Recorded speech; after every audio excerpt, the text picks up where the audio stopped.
This is the free CompTIA PenTest Plus training series. My name is Hank Hackerson, and I will be your instructor throughout the length of this training. And in this episode 0, you're going to learn a few things. First, you'll learn what this training series, what this course actually covers. Second, you'll learn what prerequisites are needed to prepare for PenTest Plus.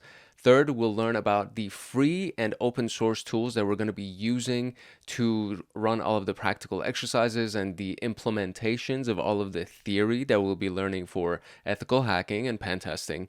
And finally, you'll learn how you can access the notes and the practice questions and get access to a community of people that will be along with you as you go through your cybersecurity journey, as you become an ethical hacker and a pen tester and all of that good stuff. To get the PenTest Plus notes, practice questions, and to join a supportive community of like-minded people like you, consider joining the Hackaholics Anonymous membership community. We have 4 tiers: the supporter, the agent, the guardian, and the master. And each tier gets their own Discord server and early access to content. The agent, guardian, and master levels will get exclusive content like line-by-line code explanations for how to create cybersecurity and PenTest Plus scripts, like exclusive downloads that they will get. For example, the notes document for this PenTest Plus and everything that I'm using for the lectures, as well as all of the practice questions and everything else that will go along that will be made for the scripts and everything else that we're going to be doing for the PenTest Plus training series.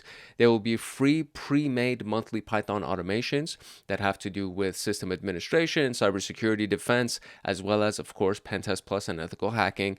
And then there's going to be monthly live streams with me every single month, plus so many other things that you would get as a part of being a member of Hackaholics Anonymous in these tiers. Just to give you an idea of the value that you would be getting if you joined Hackaholics Anonymous compared to what you would have to pay if you wanted to prepare for PenTest Plus through going through CompTIA directly. So the PenTest Plus examination version 3 actually has only one bundle through CompTIA, and it's $1,300, so $1,319, and that's 9% off apparently.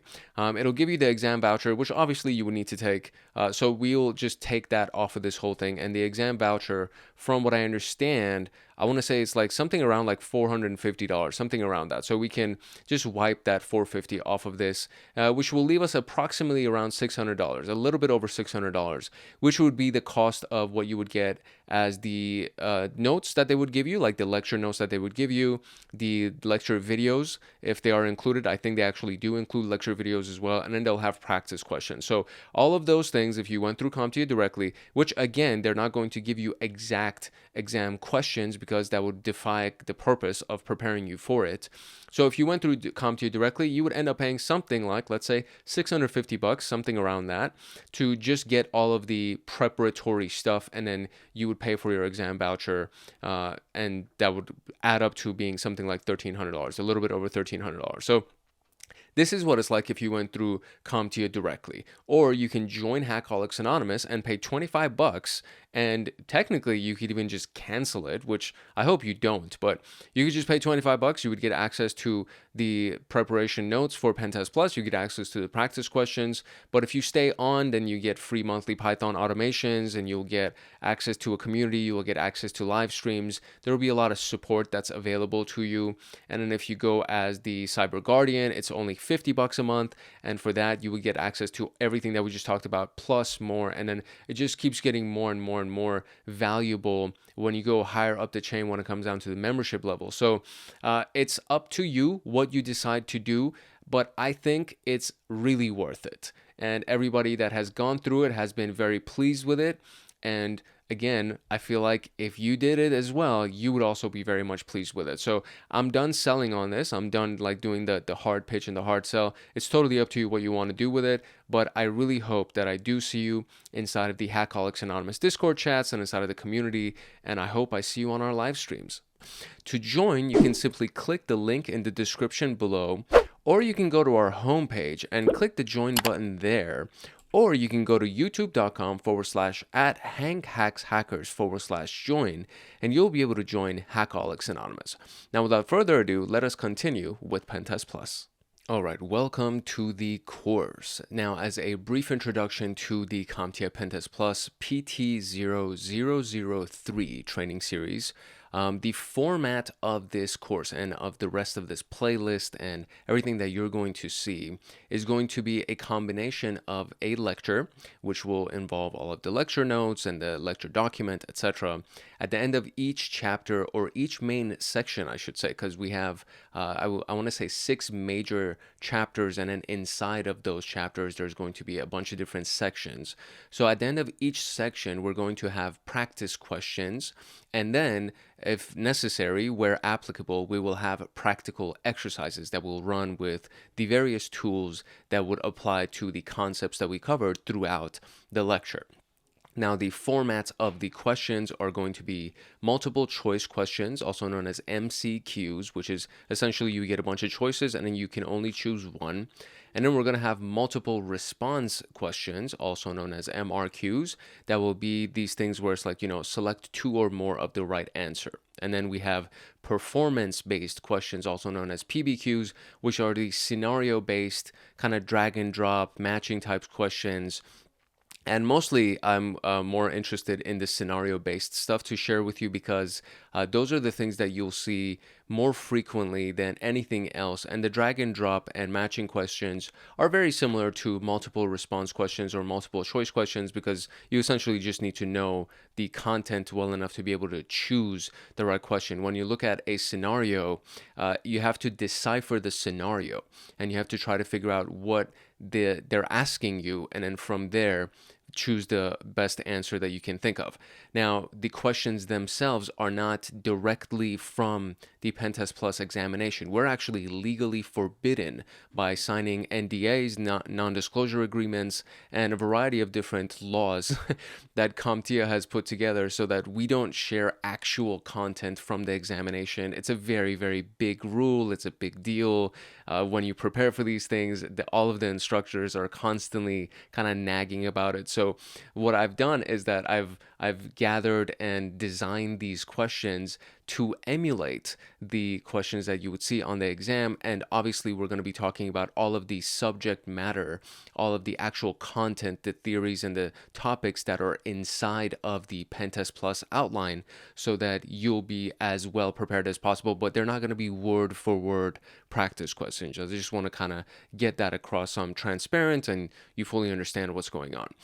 What you're going to gain from this course is an understanding of the PenTest Plus or PenTesting methodologies, what those actually mean, and what the overview of all of that is. You're going to learn hands-on experience with the real-world tools because we're going to go through a lot of exercises with free tools. So I just want to keep that in mind. You don't have to pay for any of this stuff. There are some of the more advanced tools that if you don't have them, if you wanted to go buy them, like for example, an external Wi-Fi adapter to be able to run Wi-Fi tests and pen tests, things like that.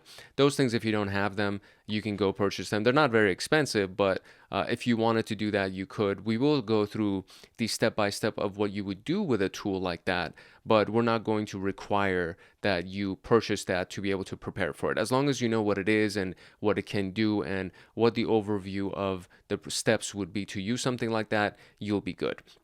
And then, of course, the preparation for the PenTest Plus PT0-003 examination, which would just be obviously the content, the practice questions, and the practical stuff, and readiness for the roles that would be required of you, or the roles that would be available to you if you decided to take the pen testing and ethical hacking path when you go into cybersecurity. So before I go into anything else, let me show you what we're using as our study guideline for the rest of this training series. All right, this is it. So we have the CompTIA PenTest Plus certification exam objectives from CompTIA themselves. And this is for the PT0-003, which is the most recent version of the PenTest Plus examination.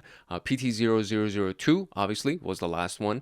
And a lot of the free exams and all of the practice exams that you'll find online right now are going to be for the 002. The 003 is the most recent. There aren't very many practice, if any. If you find any practice exams, they will be the ones that you will have to pay for. And if you're going to pay for practice exams, I would recommend just going directly through CompTIA themselves. So it's not something that would be, I would say, in my opinion, it wouldn't be anything that you should get from a third-party source. You should just get it directly from CompTIA. The outline itself, the examination, obviously, the accreditation, all of that stuff, you can read through this if you want. This is a free PDF that's available online.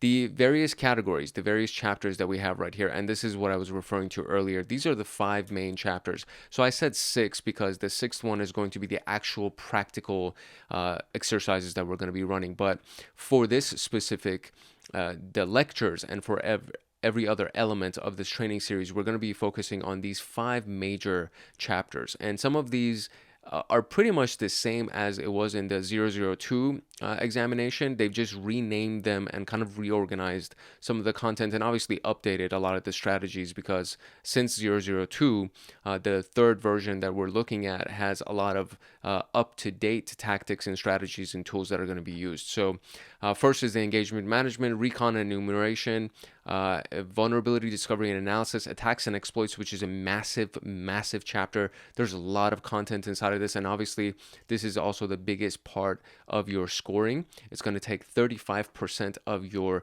examination content as well as the scoring, and then post-exploitation and lateral movement. And these are the main categories that we will be looking at as we go through the lecture. Now, once we go through all of this, I'm going to show you kind of like the breakdowns of all of these things, but this is literally it. So engagement and management has 1.1, 1.2, 1.3, 1.4, 1.5, and then recon and enumeration has its own sections, and so on and so forth. So this is a monster of a test. If you didn't already know, if you didn't already expect it, this is not going to be something that is light. I'm definitely going to say that this is one of the more jam-packed exams when it comes down to CompTIA's series of examinations. But this is also one of the reasons why pen testers and ethical hackers get paid so much money. So this is if you have the prerequisites, if you have the bit general understanding to go into pen testing, then you will be good and you'll be able to understand everything for this certification exam and all of the prep that we're going to go through. And then once you get your PenTest Plus examination and certification, you will definitely earn your keep, so to speak. You will earn that paycheck, because this is one of the most exciting roles in cybersecurity. I think ethical hacking and pen testing is probably the most exciting role in cybersecurity, but it's also one of the most dense. There's a lot of expectation from somebody who is a professional penetration tester. So that's what we got for the overview directly from CompTIA, and those are the things that we're going to be talking about, and I'll go over the chapter contents with you in a couple of seconds. Okay, so here's the official outline. Now, I'm not going to read every single one of these because as we go through the course, you'll learn about it. So I'm not going to waste your time by just reading each one of these items, but I will give you the sections that we're going to be covering and each of the subsections that we're going to be covering. So module 1 is going to be the engagement management, and this is 13% of the exam content. So we have the pre-engagement activities, we have collaboration and communication, we have testing frameworks and methodologies, and we have pen testing reporting, analyzing findings, and providing remediation. Then we'll move into module 2, which has reconnaissance and enumeration, which is 21% of the exam content. And for this, you'll have information gathering techniques, enumeration techniques. You'll have reconnaissance and enumeration scripting, which has to do with automation and the Python and PowerShell scripting, all of that good stuff. We have tools for reconnaissance and enumeration, and then we move to module 3, which is vulnerability discovery and analysis, which is 17% of the course content and the exam contents. That would cover vulnerability discovery techniques, that would cover analyzing reconnaissance, scanning, and enumeration results, then physical security concepts and tools for vulnerability discovery. And then we move into the biggest section, which is attacks and exploits, that has 35% of the exam contents as well as the course contents. And so we have things like prioritizing and preparing for the attacks. Then there are network attacks, and then authentication attacks, and then host-based attacks, and then web application attacks, and then cloud attacks and wireless attacks, social engineering attacks, attacks on specialized systems, automating the attacks with scripting. And that's pretty much, as I said, it's like the largest portion of the content. So Then we have finally post-exploitation and lateral movement, which will be 14% of the course contents and the exam contents. And this will be establishing and maintaining persistence, lateral movement techniques, data exfiltration and staging, cleanup and restoration. And then finally, we will have our closing module, which will be exam strategy, real-world application. So things like the study plan, practice question simulations, lab setup for hands-on practice, how to approach performance-based questions, career application and job role. All of these things are going to be covered in our very last section, our last module. And I will most likely just break these down in subsections. So the content that you will get as far as the playlist itself is concerned, it'll be things like, episode 1.1, which will be pre-engagement activities. Then we'll go to episode 1.2 and so on and so forth. And it'll be all covered inside of this playlist that you're watching right now. So definitely make sure that you subscribe and turn on a notification so you actually get notified of everything that's going to be going on as we launch more content inside of this specific playlist, because this is a monster of a playlist. As I mentioned, I've done several CompTIA courses prior to this one, and so far this is the biggest one. And Network Plus was also a really big monster as well, but it just happens to be that PenTest Plus kind of blows everything else out of the water. So that is what we have as far as the outline of what you will be covering inside of this training series. Now, real quick, in case you're wondering what this is, which I don't think you should be wondering this, because if you're watching this and if you're trying to prepare for PenTest Plus, you should already know what this is. But this is an industry-recognized certification for OffSec, offensive security professionals. It covers pen testing, vulnerability assessment, exploitation, reporting, and remediation, which is a really key element of this whole process. If you don't want to remediate it, then why are you even going through the pen testing? ISO 17024 accredited, which means that it meets global cybersecurity standards. So you could actually take this certification and go anywhere in the world and they will accept it, meaning they will respect you for it. And it's vendor neutral, meaning that it applies across different environments and platforms. For example, different operating systems, different distributions of operating systems, so on and so forth. So it's a really big deal. It's a big certification. Again, you should already kind of know this because you're watching this, but just in case you didn't know, now you know. And if you were wondering who the certification would be for, this is for people who want to pursue roles like the pen tester, the ethical hacker, security analysts. I mean, if you're getting PenTest Plus, you will be a very highly paid security analyst or vulnerability analyst, cybersecurity consultant, incident responder, red team operated, blue team hybrid roles, and bug bounty hunters. And bug bounties are something that we also talk about in Hackaholics Anonymous a lot as well. And this is essentially kind of like an independent contractor that goes after bugs inside of networks or systems or things like that, and you will get paid for every bug that you find, for every vulnerability that you can exploit. And obviously you need to be able to tell the vendor. So for example, if Apple has $1 million bug bounty program, that if you can hack certain services that are inside of Apple systems and their devices, they will pay you $1 million. But that means that you need to actually tell them this is exactly what I did so they can duplicate it, and you also need to tell them this is what I would do to fix this bug, although they'll probably fix the bug through their own ways. But if you can actually hack the Apple bug bounty, or if you can hack the services that they have in their bug bounty program, they will pay you very, very large chunks of money. And it's very lucrative to be a bug bounty hunter.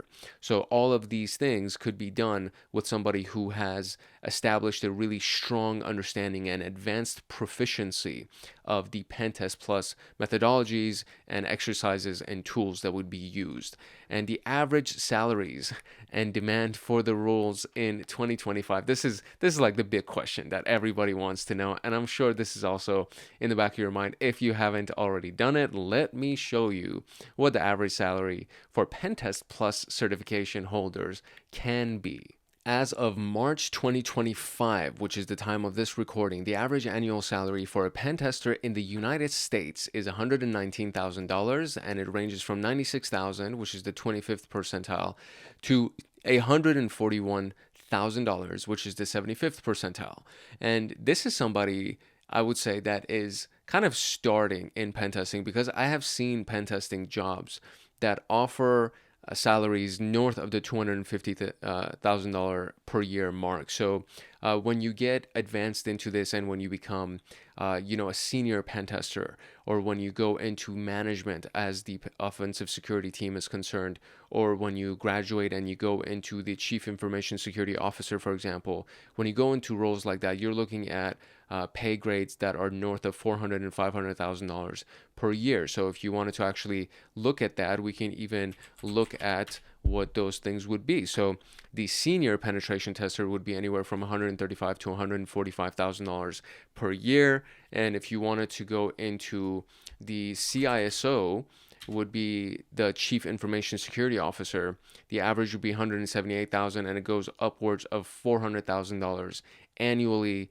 And of course, this is assuming that you're not doing bug bounties, right? Because it's like, once you have the skill set, why not go and do bug bounties and try to attack certain companies and get paid massive amounts of money for just doing a hack, right? So it's not a small world. It's not a small role. It is very, very highly valued in the world of technology, because to prepare for malicious actors to hack you, you need to hire somebody who really knows what they're doing to hack you ethically and then point out all of your weak spots. And this is the reason why the pen testing role, the ethical hacker role, is so highly valued.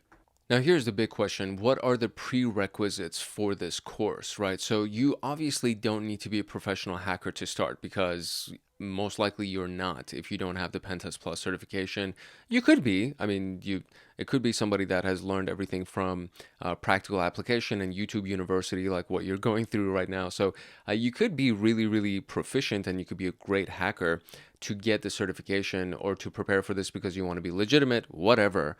But you don't have to be, right? So these are the things that you should have: is a basic understanding of networking. So TCP/IP, DNS, ports, and protocols. There's already a playlist on this channel. The Network Plus, the Network Plus playlist already exists on this channel, and it's actually a very in-depth playlist.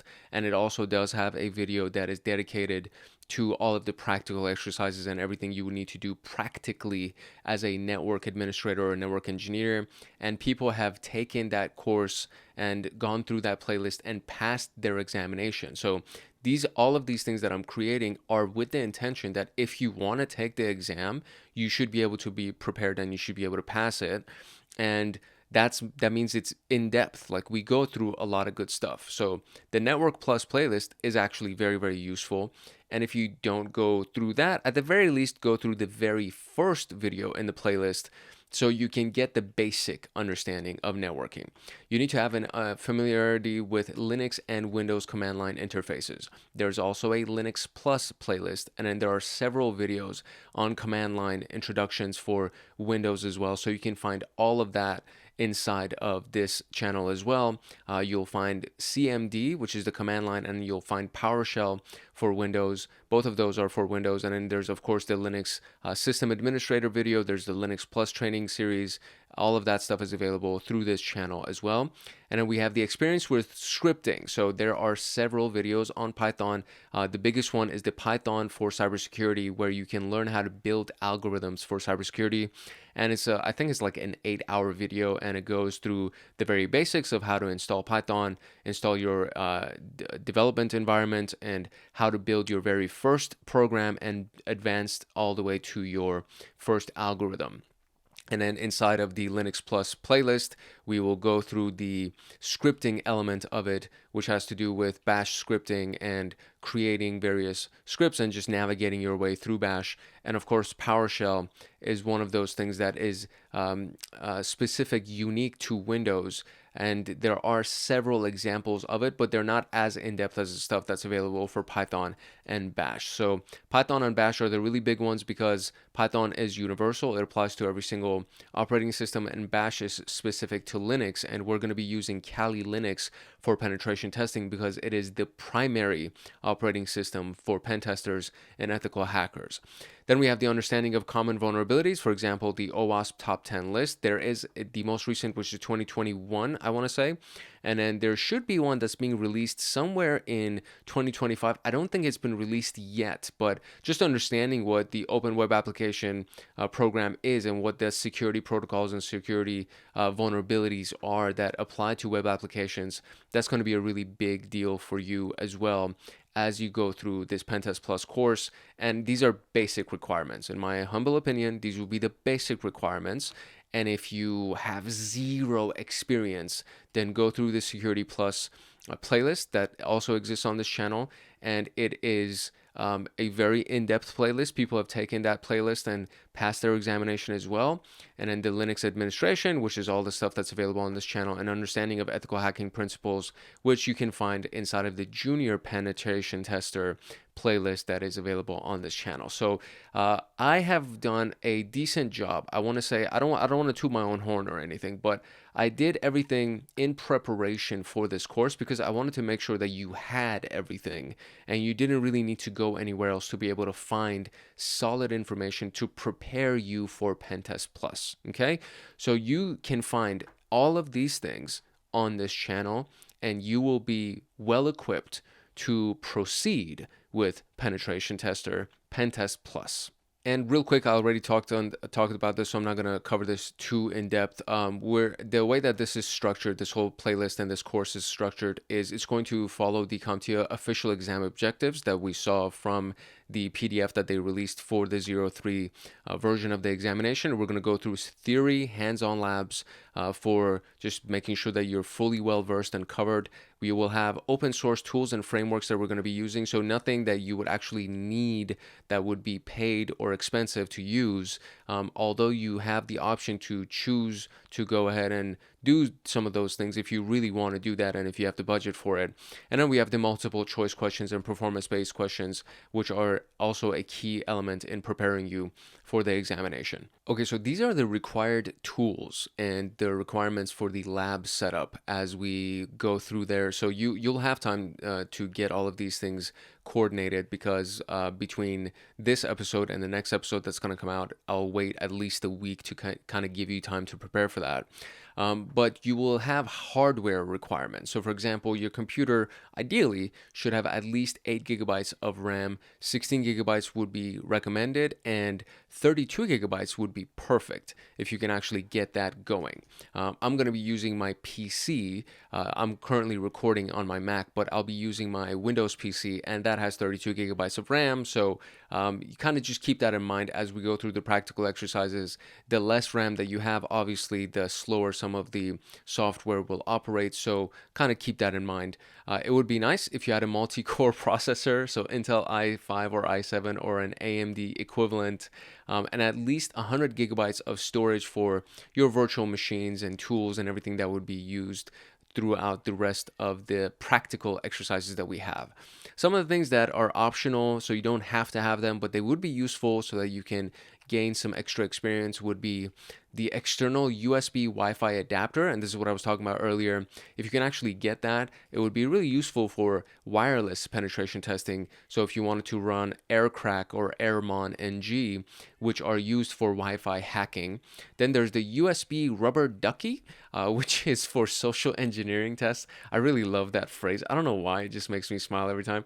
But we'll use this, or you can use them for social engineering tests. And then of course the hardware-based key loggers that can be plugged into a machine that will get the keystrokes of anybody that's using that machine. And this is again for practice in a lab environment. So keep all of this in mind, right? This is practice. If you did any of this without permission, it's a big felony and you'll get into a lot of trouble. I should have probably said that at the very beginning of this, but it's just important for you to know. And it's a really, really common theme. It's like it's implied, right? You're learning pen testing and ethical hacking because you need to do it ethically with permission. And if you use it against somebody without permission, you will be arrested. It is a felony. Security analysts and security engineers on the defensive side are really smart, and they can and most likely will catch you. And if they do, you will get in a lot of trouble. So just keep that in mind. Please do this ethically, with permission, or for practice against your own machines or some of the virtual machines that we're going to talk about that are designed for attacks so that you can just attack them for free without having to worry about anybody arresting you, basically. Now, here are the software requirements. So the operating system that I will be using is going to be Kali Linux. We'll be using that against most likely either my Mac machine or my Windows machine, or against the Metasploitable machine, which is actually an intentionally vulnerable operating system that can be used for practice in these types of environments. So this is actually a really, really cool tool that is available through Metasploit. If you've never heard that name before, it's a very powerful exploitation framework. And they have something called Metasploitable, which is designed to be the victim machine that you can scan and attack and exploit and do all these things. So I'm going to be using Kali Linux because it's the primary pen testing distro, and it's available for free through the kalilinux.org website. And if you go through the Linux Plus training series, if you go through the Linux Plus playlist, chapter 3, I believe, is the chapter that we go through for installing the Linux machine on a USB drive so that you can just boot it from any computer and have access to Linux. If you want to use virtualization software like VMware or VirtualBox, you can definitely do that as well. But I prefer to use it from a USB, to boot it from the USB, and then you can have a persistent boot where you can get access to everything that's available on the hardware that you're launching from. For example, they call it I want to say it's a metal. I think that was the key term. I forget the key term, but it's like a on metal or metal boot, something like that, where it's you're using the actual hardware instead of using the operating system. So anyways, Kali Linux, you can also use Parrot OS, which is an alternative for pen testing, Windows 10 or 11 for Windows-specific attacks and post-exploitation, and of course, Metasploitable 2 or 3, which is the intentionally vulnerable operating system for practice. For virtualization, you can use VMware Workstation, which is the preferred, but if you're running on a Mac, it's typically not available. And then there would be VirtualBox, which is the other alternative. And then we have Hyper-V, which is optional for Windows users. And all of these things, again, are for virtualizing the Kali Linux machine or the various operating systems that we'll be using for pen testing. So I would say they're not required if you want to install on a mini USB and like a thumb drive kind of a thing. And from there, you can boot your operating system that way. But whatever you prefer to do, it's totally up to you. There are a lot of tutorials available, even the ones that are on this channel under the Linux Plus playlist that you can use to install something. But just keep in mind that you will need the basic requirements for the system, for example, the number of gigabytes and the storage, and then everything else is essentially up to the user. It's up to you what you want to do. Which brings us to the list of the essential tools that you will need to go through the rest of this course. So for the Recon and OSINT, which is the open source intelligence chapters, you will need Shodan, which is web-based, the Harvester, Maltego, Recon NG. All of these things are tools that would be very useful. So if you had them, it would be great to be able to get access to them. Or if you don't have them, it would be great to sign up for them before now in the next episode. Then we have scanning and enumeration. So Nmap, Nikto, OpenVAS, and Amass are for scanning and enumeration. We have exploitation and post-exploitation. So Metasploit is the exploitation framework. Then we also have CrackMap, Exec, Mimikatz, and Bloodhound. And then web application pen testing. So Burp Suite, Zap, SQLmap, and GoBuster, all very powerful tools for web app pen testing. Then we have wireless attacks. So AirCrack NG, which is a really big tool in wireless hacking. We have Wiggle and then Wi-Fi Pumpkin. Password cracking would be John the Ripper, which is my favorite tool, pretty much. Then there's Hashcat, there's Hydra and Medusa. And then we have social engineering and phishing. So the SET, which is the social engineering toolkit, which is a really freaking powerful tool for social engineering. GoFish, which is a web-based tool, which makes it extremely easy to run a phishing campaign. It's actually kind of scary, honestly. And then we have Evil usual jinx, and then we have scripting for automation. So again, Python, Bash, PowerShell, all of these things are very, very important for scripting and automation. And if you don't have the most recent version of Python installed, I would highly recommend you go through the Python for cybersecurity, or how to build Python algorithms for cybersecurity. Go and look at that video, go through the installation of it, set up your IDE. If you have Linux, then you're going to have access to Bash. If you have Windows, you're going to have access to PowerShell. So it's really, really, really useful and actually required for pen tests, so that you know how to create scripting and automation for penetration tests. So here's what you're going to need before we get into the next episode, before the next episode drops. I would highly recommend you do all of these things just so you can be prepared. You got to download and install virtualization software, VMware, or VirtualBox. If you want to use a bootable USB, then go through the Linux Plus playlist so that you can learn how to set up Kali Linux as a bootable USB, meaning from a USB thumb drive. If you don't want to do it that way, then you can use something like VirtualBox, which makes it extremely easy to install Kali Linux on your host, on your computer. Then create a practice lab environment, which is Metasploitable, or Windows, if you have a Windows machine that you can use as like a secondary machine. That would be useful as well, but I would recommend using Metasploitable because it's literally designed to be exploited. Then we have familiarizing yourself with the Linux command line. There are multiple Linux command line videos on this channel, and you can go through the introduction to the Linux command line videos. You can go through the system admin, like how to become a kick-ass sysadmin, and I think that's actually the most popular video. So if you filter all the videos on this channel, the most popular will be that video, which it's like a 2-hour video on the Linux command line. And then if you really want to get really good, you can go to the Linux Plus playlist, and then the last video on that will have to do with the command line as well as scripting, so you can learn how to create some bash scripts. And then of course, join a pen test community of your choice. You can join various forums, LinkedIn groups. We have a Discord server that's available for everybody inside of Hackaholics Anonymous, so you can join and just be in our Discord server. Even as a supporter, you get access to a Discord server. So any of these things would be very useful for you, because you most likely you're going to run across some questions that you would want to ask from a forum or some kind of a group or somebody that's going through it with you, or you want to bounce ideas off people. Whatever it is, it's really useful and fun, honestly, when you are with other people who are on the same path as you. So I would recommend you do that as well.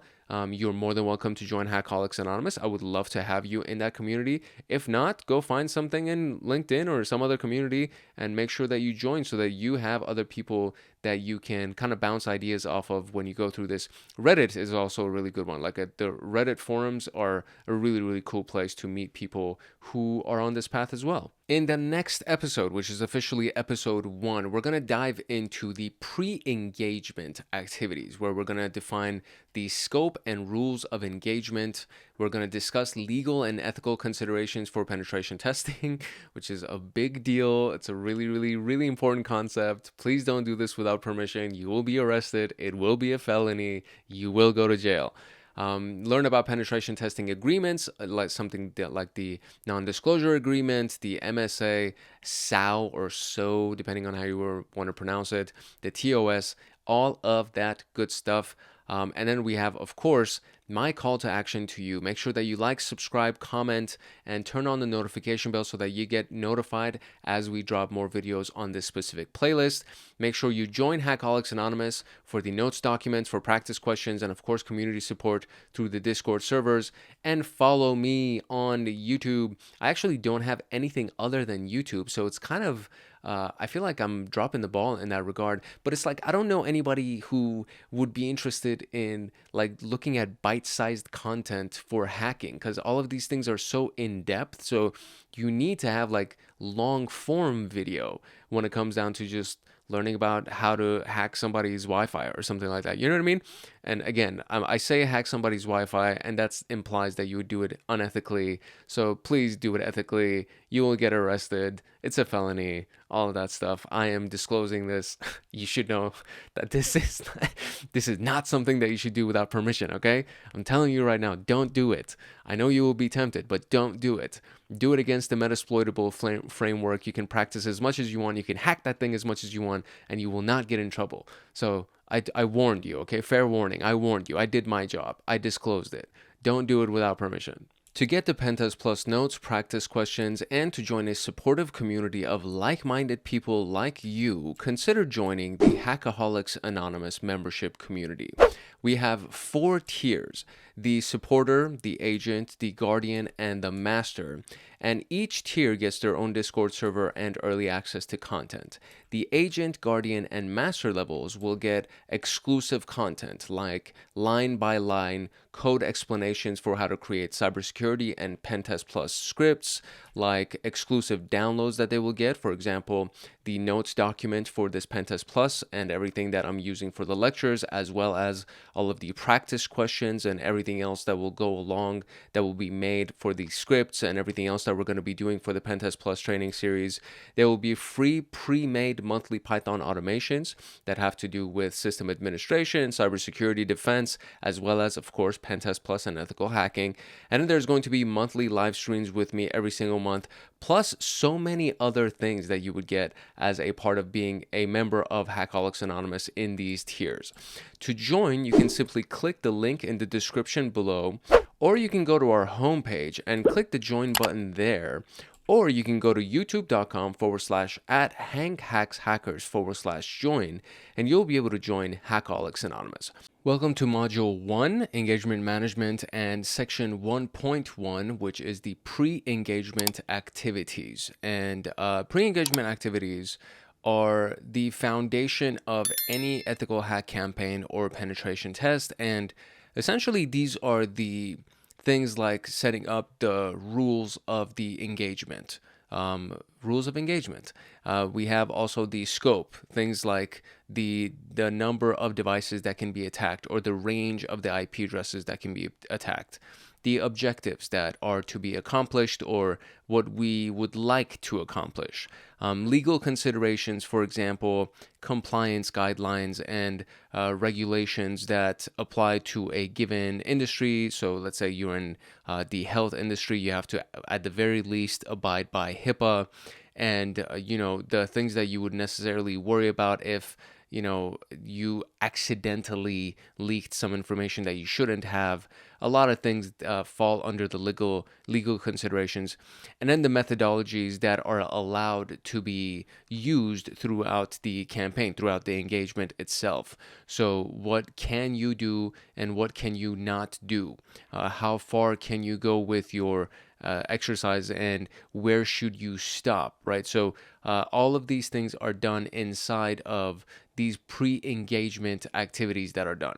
And to have these pre-engagement rules and the scope and all of these things, it ensures that the testing is conducted ethically, legally, and in alignment with industry standards, and even further, in alignment with the company's guidelines and the requirements from the board of executives and the stakeholders and everybody else that's involved.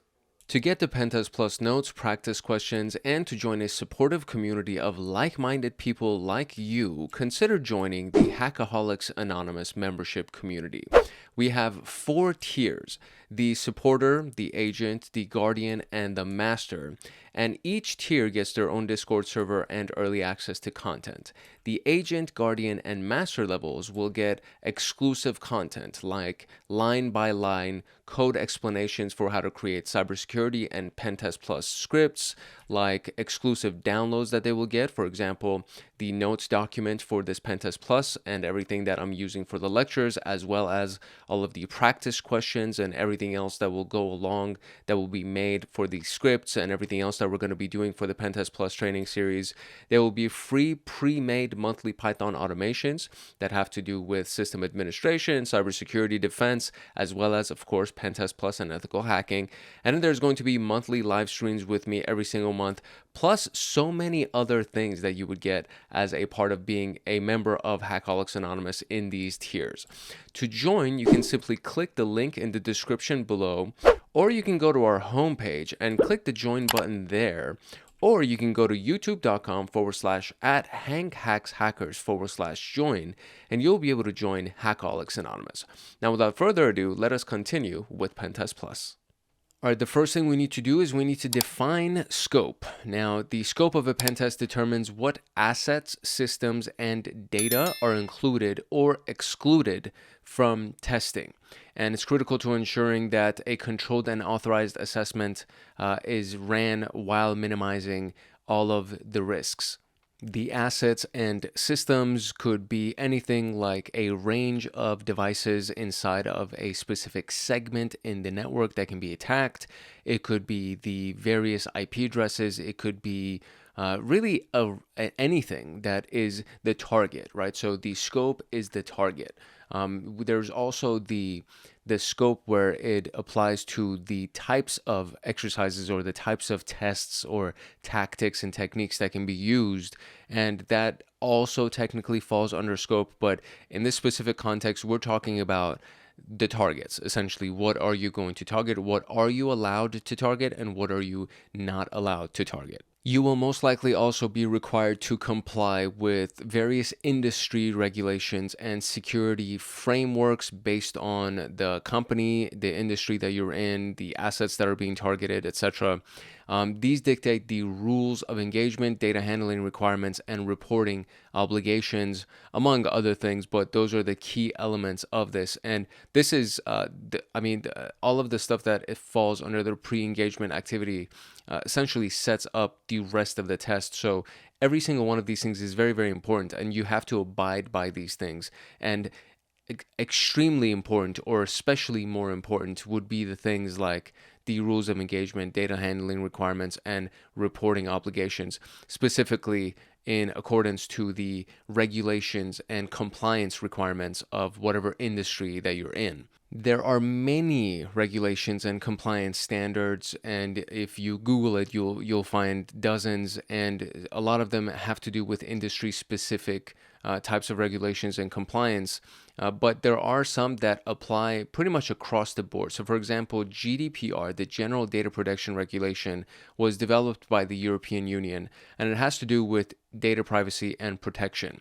And data privacy and protection pretty much applies to every company that has data, which is pretty much every company. So it requires consent and notification before testing and protects personal data from unauthorized processing. And if you have a website, for example, you have to abide by GDPR, even if your website is not based out of Europe or your client base is not based out of Europe, just in case if somebody from Europe browses the internet and finds your website, you have to abide by the GDPR rules. So this is one of those things that is pretty much all encompassing. I would say this is like one of the few that applies to every single industry and every type of business, especially if you have a website. If you have a website, you have to abide by GDPR rules.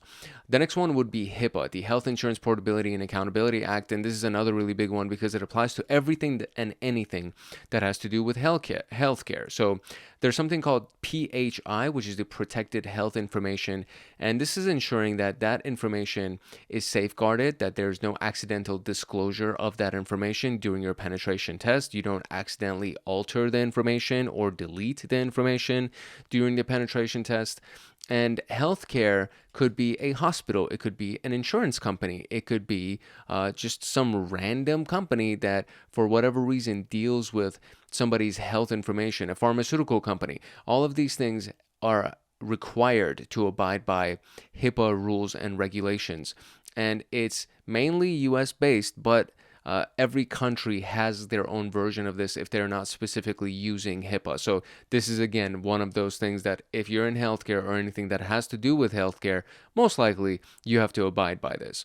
The next one would be PCI and DSS, or PCI DSS, I should say, which is the Payment Card Industry Data Security Standard. And this has to do with anybody who takes credit card information or payment card information. We should say it like that because it doesn't just narrow down to credit cards. It doesn't just apply to credit cards. It could be debit cards. It could be essentially any card that is used for payment. So a pen testing of systems that handle cardholder data, which is also known as requirement 11.3. So this is regular pen testing of systems that actually handle and process data information for credit cards. And testing has to be segregated from production payment systems, meaning it needs to be separate from actual payment systems that are live and taking payments from the customer base that's coming in, because you're not going to stop business just to run a penetration test. So it needs to be separate. The production environment is the live environment that's actually being used by customers, and that needs to be separate from the testing environment. So the best way to do this would be to create an exact duplicate of the production environment so you can test it and do whatever you want without having to worry about crashing or ruining anything that's going on inside of the live production environment. So if you collect payment card information, you have to do this and you have to abide by these standards. And it's one of the ones that requires regular scheduling of penetration tests, because there have been massive companies, really large companies, that have fallen victim to exploits and hacks that have taken place against their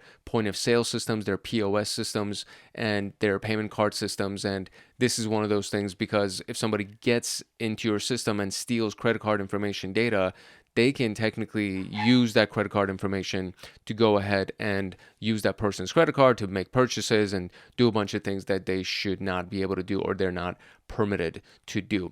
By the way, sorry about my dog barking in the background. I have no idea if you could hear her little squeaky barks, but I think the mail person, the Amazon person, is here or something like that. So she kind of has these occasional little squeaks. So in case you hear that, that's what's going on. The next one, or the next series that we have, is the Sarbanes-Oxley Act, also known as SOX. And this has to do with public companies and financial audits. So essentially, if there is any kind of financial information and financial reporting, then you need to abide by Sarbanes-Oxley. And Sarbanes-Oxley, one of the big names, or one of the big industries that this applies to, has to do with banks, like publicly traded banks, or banks in general, because they deal with financial audits and financial information of their clients, as well as the way that they handle their own internal accounts. So Sarbanes-Oxley applies to anything that has to do with financial audits or financial information in general. So, and it requires IT controls testing to protect financial reporting integrity. Then we have ISO 27001 and 002 that has to do with information security management systems. So security management systems in general that hold information is what this applies to, which is, again, pretty much applying to every company that has a digital infrastructure for handling data. So ISMS is known as Information Security Management Systems, and those have to abide by these ISO International Standard for Organization. I want to say that completely slipped my mind. Sometimes I have brain farts with these things, but standard for international. Oh my god, I'm having like a problem with this now. I'm probably not going to be able to let it go until I figure it out. But so this provides a framework for risk-based security assessments, and this has to do again with information security and anything that has to do with, how at risk are we to lose access to our information? How at risk are we to lose access to our information systems? And how likely is it that a hazard can attack us, or a hazard can actually go off that will make our information systems crash, and then the likelihood of that hazard going off, or the likelihood of that hazard actually taking place, equates to risk, the level of risk that we are at when it comes down to these systems and this data. So ISO, again, these specific standards most likely will apply to every single company or organization that actually has information that they need to secure, and they have management systems or some kind of security systems, digital infrastructure that is holding that information, and now they need to abide by these standards. NIST 800-115 has to do with U.S. government security assessments. There's also another thing called FISMA that also has to do with Federal Information Security Management. So these two are very similar. They kind of go hand in hand. U.S. government security assessments defines penetration testing methodologies that are used by federal agencies and the contractors that interact with those agencies. And then FISMA has to do with U.S. government and contractors and requires security testing to protect federal data.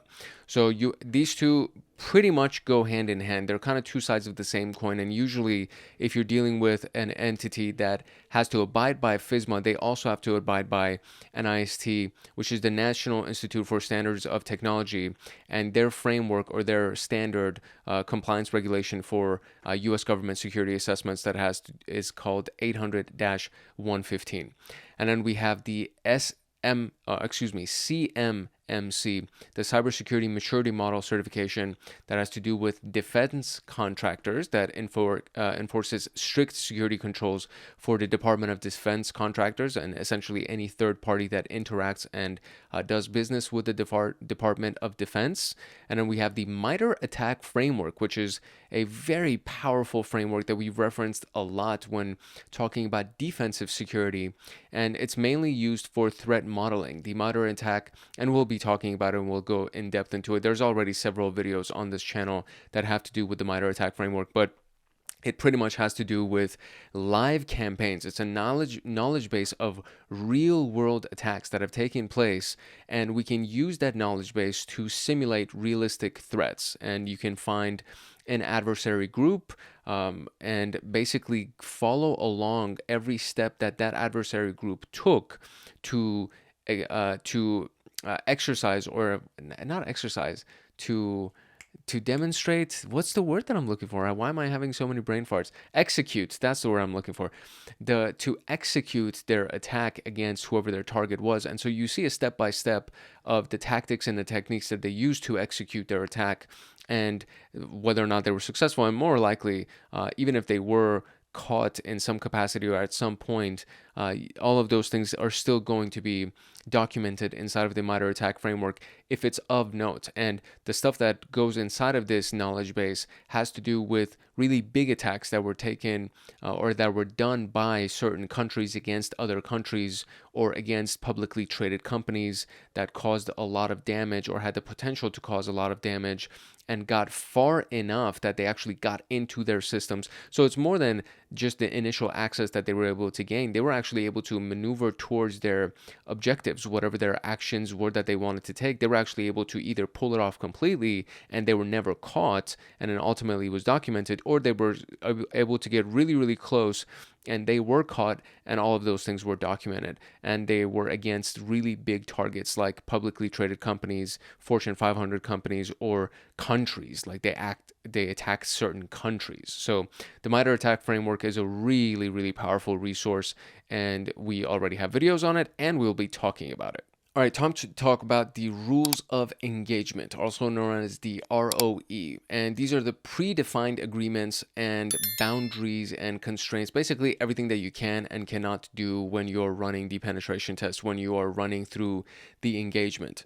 And the rules of engagement is actually a document. So this is established obviously through the pre-engagement activities. This is done with everybody that's going to be involved on the offensive security team, on the defensive security team, on the engineering teams. It's going to involve the C-suite executives, or at the very least, the people on the C-suite that have to do with this type of exercise. It'll involve stakeholders, it'll involve management, it'll involve subject matter experts. Everybody's going to come together at this big round table type of a meeting where they're going to say, okay, these are the rules. This is what we can and cannot do. And everybody has to abide by these rules. If you do not abide by these rules, there are a lot of repercussions that can take place, including but not limited to people can lose their jobs, we can be fined, we can lose data, we can be sued. There's a lot of stuff that can take place if we don't follow these rules of engagement to the T. So these are not should be followed types of rules. These are must be followed types of rules, and you have to abide by them. In many cases, the rules of engagement don't include inclusions, or they don't have, these are the things that you should attack or you can attack. They include exclusions, meaning you can basically attack everything except these systems, except these range of IP addresses, these segments of our network. So these are the systems that should not be tested due to operational risk. If they are tested and if something happens and these things go down, we're going to lose money because the system will not be able to operate. We have the production versus non-production systems. So testing in live environments can disrupt operations. So sandbox environments are preferred, which essentially is you make a duplicate of this production environment and it's considered a sandboxed environment, which is a military term that is when you want to do a simulation or some kind of a rehearsed attack and you want to practice as if you're literally in that specific environment, except you're not using live rounds where you could kill the people that are inside of your test, but you will blank rounds, right? Or some kind of a paintball gun example is like a silly example. Obviously, you realize that I've never done that in the military sense, but it's like it's as close as you can get to the real thing without actually destroying a building or killing somebody in the exercise, right? So this is what that term comes from, and pretty much the same thing inside of cybersecurity, right? Inside of any kind of security entity, really, you want to have a duplicated version of the production environment, or as close to the duplicate version of the production environment, the live environment, so that you can simulate all the attacks, you can emulate all the attacks, do everything that you would do without affecting the business itself and the operations of the business. Then we have third-party dependencies, which is a very frequent case. It's a very common case. So if you have external vendors that you deal with, that they manage certain systems or certain parts of your procedures, penetration testing may require additional approvals from those people, especially if you're going to be testing their systems, right? So you say, hey, listen, one of the examples, there's like multiple examples of this that that I cover inside of the Security Plus playlist. So if you've never seen the Security Plus playlist, or if you've never gone through Security Plus training, I would recommend going through that. Even if you've gone through Security Plus training, I would still recommend going through that, because at the end of every section, I cover real world stories, actual stories that have taken place against massive companies. And one of the big ones, I think it was either Target or Walmart. It was like one of these big shopping type businesses that their third-party vendor was dealing with. It was like some kind of third-party vendor that was installing, I think, their air systems, like their air conditioning system, something like that. And as a result of that, they had access to the login systems of Target, and the third-party company was weak, so the attackers attacked the third-party company, got into their systems, and then through their system they got logins to get into Target's systems, or the shopping vendor systems, and then from there they were able to access the POS system, the point of sale systems of the shopping company, and stole a bunch of credit card information. And it was massive lawsuits that took place. It was a class action. It was hundreds of millions of dollars in fines that were paid out.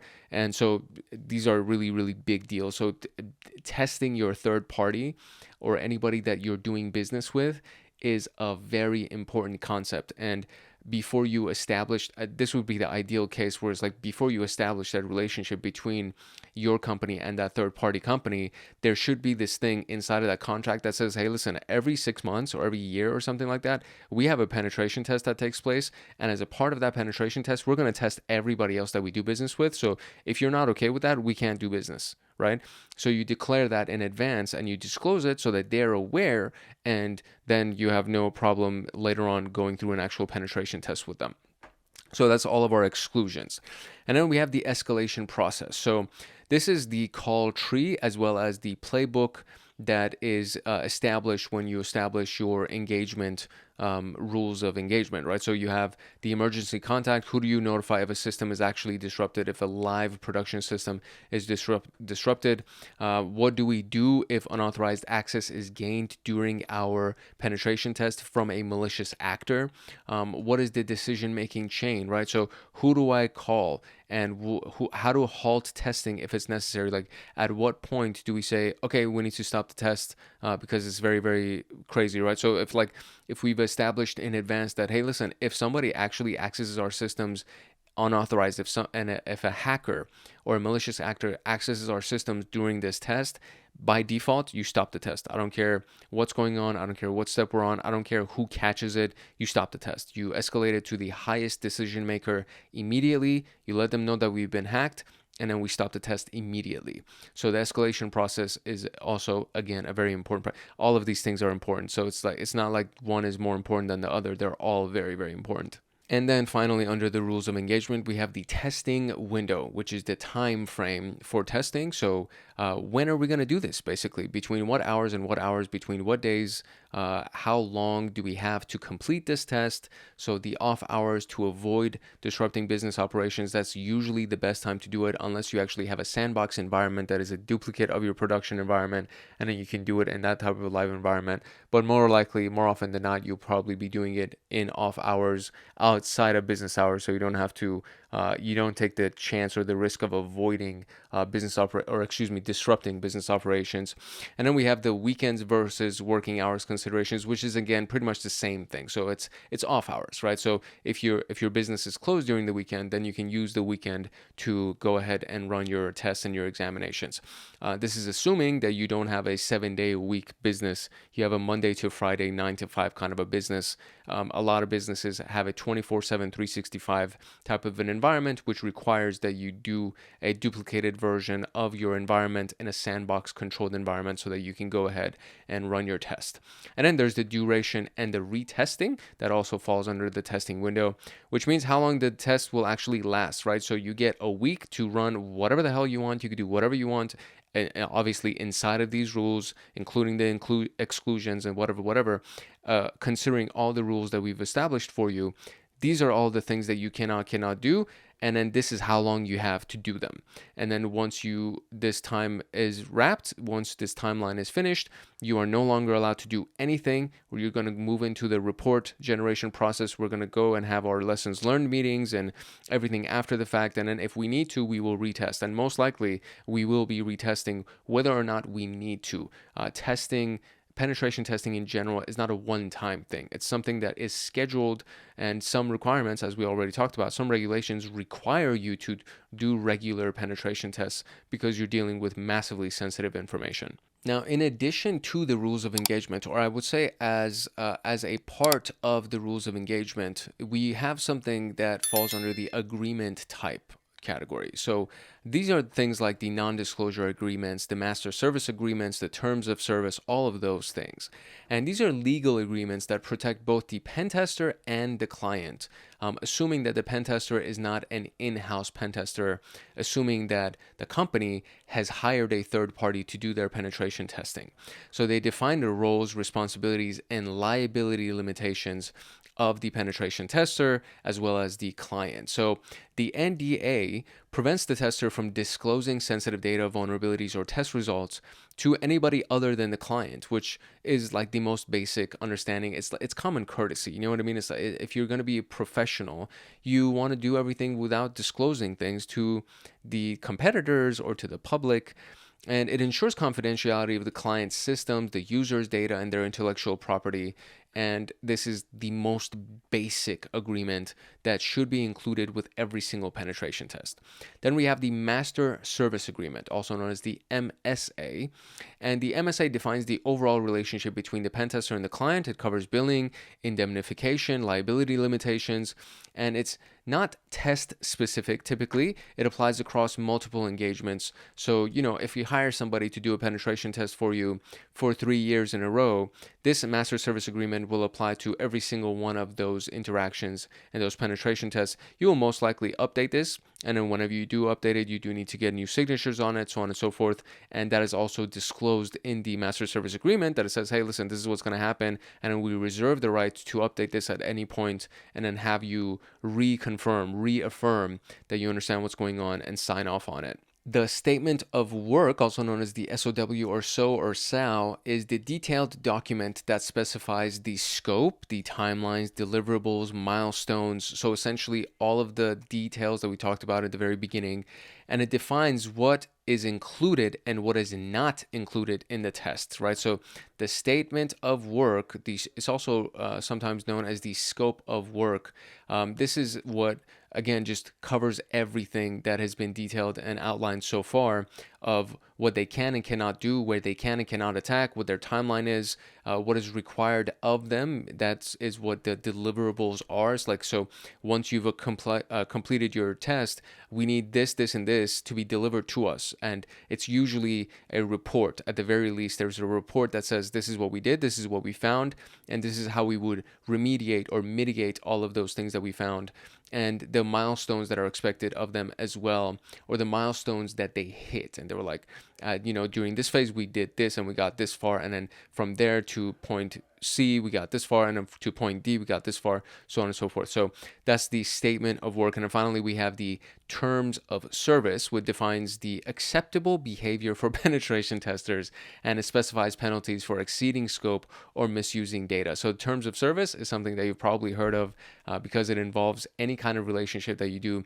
with a business, and it says these are the terms, this is what we promise to do, and then this is what we expect of you as our customer, and this is no different here. So there's acceptable behavior for a penetration tester, right? You can't, as a part of, let's say you're doing a physical penetration test, you can't come and harass my employees, and you can't, attack my employee. Like, there are just certain things you can't do, right? You gotta be a professional, and within the guidelines that we've established for you, you can do whatever you want within those guidelines, and this is considered to be your acceptable behavior. And then if you don't do these things, these are the penalties for exceeding the scope or misusing data or going outside of the acceptable behavior.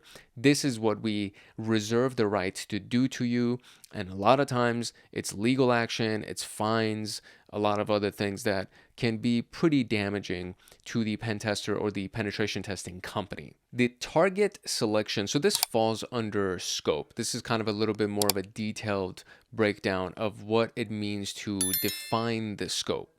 And that means to select your target. So it can target, or the pen test itself can target different types of networked assets, and this could be a domain name, it could be a range of IP addresses, or cloud resources. And for example, we have the classless interdomain routing, also known as CIDR ranges, and this is why we said as a part of the prerequisites that it's good for you to know basic networking concepts, because this is a networking concept. If you don't know what this means, you're going to have a tough time wrapping your head around this. So the CIDR ranges, it defines which IP ranges are a part of the test. So an example would be the 192.168.1 subnet, and then the 0 element right here, implied also by the 24, the /24 that you see right here. This is telling you what subnet exists. So the 24 refers to these 3 octets. Each one of these things between each dot right here represents an octet. So if you have 3 octets, 3 times 24, or 3 times 8, represents 24. So that would be 8 bits. That 3 times 8 would be 24, right? So if you have /24, that means this portion is the network. It's the subnet of the network. And then all of the IP addresses will be assigned to this. So for example, this would be anything from this subnet 0.1 to 0.254, because you have a total of 256 IP addresses. The 0 and the 255 would not be included in the actual IPs that are assigned to devices. Usually 1 is actually the one, 0.1 right here, or 0.1 right here, is typically assigned to the gateway, and then 255 would be the broadcast address. So typically the gateway is also considered to be one of the IP addresses, but it can go from 1.0, which is this piece that we see right here. So it can go from 1.0 to 1.255 technically, but usually at least one of those addresses is reserved for the default gateway, which will be your router, and then 255 would be the broadcast address that would be used by the devices to send out data. So this would be a range, right? This is technically a range of IP addresses that you can attack inside of the penetration test. If you don't know what this means, if you don't know what a subnet is or any of those things, I highly recommend you go to the Network Plus playlist and you find the video that talks about IP ranges and subnets and things like that, which is actually, I think, the first video in the playlist. So you go through that, and at the very least, you have a basic understanding of networking concepts, for example, a subnet and IP ranges. And then we have domains and URLs, and domains and URLs are basically this example.com is the name that is assigned to an IP address. So every domain name actually does have an IP address, but for people, it's much easier to remember google.com than it is to remember the IP address that's assigned to google.com. And then the next part of it is that for security, Google will alternate the IP addresses. They rotate their IP addresses that are assigned to their domains for security purposes, because they get attacked all the time, right? There's people that are trying to constantly hack Google and steal data or put them at ransom, whatever it is. So as a security measure, Google will go ahead and change and alternate their IP address, but you don't see that. All you see is google.com because that's what you refer to. So a lot of times, more often than not, domains are actually included as well as the IP addresses that are included. And it could be number one, the main domain, which is example.com, right? And then you could have subdomains, which is mail.example.com, api.example.com. And then, of course, it also covers the directories after the fact. So example.com / I don't know, Google, whatever. All of those things are also included. So it's the full range of domains and URLs that are available inside of a given environment. And we'll be using various tools to enumerate the domain names as well as enumerating IP addresses that are inside of a given network. And then we will look for different ways to find the versions of the servers that are being used or the versions of the systems that are being used for these different environments, and if finding vulnerabilities for them and then finding different ways to attack them, so on and so forth. That's the whole concept of pen testing, obviously. So these are just a few of the targets that we have here, and then we have the actual IP address, the specific IP address itself that would be a target for testing. So what we talked about previously was a range of IP addresses, but there could be a specific IP address that the client wants you to test. And this would be a very important thing for organizations that have multiple data centers and cloud services.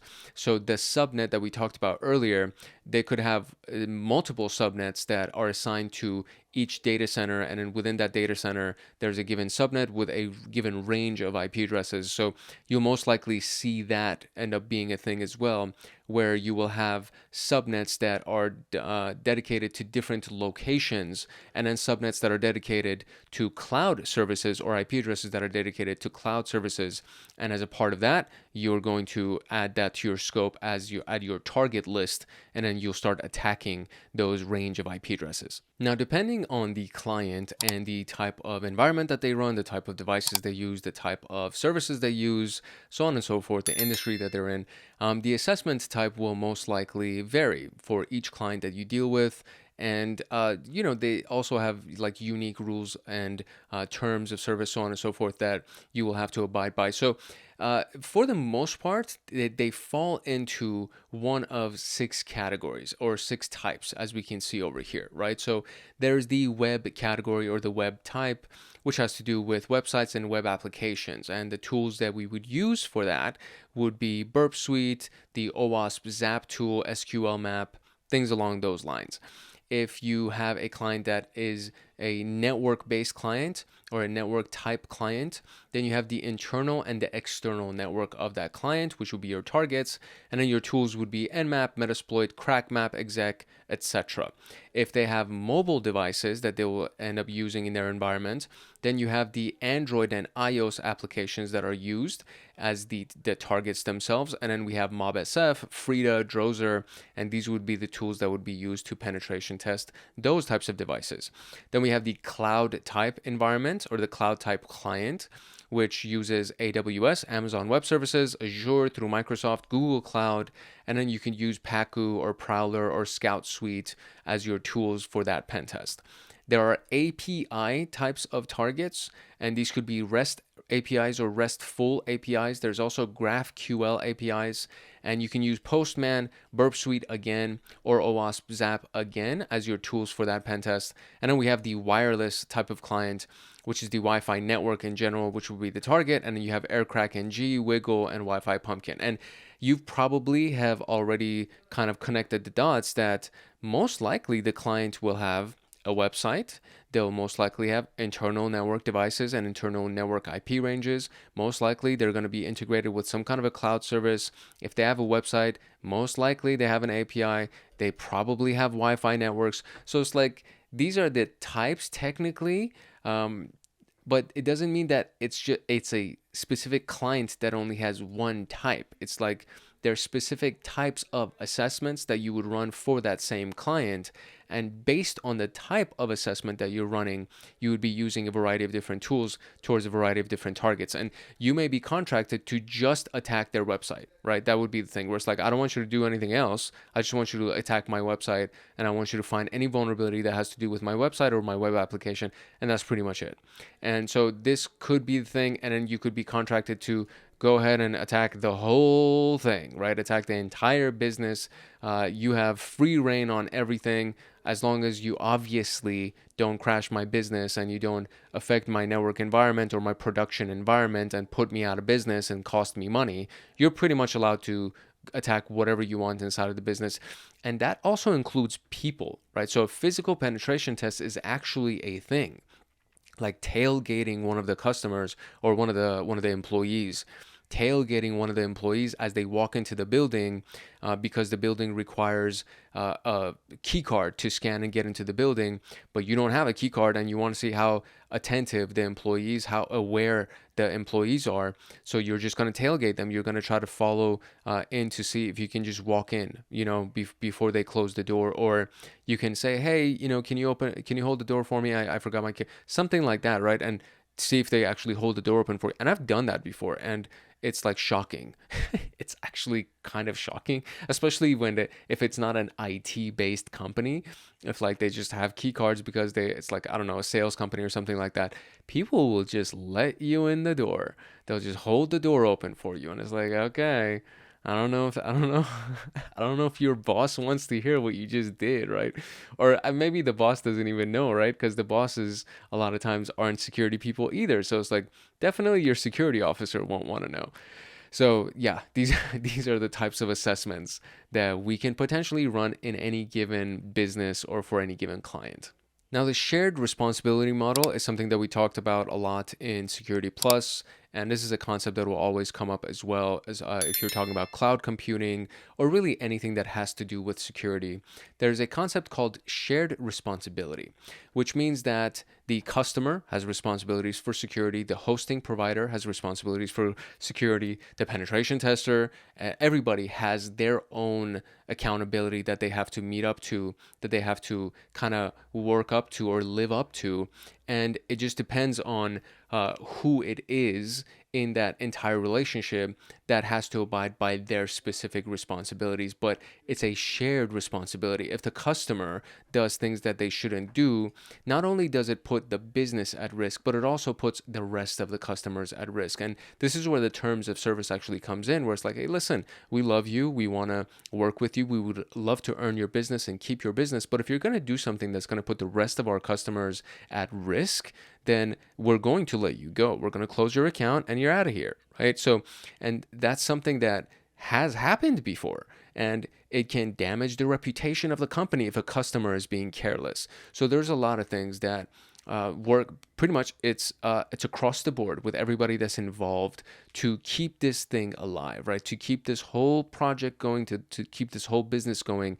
Everybody has to do their part. So the hosting provider could be the company that provides the physical infrastructure for your network. It could be the cloud service provider that you're renting the infrastructure as a service, and they have to provide security of the physical infrastructure, meaning their warehouse needs to be secure, right? There needs to be cameras all over the place. There needs to be security guards in place. There needs to be multiple layers of locked doors and key cards and multi-factor authentication. All of those things need to be in place to secure the physical server that you are renting from them. And then there needs to be an uptime guarantee and a denial of service or a distributed denial of service protection, meaning if and this comes in terms of redundancy. So if this also goes to the client's or customer responsibility as well, where if I'm your customer and I'm renting one server from you, you should do a decent job of explaining to me, you should probably get a backup server, Mr. Client, because in case something happens, then you don't want to lose your service. You don't want to lose your website, or the website shouldn't crash and your customers can't access your website. So as a redundancy, as a fail-safe, you should have a backup server. Now, we're going to guarantee, as the cloud service provider, we're going to guarantee you this type of an uptime, where like 99.9% of the time, we're going to guarantee uptime to you. And the way that we'll do that is we're going to have backup power supplies. We're going to have our own redundancy servers. We're going to have multiple routers that are connected to the outbound internet, multiple switches that are connected, so that you can gain access to the stuff that you need in as frequent of a situation as you possibly can.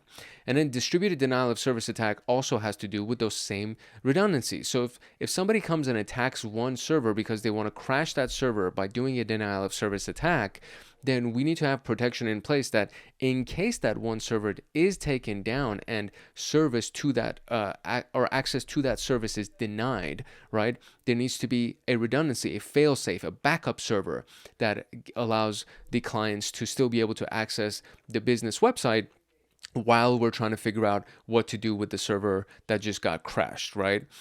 And then we have the security of the data center and the network isolation, which again kind of goes back to the security that is standing at the door, the cameras, the security of protecting against hurricanes, right? That's like a natural disaster. Protecting against earthquakes by not having your warehouse sitting on top of an earthquake fault line, right? These are basic things that you don't really think about, but it's like that's important, right? Like if the freaking warehouse is sitting on the beach, yeah, it's nice.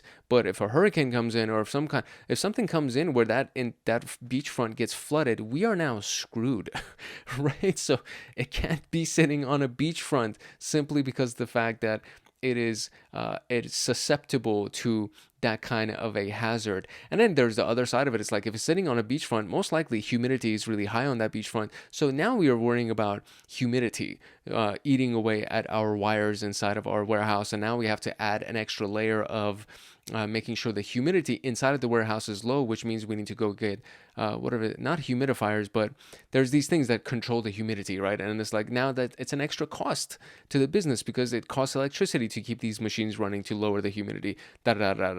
So there's like so many different things that comes into play that most people don't even think about when it comes down to the security, the physical security of that infrastructure. So all of that falls under the responsibilities of the hosting provider.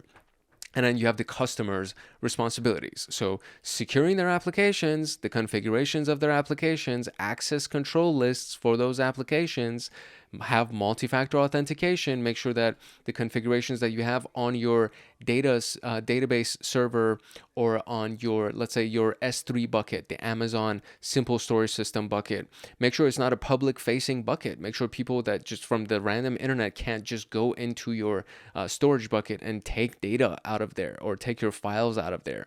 Make sure you have proper access control lists with proper access control authorizations that have been assigned to different people. And of course, comply, right? Ensure compliance with the regulations of your industry. That has nothing to do with me, the cloud service provider. If you're in a HIPAA type of an industry, you need to ensure compliance with your industry regulations. That's not on me. I'm just giving you the access to the infrastructure and the servers. The rest of it is on you, how you protect your client's data. Obviously, we're going to make sure that nobody can hack into our servers just by hacking us, like hacking Google Cloud. We're going to make sure that we do that, our part, to make sure that our networks are secure like that. But when it comes down to the configurations of your specific service that you're renting from us, that's on you, Mr. Client, right? So these fall under the customer's responsibilities. Then there's the penetration tester responsibility. So within the context of pen testing, the penetration tester has to follow the scope and the legal agreements. They have to follow the NDA rules. They have to document their findings. They have to provide any kind of recommendation. These are the responsibilities of the penetration tester. Don't disclose anything to the public without talking to me, or period. Don't disclose anything to the public, period. That's not a part of your job. Your job is to just test my systems and my network and my environment and point out where my weak links are, and then tell me what I should do to fix these weak links. That's your job, okay? And then follow the rules of engagement, follow the scope that I've provided you, the scope of the work, right? Follow that guideline, follow all of the legal agreements that you've signed and all of the legal agreements that we have signed to keep all of our client information and the data and everything, the intellectual property, all of those things secure. There's a lot of things that are at risk here, right? There are a lot of things that could potentially go wrong if the pen tester decides to step out of the bounds of their agreements. And then finally, there's the third-party responsibility. So this kind of falls back onto the conversation of the cloud provider, the software as a service vendor, which could technically be, like Microsoft Office 365. That's software as a service. You're just renting Office 365 from Microsoft, and Microsoft now has to make sure that their software is actually secure. Google Workspace is something that you would get from Google, and Google has to make sure that they're secure.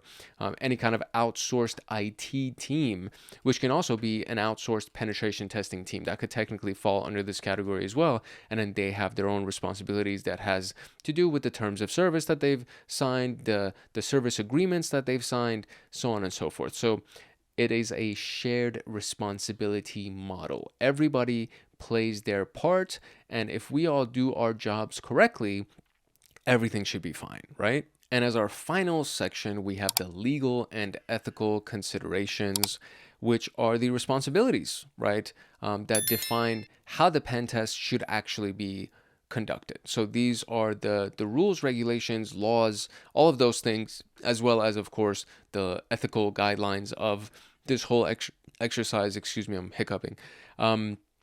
And so the authorization letters, right? So formal written approval for conducting the testing. If you're a pen tester and you don't have written approval, you don't have approval. That's just a basic rule. And if you start running pen tests because just somebody said, yeah, go ahead, do it, they pat you on the back and they shake your hand, you are a fool and you're now held liable for anything that may happen against that company. So do not do it until you have formal written approval to conduct the testing.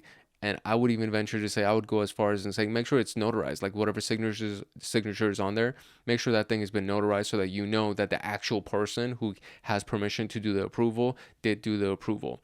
They're required. These are required before starting any penetration test.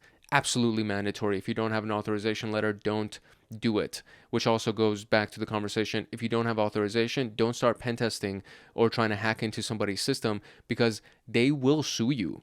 And they will submit an arrest request and you will be arrested and it will be a felony. This is not a light thing. If you try to hack somebody without their authorization, it's a felony. It's not a misdemeanor. It's a really, really big deal. So keep that in mind.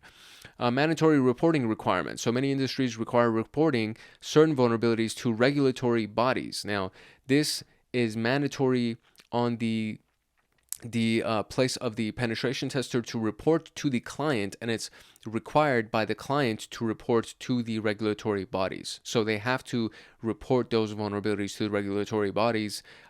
When you're establishing your contract and your overall agreement with whoever your client is, make sure that that is also disclosed, where the requirement doesn't fall on you as the contractor. The requirement falls on the client. And if possible, for you to be able to absolve yourself from that responsibility and require the client to be the one to report that to the appropriate regulatory body. The example would be a breach notification under HIPAA or the GDPR regulations. And if there has been a breach, right, that has left HIPAA or health insurance information or general data information at risk, or that information has been leaked or the systems were breached. Maybe we can't confirm that if there's been a leak, but at the very least we were breached. And so if we were breached, we have to report it to the appropriate regulatory environment or the regulatory authority. And as one last review, there are risks to you, the penetration tester, for stepping outside of the bounds of your agreements.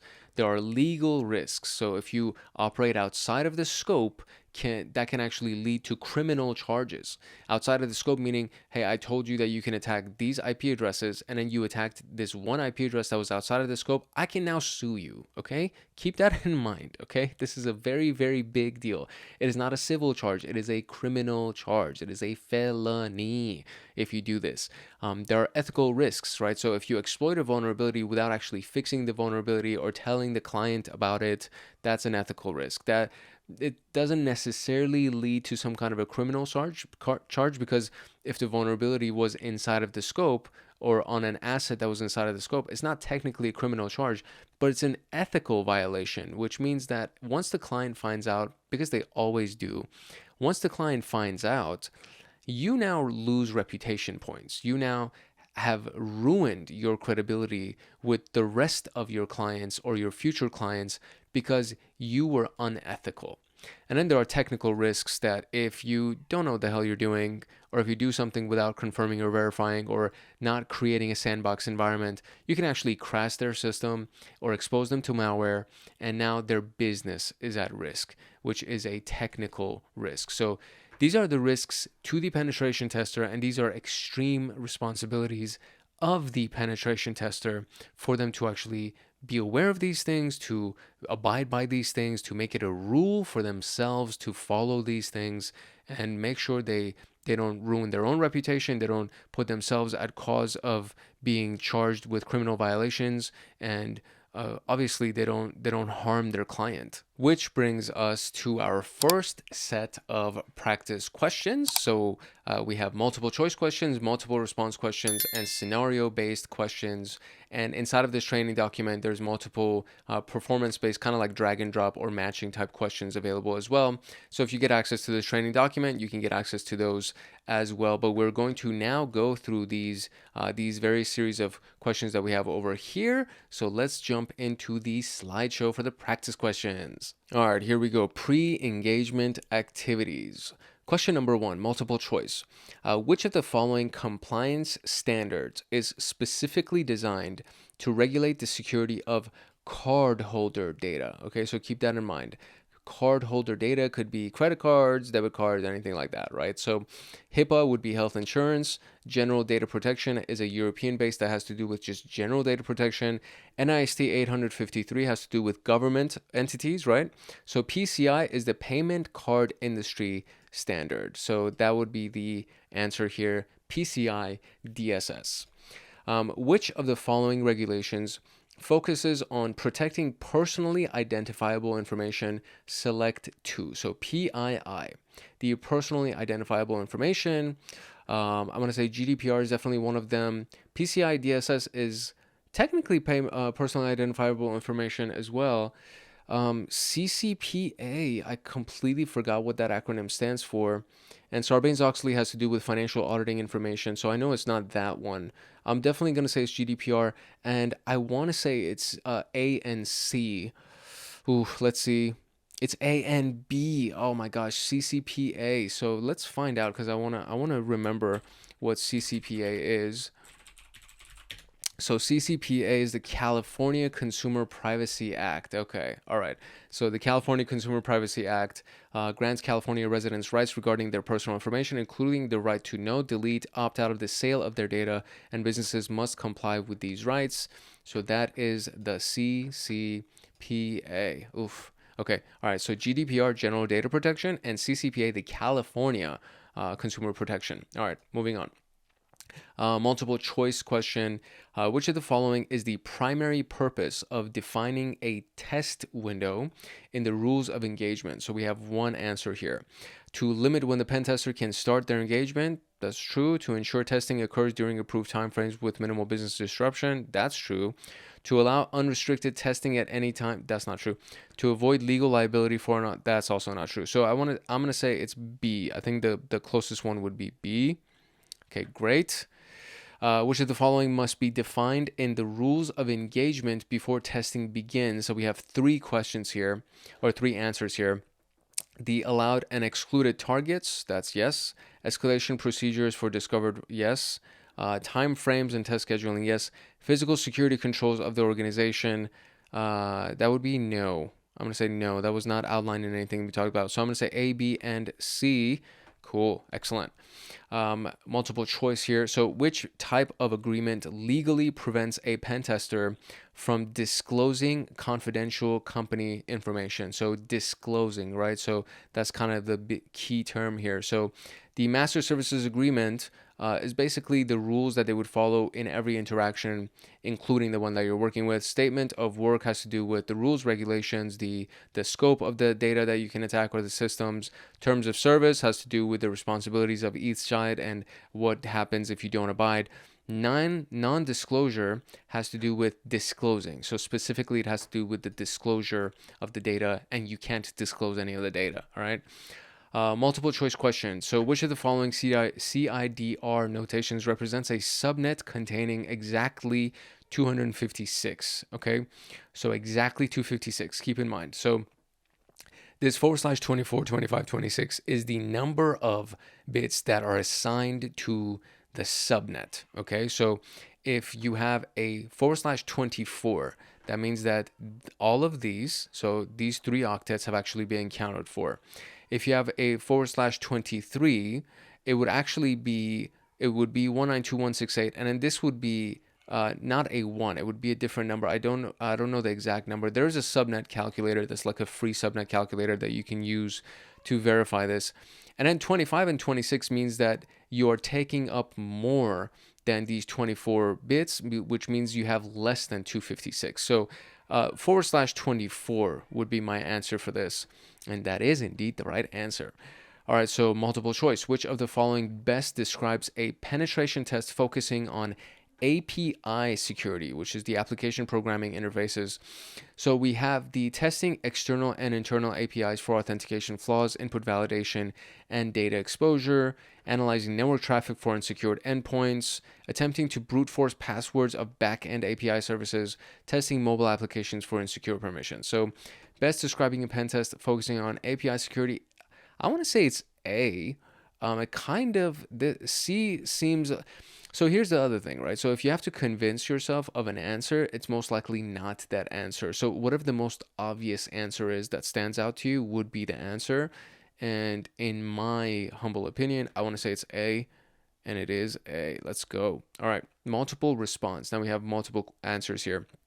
Which of the following are common targets in a wireless penetration test? Wireless doesn't mean mobile devices, right? So it means wireless devices in general. So rogue access points. So a wireless access point that we do not have on our list of access points, right? So what is a common target? That is not necessarily a target. It's kind of like an indication that your network has been compromised. WEP, WPA encryption vulnerabilities would be a target, yes. Web server misconfigurations has nothing to, I mean, it does technically have something to do with wireless, but again, it's not like an obvious answer. And an Active Directory group policy settings also is not a direct answer to wireless. So I'm going to say it's not C or D. And for sure it's B.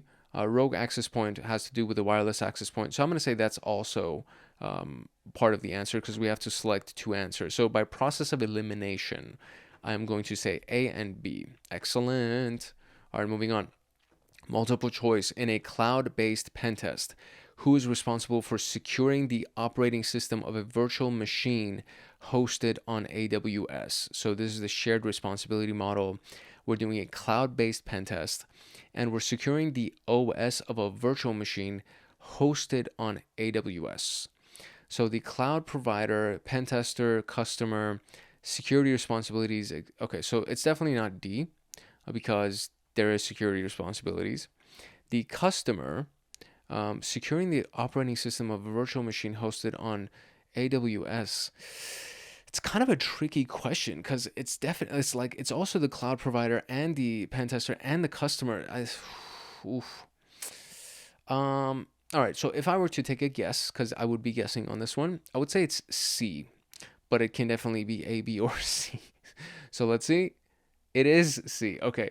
It's the phrasing of the question that kind of like throws me off a little bit. But if you're talking about the operating system of a virtual machine, And if you're talking about the responsibility, this is how I kind of came to the conclusion. If we're talking about securing the operating system, they're not saying the software itself, because the software would be the whoever the creator of the software was. They're talking about securing that operating system that was installed on a virtual machine. And you as the customer are the one who configures the security of that operating system. Do you have a password set up for it, or can it be publicly accessible? Do you have just a password, or do you have multi-factor authentication?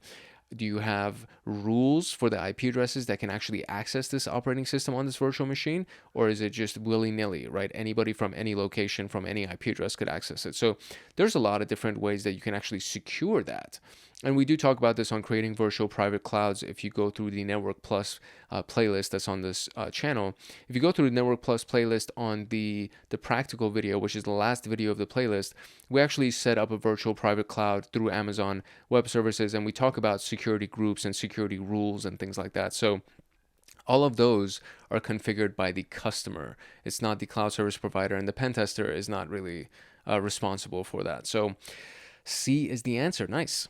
What is the purpose of an authorization letter in a penetration test? So authorization letter, which is written permission for you to do this. So to provide legal consent for testing activities, that's pretty much it. To list all discovered vulnerabilities, nope. To define escalation procedures, no. To authorize social engineering, no.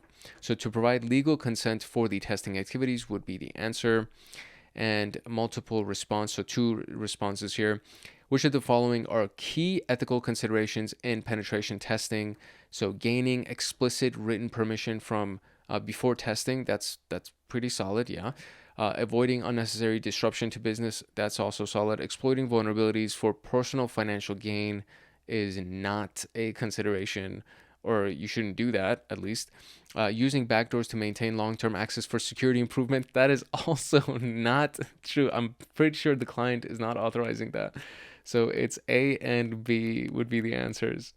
And that's it. That's all we had for section 1.1. So cool. We are officially done, and we can now move on to section 1.2, which will be in our next video. Most likely it will be in next week's video. I'm still unsure about the scheduling and distribution of these episodes, but I think it will end up being kind of like a 1 per week. So most likely, if I choose to do it that way, then I will see you in next week's episode, which will be collaboration and communication.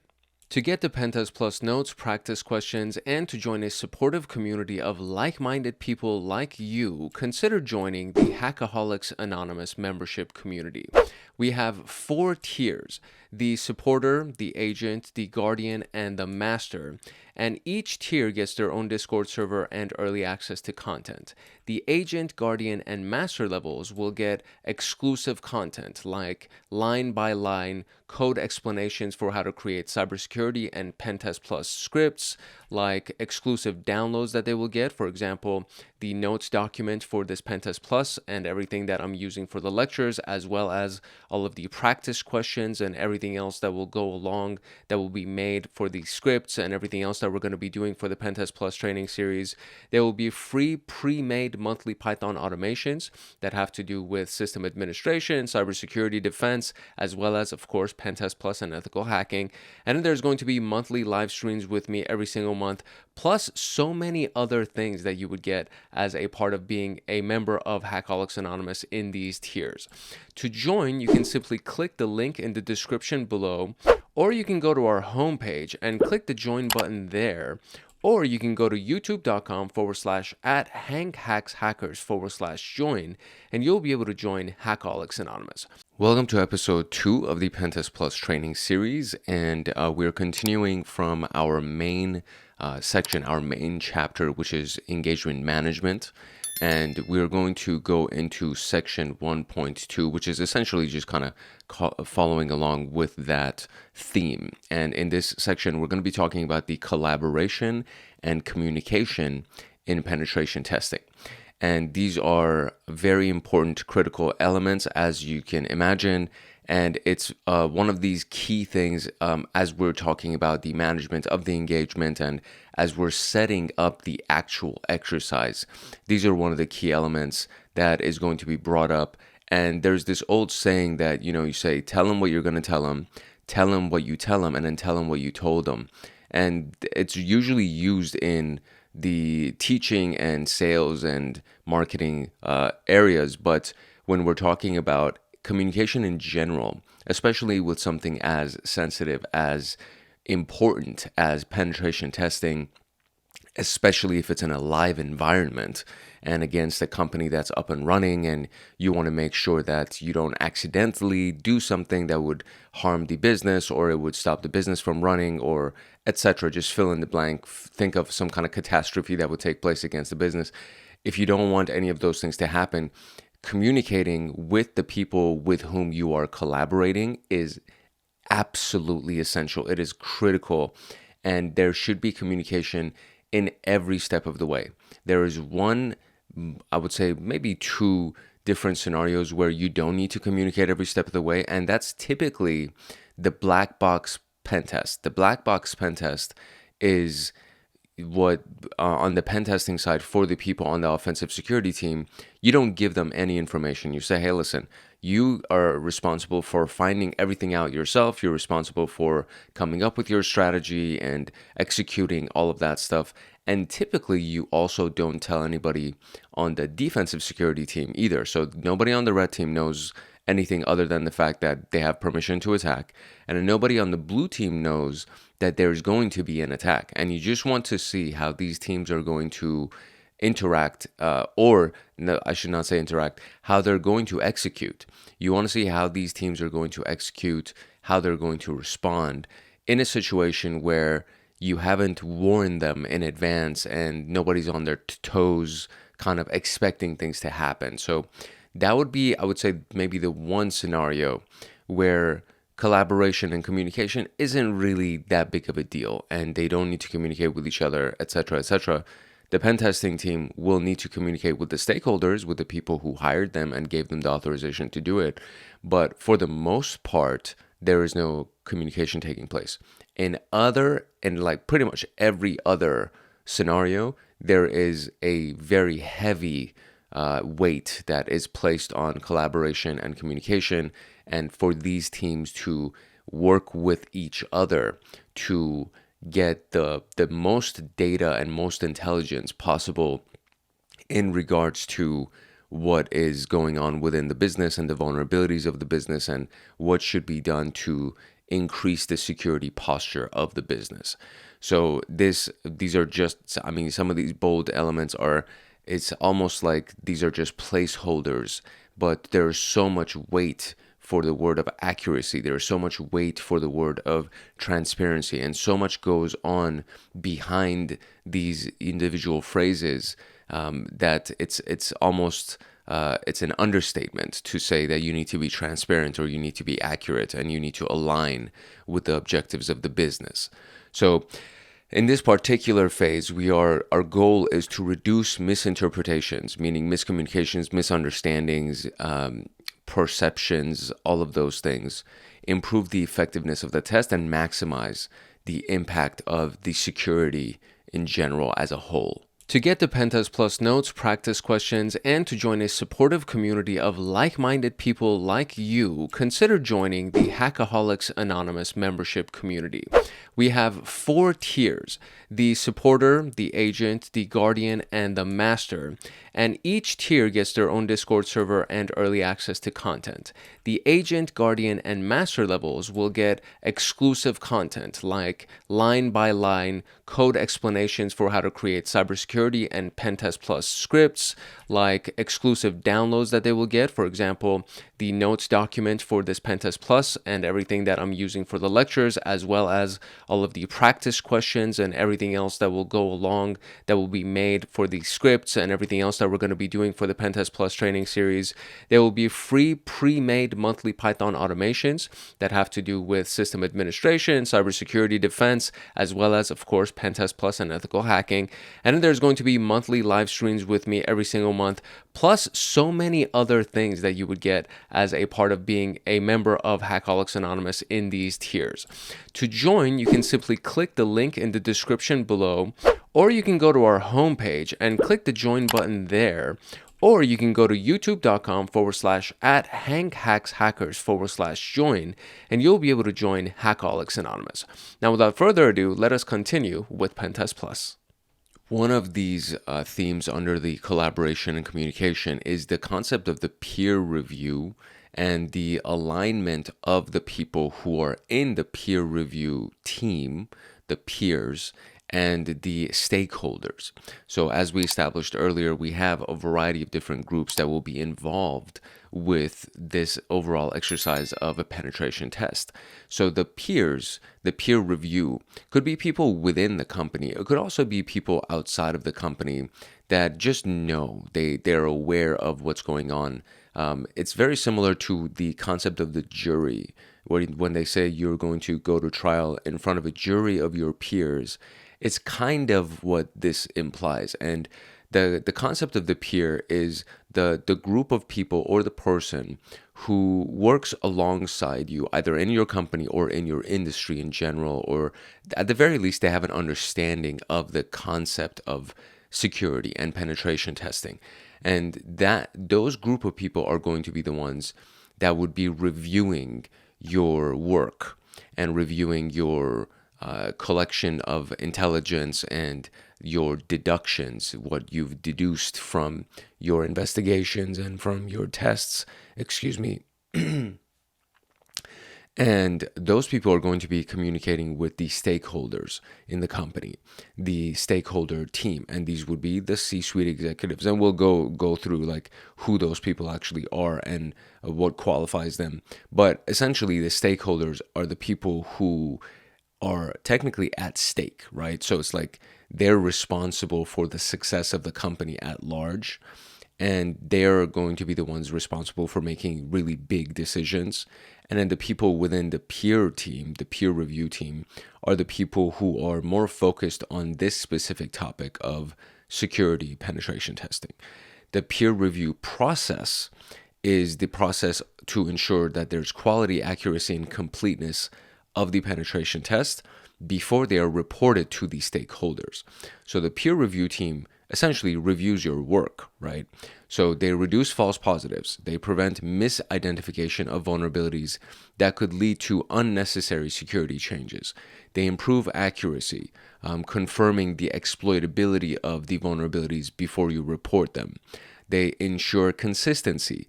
Consistency has to do with repetition, right? So can you actually consistently get this result from this test? Does this vulnerability show up consistently every time we run these assessments? So this standardizes the testing methodology and report formatting and results that are generated from the tests. And then enhancing of the learning.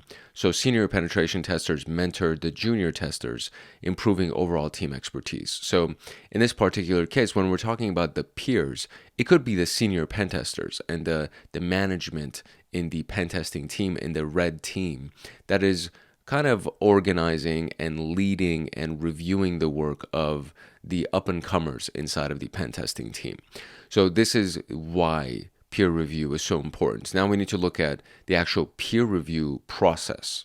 The peer review process comes in 5 steps. So we have the initial testing and documentation. So whoever the primary tester is documents the vulnerabilities, the proof of concept exploits, and the testing methodologies. And everything else, really, like documentation, in my humble opinion, is better to have more than to have less, because there may be situations where you're asked a question and you had the answer when you were running the test, but you didn't document it. So now you're kind of you're relying on your memory to see if you can remember what exactly happened. In my opinion, it's better to have a massive Word document that has everything that happened during the penetration test. And then from there, you kind of narrow it down and create like a report version of it that would be delivered to the stakeholders, and a detailed version of it that would be delivered to your pen testing management team, etc. So documentation, in my opinion, it should be very, very comprehensive. The primary tester is the person That would be documenting the vulnerabilities, proof of concept exploits, and the testing methodologies. And then there should be a secondary tester, or depending on the size of the team that's running the pen test, there should be, in my opinion, this is just my opinion, there should be somebody who's just responsible for documenting. Like they're sitting there with a tape recorder. I'm showing my age there. They're sitting there with their phone, right, and the voice app on their phone recording everything that's going on, at the very least on a voice note, so that they can capture everything, and then they would transfer the notes from that voice note into an actual file, a doc file, in a really, really good environment. If you have the resources and the capabilities, there would be a camera that would also be set up to capture the way that people are responding and they're interacting. And you have a bunch of different data sources that are being pulled that will end up compiling the notes for the documentation. So documentation is a big deal. And this is the initial testing phase and the documentation phase.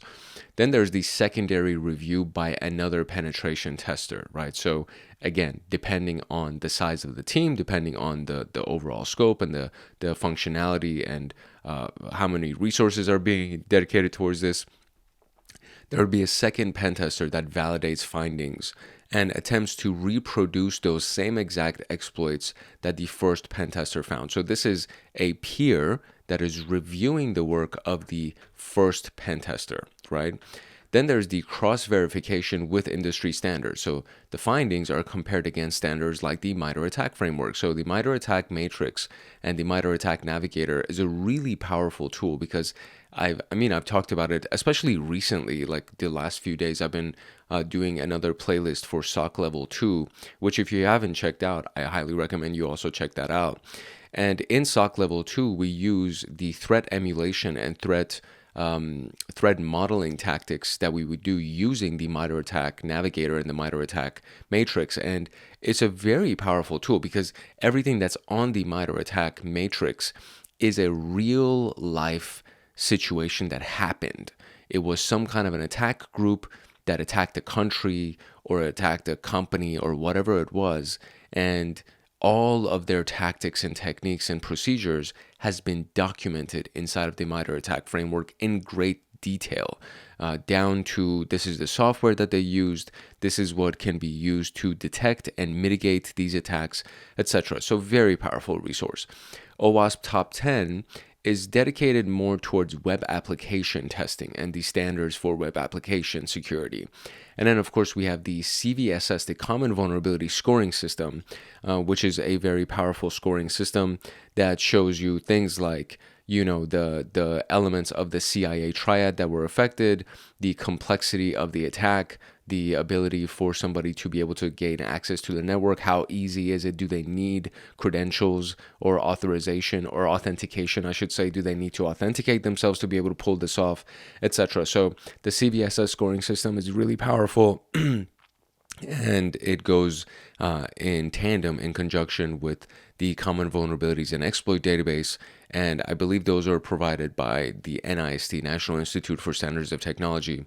So these are, you're comparing everything that you have found through these two phases against your sources that would be industry standard sources. So the Mitre attack framework is an industry standard source. OWASP Top 10, industry standard. CVSS, CVE, industry standard. So you're comparing what you have found against the industry standards. Then the reviewer will take their initial review, they will take the comparisons against those industry standards, and then they will start creating their feedback and potential improvements if there are any, right? Which most likely there will be.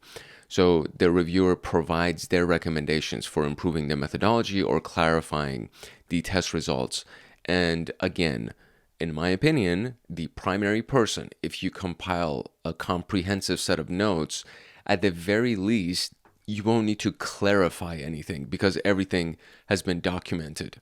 Improving the methodology will most likely be something that'll happen where they'll nudge you in the right direction and they'll say, hey, this is the route that I think you should take, or you can do this better, or you can, extrapolate on this, expand on this specific tactic that you used and see how much further you can go on this, and so on and so forth. So there's going to be ways that they will definitely help you improve the methodology if you're the primary tester and you're a junior tester and you're reporting to a senior tester.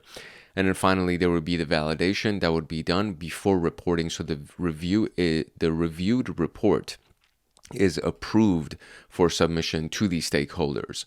And this is done again by management and probably somebody else that's inside the security engineering team, as many of the senior penetration testers and the senior security folk are going to review it, and then they'll be like, yeah, you know what, this is legit and we need to actually report this. These are not false positives, these are all true positives, and this is very important. We need to mitigate and remediate and patch and update whatever we got to do to make sure that these vulnerabilities are not exploited by a malicious actor.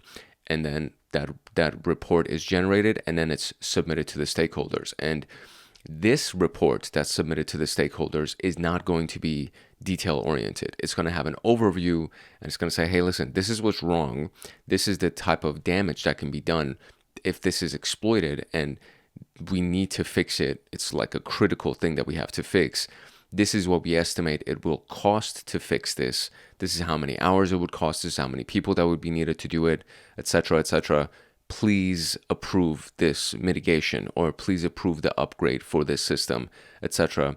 And that's it. You don't need to go into the details of this is what we did and this is the specific tactic that we used and Like, you don't need to explain all of that to the stakeholders. The stakeholders just need to know that this was actually verified and it's actually critical and it needs to be patched immediately or it needs to be resolved immediately.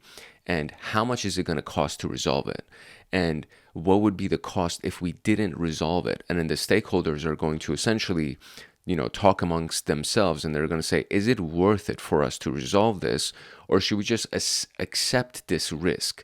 Risk acceptance is a big part of this whole thing. So they could say, no, we don't want to resolve it because the cost to resolve it doesn't make sense. We're just going to accept this risk. And if somebody decides to hack us and they do this or whatever, if they exploit this particular system, we'll just, we'll accept that. We'll bite the bullet on that. And we accept responsibility for that. It's your job as the pen tester to point it out. It's their job to say whether or not they want to actually resolve it and remediate and mitigate. The tools that would be used in peer reviews would be things like the collaborator element of Burp Suite that verifies web vulnerabilities, for example, SQL injection, cross-site scripting, so on and so forth, server-side request forgery. Then we have Nmap and Nessus reports, the Mitre attack navigator, which is, again, another really powerful tool, and you can actually export a report along with annotations that you make to it, notes and scores and everything that you've attached to it. You can export that whole thing, and that could be included in your peer review process and your documentation. And then, of course, the CVSS calculator to ensure that proper risk scoring of vulnerabilities has taken place, so that when you actually do report it to the stakeholders, you really can say, hey, this is critical. We need to address this immediately. And this is not something that should be overlooked, right? If it's not a critical thing, if it's like a low-rated vulnerability, they'll be like, all right, whatever, who cares? But if it's critical, you need to address this immediately. So these are the tools that you would use to establish your peer review documentation and your overall report that you would send to your group of stakeholders. Which brings us to the stakeholders. So who are these freaking people? Who are the stakeholders, right? We've talked about who the people in the peer review team are. We need to know who these stakeholders are. So the top level is the C-level executive. So you have the Chief Information Security Officer, the Chief Technical Officer. You have the Chief, or it could be the Chief Technology Officer. And then you have the Chief Information Officer. Typically, the CEO doesn't get involved. Typically, the CFO doesn't get involved. The CFO might get involved if they need to approve the budget to upgrade something or to install something or bring on a whole new series of equipment or technology, because the CFO is the one who manages the finances, right? They're the chief financial officer. But when it comes down to the stakeholders that are involved with security, you have the information security officer, the technical officer, technology officer, and then you have the information officer. And so these guys or gals, these people focus on the business impact, the compliance, and the risk management of everything that's going on, how it applies to the business, and how things should be navigated. Okay, how much is this potential vulnerability going to impact the business? Does it really hit our compliance? Are we non-compliant if we don't fix this? And that's like almost more severe than the impact that it could have on the business, because if you're non-compliant, now you're looking at these governing agencies that are going to fine you, and then they're going to write you up, and then now they have to report you, and then you lose reputation, and your stock prices take a dive. So it's like a really big chain of events that kind of sets off if you are non-compliant. And then, of course, the management of the risk and whether or not they want to accept the risk, if they want to mitigate the risk, if they want to, transfer the risk by buying insurance to offset what the cost of that risk would be, et cetera, et cetera. So that's the C-level people. Then we have the security team people. So we have the blue team, the security operations center, the incident response team. And these people are interested in the technical attack vectors, the mitigations, and the response strategies. So these people are interested in the detailed report. These people, not so much. They want to know about the impact that it's going to have, the financial the repercussions, and everything else that is a high-level overview of it. These people are interested in the nuanced details of it. And then you have the IT teams, the developers, the system administrators, network engineers that need detailed exploit data for remediation based on what is recommended by the security teams, the management teams. And then, of course, we have legal and compliance teams that ensure that the test aligns with the various regulations and regulatory environments that we covered in the last video. So these are the people that need to communicate with the peers. The peers are more looking at the actual elements of the test that are done, but these are the people that in advance they'll be like, okay, so this is what we're going to be focusing on in this test. These are the teams who are going to be assigned to it, and this is how far you can go. This is the scope that you can go when it comes down to the techniques that you're going to use and the assets that you're allowed to attack. And the legal and compliance teams, all of these people are literally going to be in the same meeting having this conversation, and they all come together in agreement, and everybody puts in their 2 cents so that they can be like, okay, all right, this is what we're going to do, and this is what we're focused on. And then after the fact, after the pen test has been done, they come back together again with the team that did the testing, and the team that did the testing is going to report to these people, and they're going to do the high level stuff. The C-level team is going to say, okay, these are the ones that we really want to focus on, so please pass that information to the security teams as well as the IT teams to make sure that it's taken care of. And of course, if it's something that's really, really a legal issue or a compliance issue, these teams are going to chime in and they're going to say, we need to address this as well. So please go ahead and do whatever you got to do on your end to address these specific vulnerabilities, because this is a very big compliance and legal issue, and we need to address these immediately. The alignment with the stakeholders, again, I firmly believe that it should all be done in one room. It should all be done in one meeting, and it should be an organized meeting, and people should talk in turn and all of that stuff, so that you have the meeting before the event. You have any meetings that might be necessary during the event being the penetration test live as it's running. If there's something that's like really important to talk about, you need to have an emergency meeting. And then you have the meeting that would happen after the test. So at the very least, there would be the meeting before the test and the meeting after the test, and it's done with everybody, okay? This is one of those things that it saves time, it saves energy, it saves resources. Everybody come in the same room, everybody's updated at the same time, and then they can talk and navigate and strategize, and then they'll tell you, all right, this is what we want to do, right? So when you are doing the meeting before the test, you would define the testing goals very clearly, and you focus on compliance, threat simulation, or improving defenses, depending on whatever the goal is for the test. And then you would set the expectations on the scope, meaning what techniques are you allowed to use and what assets are you allowed to attack. Those both fall under scope. And then reporting, what's required and expected from the reports that you're going to generate. Ensure everyone knows what will be tested, how reports will be formatted, and response timelines. and then communicate regularly during the engagement, right? So this is the thing. Again, this is something that should happen in during the engagement. The communication happens from the individual pen testers to their management. So they just report to their upper management. The individual pen tester is not going to email the chief information security officer. That's not how it works. During the penetration test, and even in the meeting after the event, the meeting after the test where everybody's sitting at the table, those people, the pen testers, aren't the ones that are going to be in that meeting. It's going to be their management that's in that meeting, and they have compiled all of the information from the pen testing team, and they're reporting to the legal team and the C-suite team, so on and so forth. So the actual pen testers, they're not going to be reporting to anybody that's on the stakeholder team, most likely, apart from their actual management, and their management is a part of the stakeholder team. Apart from that, those group of people, they're not going to report to anybody else in the stakeholder team. So they're going to be communicating directly with their management. And this communication, this regular communication during the engagement, goes in a hierarchical type of a chain. It's a hierarchy. The pen testers report to their management reports to the upper management, and they report to the CISO, unless they said, hey, listen, we're removing all of the red tape, and the management, the red team management, can immediately talk to the CISO and to the upper level C-suite people.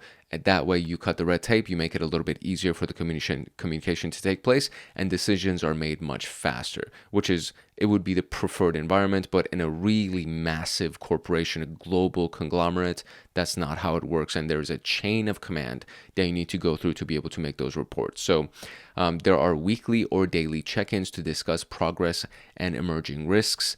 And depending on who the communication is with, that would probably be done on an hourly. The pen tester will communicate with their management in real time, or at the very least, let's say you start in the morning, this is what I'm going to work on today. At the midday update, you're going to say, this is what I found so far, or I haven't found anything so far. And then at the end of the day, this is what I found, or I haven't found anything. And then the management will have probably a daily or a weekly update, depending on the type of stuff that has been discovered. From there, they will be communicating with the upper management. Which brings us to the concept of communication strategy. So how do you communicate with these people? And I've already touched on this, so I'm not going to dive too deep into this. The technical versus non-technical language is very important. If you're talking to an executive, you want to talk about the business impact, meaning this vulnerability could lead to this kind of a fine. You don't need to say, this is the vulnerability and this is what it's hitting and this is how we exploit it. You don't need to go through all that.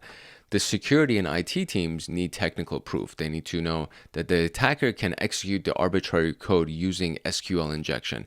This sentence is irrelevant to somebody on the executive team. They don't care. I mean, they do care, but more often than not, it's probably either going to go over their head, or it's like, okay, it's too much information. Just tell me what I need to know to make the decision. You're wasting my time by giving me too many details.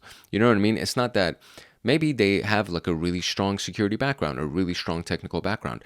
That it doesn't mean that they can't understand you, but what it means is that you're wasting time by giving details. You talking about details is taking up their extremely valuable time. So that's the thing, right? So the security and IT teams, they love technical stuff. It's their job to take all the technical stuff so that they can really help you assess how severe this specific vulnerability is. The executives, they just need to know the highlights, okay? So there's the technical conversation and non-technical conversation, or types of language. To demonstrate whether or not this is like a real big thing, and to really, if you can, right, if it is possible to demonstrate how important this risk is, then you actually demonstrate it inside the meeting and you say, okay, so here's the real-time attack using Metasploit or Burp Suite that can actually help the non-technical people understand the risk of this. And it's like, look how easy it was, right? There's this tool called Metasploit that's free to download, and you don't even need to know coding to be able to run Metasploit exploits. And this is how easy it is to select the exploit and then run the exploit. And look, now they're in our system. And it's like, oh, okay, well, that's kind of scary. Burp Suite, same thing, right? You really don't need to know a lot about technical jargon and like a lot of different things, because Burp Suite helps automate a lot of that stuff for you. And these tools make it very easy to wrap your head around how simple it can be to execute an attack. And so if you can demonstrate that to the stakeholder group, most likely they'll be like, okay, well, this seems, I don't know what the hell just happened, but that was very, very quick and that was really easy. You just did like a couple of clicks and all of a sudden you're in our system. Okay, we need to fix this, right? Especially if the system that you were able to get access to is holding all of the intellectual property of the company, or is holding all the financial data of their customers. It's like, okay, this is a big issue. We need to address this immediately. Clear reporting formats. So using color-coded risk matrix is really, really helpful, right? Like color code things. It's visually appealing and it helps people understand, especially when you're dealing with a lot of data. And it helps to quickly convey which vulnerabilities require immediate attention. So the red ones are really severe. The yellow ones, not so much. The orange ones are in the middle, right? It's like, it's simple. It's easy to understand. And if it's green or blue, don't even worry about it. And now we are at the root cause portion. So this is part of the technical conversation that you would have with the security and the IT team. So instead of just saying, this is what's happening, right? When we do this, we need to say, this is why this is happening. And this is identifying the root cause of it, right? So what is the underlying cause? What is the vulnerability that we are able to exploit, and why is this vulnerability actually allowing access to us, to our system? Why is this vulnerability so easily exploited? The why question is being answered in this particular segment. And there is an actual process for this. So we're going to go through it right now. The root cause analysis is one of these things where you essentially identify not just what, but why. The root cause analysis process, the RCA process, comes in 4 steps. So first you identify the vulnerability. So let's say SQL injection was found in the login form. We have a login form on our website, and you can actually inject standard query language. You can actually inject SQL queries inside of our login form and then retrieve data from our databases. That's a big deal. That's really, really important, and it's a very big vulnerability. So you analyze the exploitability of that vulnerability. Can the attacker actually steal data and escalate privileges or gain shell access? If they can steal data, it's a big deal. If they can escalate privileges, it's a big deal. If they gain a shell access where they can remotely control our system, these are all big deals. So can the attacker actually do this? If they're going to use SQL injection and get into our database, can they steal data from us? If they can, this is a big deal. So this is analyzing the exploitability of that vulnerability, and then we trace the cause of it. So why is this even happening, right? So why are they able to inject SQL queries into our login form and steal our data? It's because there's no input validation that is happening inside of the application's authentication function.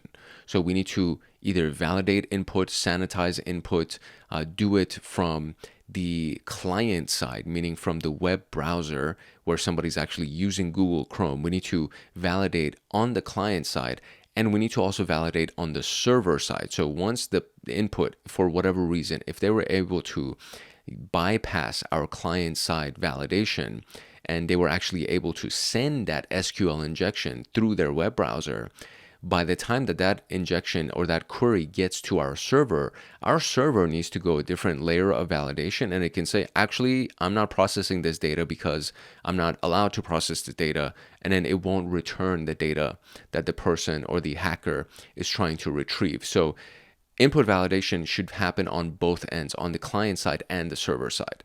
And so the root cause for somebody being able to inject SQL queries into the login form is that there is no input validation, or the input validation is very weak. Therefore, the query is now being sent. And then we recommend that permanent fix. So implement parameterized queries. Instead of blocking keywords like this specific keyword, in the SQL query. And this is just a part of the SQL injection. And I'm not going to go deep into what this means. If you've never seen it before, we'll be talking about it. There are a couple of videos that I've already done on SQL injection that are on this channel. So if you don't want to wait on the PenTest Plus video that's going to come out, you can go ahead and look at the SQL injection videos, and most likely you will run across this query. This is a very, very common query to test to see whether or not a system is susceptible to SQL injection. So instead of blocking this specific keyword, you can say, okay, there are a series of queries that are allowed, and then everything else is just blocked, right? So instead of blocking a list of specific things, you block everything with the exception of this small list of things that are allowed. So for example, if a person is trying to log in, they're allowed to enter their username or their user email, and we're going to use a regular expression pattern to say, okay, this is what the user emails are like. And so if anything other than this user email pattern is input into our form, we're blocking it. That's it. They're very, very simple, right? So in that way, you don't need to have this long list of SQL queries that are blocked. You're literally just blocking everything, and then you're allowing a small list of things. And this is kind of like the same concept behind firewall rules, where it's like, we're just going to block everything, and we're only going to allow this handful of IP addresses to be able to access the system. It's so much easier that way, instead of saying, okay, let's allow everything and then just block this list of, it's like, dude, that list is going to be endless. It's so easy to get a new IP address. So instead of allowing everything, let's block everything, and then we're just going to allow these series of verified IP addresses, etc., etc., etc. Hopefully you understand the point. So just as an example, these are some common root causes of security flaws. This is not by far meant to be the full comprehensive list of security flaws or the list of root causes of security flaws. This is just a common list, right? So we have weak authentication would be the cause. The example vulnerability would be credential stuffing or password spraying, which we'll talk about when we get to the exploitation phase. And then the mitigation would be to enforce multi-factor authentication, rate limiting, meaning if you get 3 incorrect logins, we're going to block you, we're going to lock you out, and password complexity policies to make sure you have strong passwords. Root cause could be lack of input validation, and SQL injection or cross-site scripting could be the types of vulnerabilities that are exploited. And so you would use parameterized queries and input sanitization to mitigate these types of attacks that would be done against your system.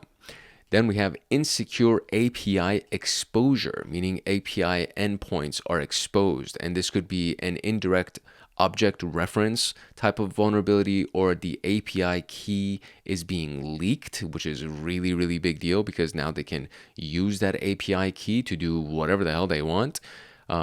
Then you would implement OAuth or API rate limits or access controls to make sure that these things are not done. And OAuth is actually an authentication mechanism that, for example, when you go into a website and it says log in with your Facebook account or log in with your Google account, it's that kind of authentication mechanism. API rate limits is very similar to rate limiting with the weak authentication, except it's just how many times can this person or can this IP address or any given IP address, how many times can they make an API call against our system? And if they do more than this many times in 1 second, we know that there's something going on. We need to lock this out, etc. And then access control lists and authorization.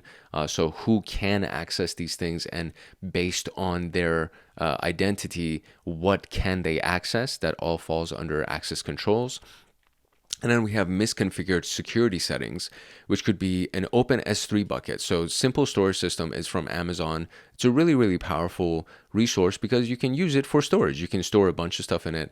But if it's open, that means it's publicly accessible. It's not hidden behind anything. There's no login mechanism to try to access it. So if it's publicly accessible, that means that every piece of data that's inside of that bucket is now accessible by anybody that can get the link to that bucket. And then default admin credentials, username is admin, password is admin. It's like, bro, change the credentials. What are you doing? Like that's so silly. Why would you do that? Enforce least privilege and configuration hardening, which is what this whole thing mitigates as. So if you have S3 buckets that are open, you need to harden the configurations for those S3 buckets so that people cannot simply access them from the open internet. And then the concept of least privilege means that whoever you are, that you actually log in, you are not like, you're only allowed to do one thing. You can't do everything as willy-nilly, right? You're limited to your privileges. And of course, the default credentials shouldn't even exist. Like you, as soon as you have access to that system, you will create an official administrator. And then from there, you're going to delete those default credentials, the admin username and password. We also have to address the concept of the escalation path, which essentially means who do you contact if you find a serious vulnerability, or if the testing that you're running, it actually causes unintended effects or disruptions in the business, or something happens that data is leaked, something happens that was not intended or anticipated. So what do you do in that case? If something serious has actually been found that needs to be addressed immediately, meaning you can't wait for the testing period to be over and you need to tell them right now that, hey, we just found somebody who's been logged into this system for the last 3 weeks through this some kind of like remote C2 server, and we need to get rid of this immediately. We can't wait until this guy, or until like the testing period is over and then we kick this guy out. Like we need to kick this guy out right now. Or if something happens where it was not intended, a service crashes or a system crashes, and you need to address it right away. So the when to escalate conversation. So that's the very first question, is that when do you actually escalate something? And if the pen tester finds a remote code execution vulnerability, which is kind of a little bit like what I just mentioned, but this is technically a remote code execution vulnerability, meaning that they haven't done it. Maybe like they haven't executed code remotely from a different location, but there is a possibility that they can. They being the attackers and the attack or adversary groups. So if they can do it, then it's something that they need to be addressed right away. And it's inside of a production system, which is the second part of this, which is even more important. It's not even inside of the sandbox environment that we're talking about. It's inside the actual production system that's going on, or maybe the duplicate of the production system. Therefore, we know that it exists in the original production system. So the CISO, this Chief Information Security Officer, has to be alerted immediately so that they can make the appropriate decision to apply the right mitigations or take the necessary steps to get rid of this thing or to patch this vulnerability, and just make sure that it's no longer possible to execute code remotely. So that would be when to escalate it. And then a couple of other timings, or a couple of other examples of when you can escalate would be unintentional service disruption. So if you scan something and it causes a system crash, you notify the IT team immediately. Unauthorized access obtained. So if a customer or employee data is exposed, legal and compliance teams must be involved immediately. So this is unauthorized access obtained, but you can also say unauthorized access detected would be probably another one of these reasons.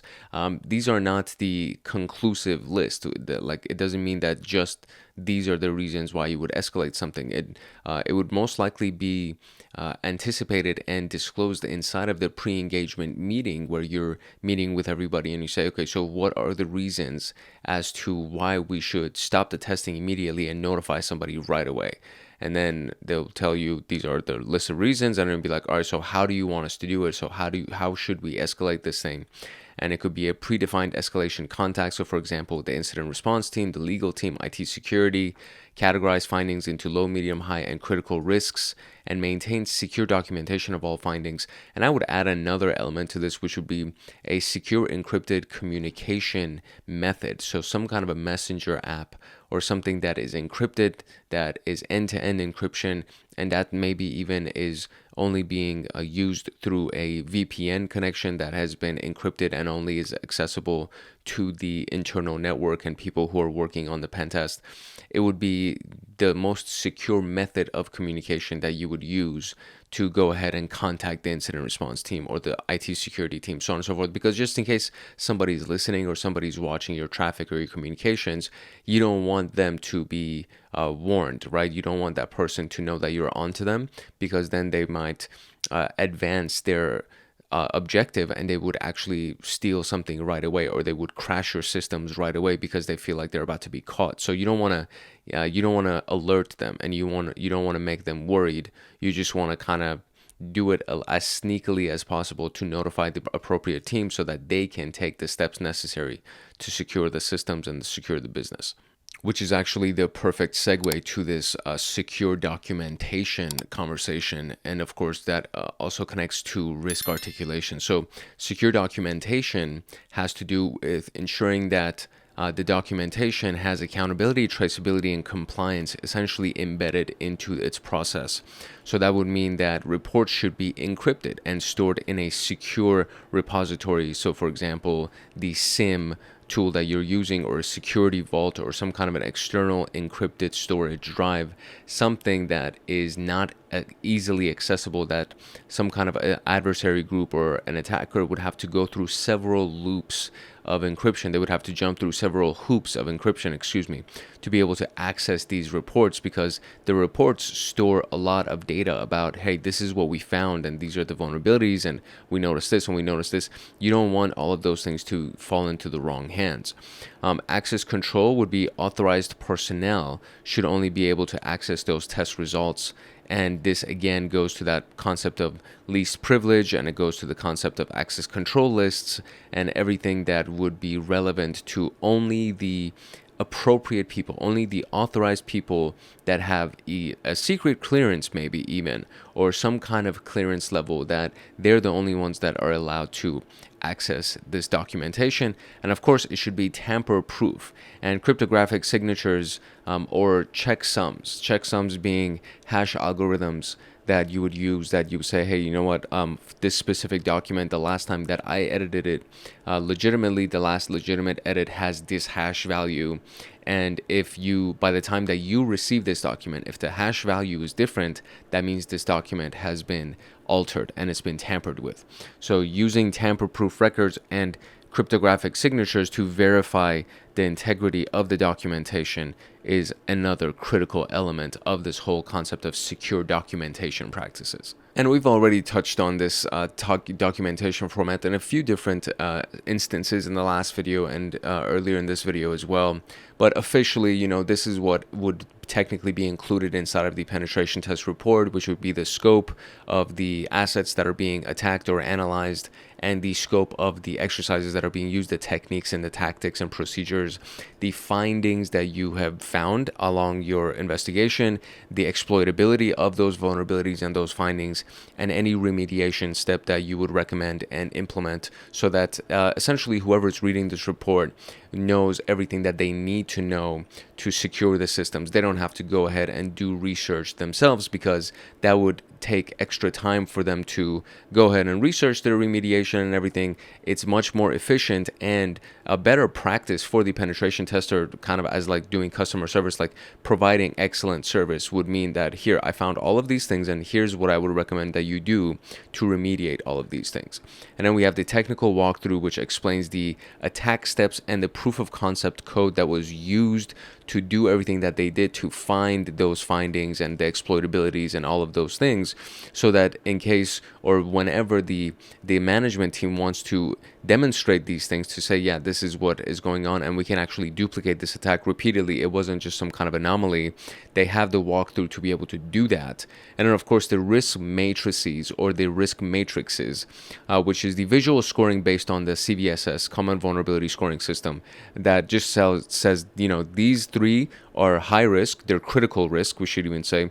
These three are medium, and these five are low risk types of vulnerabilities that we found. So you would include all of this inside of the documentation. This is all included as the format, right, of the documentation that would be passed on to the stakeholders and the upper management team. And one final note that we would have for this section is the reprioritization of goals and the impact they would have on the business. So during a penetration test, usually, I'm not going to say all the time, but it's not uncommon for priorities to shift during the test because you discovered a critical vulnerability that has to immediately be addressed, or there are changes in the business risk appetite, meaning that during, ever since you started the test, there was new compliance that came out, and new compliance isn't really in the hands of the company. It's like something that happens in the regulatory environment or the regulatory authority that manages your industry puts out some kind of new compliance requirements, and now that needs to be an immediate adjustment that needs to be made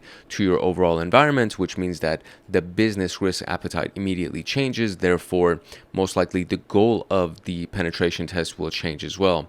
Then we have the emerging attack vector. So if there's a 0-day vulnerability that was released during that test, and that 0-day vulnerability was something that prior to the test you didn't know about, right?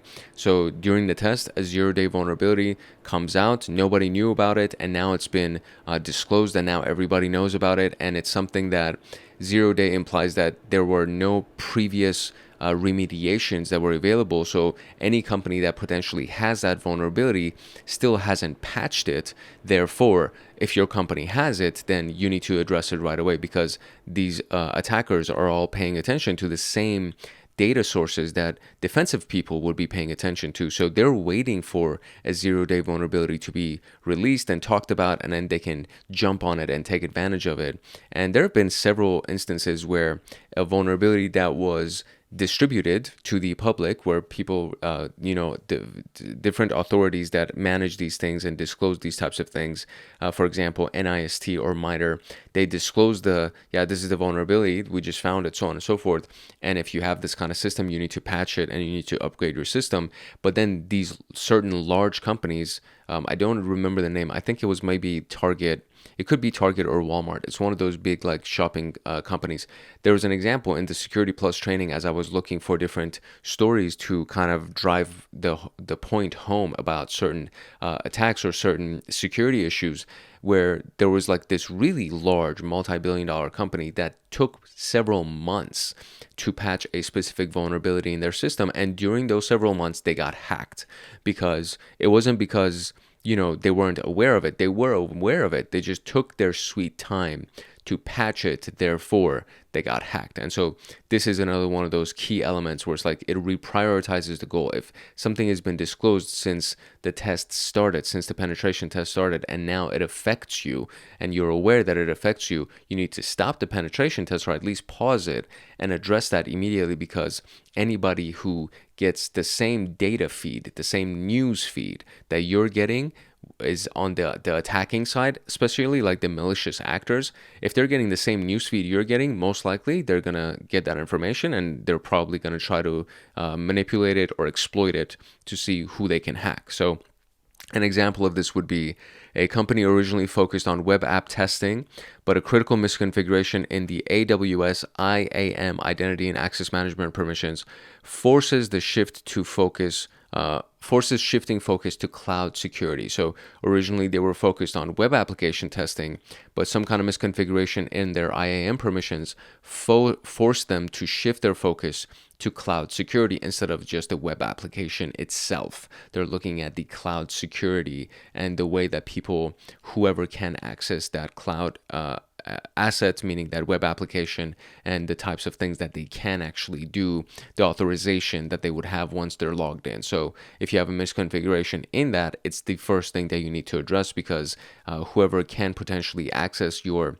identity access management, then that means that they can create a new username for themselves and give themselves permissions, or assuming that would be like one of the examples. But it is a very critical service inside of a business that your identity access management policies and procedures are very, very strong. Therefore, those permissions are very strong, and not like a random person can't just create a username, a password, or log in as one of your current usernames and go ahead and do whatever they want within your infrastructure. So this is just one example of this. Then moving on to business impact analysis, and this measures the damage of discovered vulnerabilities on the business. So this is how the the vulnerability impacts the business. So you do an analysis of how this would impact the business, and data sensitivity. So how much confidential data could be leaked if this vulnerability was actually exploited? Will exploitation of this vulnerability actually disrupt the business's functions in real time? If so, we need to go ahead and address that. If we're going to lose a lot of confidential data, we need to go ahead and address that. Could this vulnerability lead to regulatory fines or lawsuits? And if so, we need to go ahead and address it. And then, will customer trust be impacted? Will we lose reputation points with our customers, with our shareholders, and lose value of our market cap and our stock prices? And will we lose customers to our competitors because they don't trust us? There's a lot of different things that would impact the business as a whole. And if any of these things are actually they result in a yes or a true or something affirmative that, yeah, you can actually lose confidential data, then the testing needs to be paused and it needs to be addressed immediately. So these are things that, again, because of the damage that can actually be caused, you can't just wait until the end of the testing period, especially if you have like a long testing period. You can't wait until the end of the testing period to address these issues. It's something that needs to be addressed immediately, because if a malicious actor can actually find out about them and try to exploit them against you, that means that they can actually steal confidential data. They could make your business crash. They could cause you to get a lawsuit or a fine, or you could lose customers, or you could lose your share price value, etc., etc. So the impact on the business is another one of these things that actually causes the testing to stop, and then you need to address these issues right away. And an example of this would be the remote code execution portion. So the remote code execution vulnerability that we addressed earlier, if it's on an e-commerce platform, or really any kind of platform that can actually execute code remotely, especially if you have really sensitive data on that platform, it could cause you to attain financial loss, right? So you could have financial loss due to the theft of your data. You could have regulatory penalties for violating some kind of a PCI compliance or a PHI compliance. There's a lot of different types of data that can be stolen, and that's just one thing that can be done with remote code execution, is data stolen, like stealing data. There's so many other things that a malicious actor could do if they have the ability to execute code on your system from a remote location. So it's a very powerful concept. So if you find such a vulnerability, you need to pause the test and you need to address it right away, because it can impact the business. Which brings us to our practice questions for section 1.2. So for the collaboration and communication section, we will have multiple choice, multiple response questions, as well as performance-based, where it's scenario-based, but then inside of this document that I'm using for this lecture, there's also several drag and drop examples and matching question type examples. So all of these things will be useful when you're preparing for the certification exam, assuming you want to take that exam. You will be faced with performance-based questions, multiple response questions, and multiple choice questions. So now that we know what the format of our questions are going to be, we are going to go ahead and cover some practice questions here. All right, so let's dive into it. First question is a multiple choice question. What is the primary purpose of conducting a peer review of penetration test findings before presenting them to the stakeholders? So we're looking for the primary purpose. To validate findings, ensure accuracy, improve report quality. That's pretty solid. Eliminate vulnerabilities that were difficult to exploit. No. Avoid disclosing vulnerabilities that can. No. Shorten the length of the final present. No. I would say the answer in this would be A. And that is indeed the answer. Multiple response question, we need to select two answers. So which of the following are best practices when aligning penetration test findings with stakeholders? Use non-technical language when explaining risks to executives. That's pretty solid, yeah. Prioritize findings based on business impact and risk severity, okay. Focus only on high severity vulnerabilities and ignore minor issues. I would say no. Avoid discussing remediation efforts. That's also no. So I would say it's A and B. Very good. Multiple choice. A penetration tester identifies a recurring SQL injection vulnerability in multiple web applications. What is the most appropriate next step? So it's a recurring SQL injection vulnerability in multiple applications. Report the issue immediately without further analysis. Perform root cause analysis to determine systemic issues in development practices. Ignore the vulnerability since it has been, that's never the answer. Exploit the vulnerability further to increase the severity score. I would say that's also not the appropriate answer, although I can understand how somebody might think that that's a good answer. So it would be perform root cause analysis. Reporting the issue immediately without further analysis isn't really the best thing because you just discovered the injection vulnerability and you don't really have the root cause element of it. You're just saying, hey, there's a symptom here and I don't know what's causing the symptom. So trying to find the root cause would be probably the best view. There we go. Multiple response. We need to have 3 responses here. So basically all but one. Which of the following are key components of an effective escalation path in penetration testing? Define points of contact for emergency security. Yes, that would be clear escalation tiers for different severity levels. Okay. Pre-approved response actions for identified vulnerability, allowing penetration tester to decide whether to notify management. It's definitely not D. So I would say A, B, and C. Very good. Why is it important to maintain secure documentation during a penetration test? And this is, we need one answer. So to provide an audit trail and ensure compliance with legal and regulatory requirements.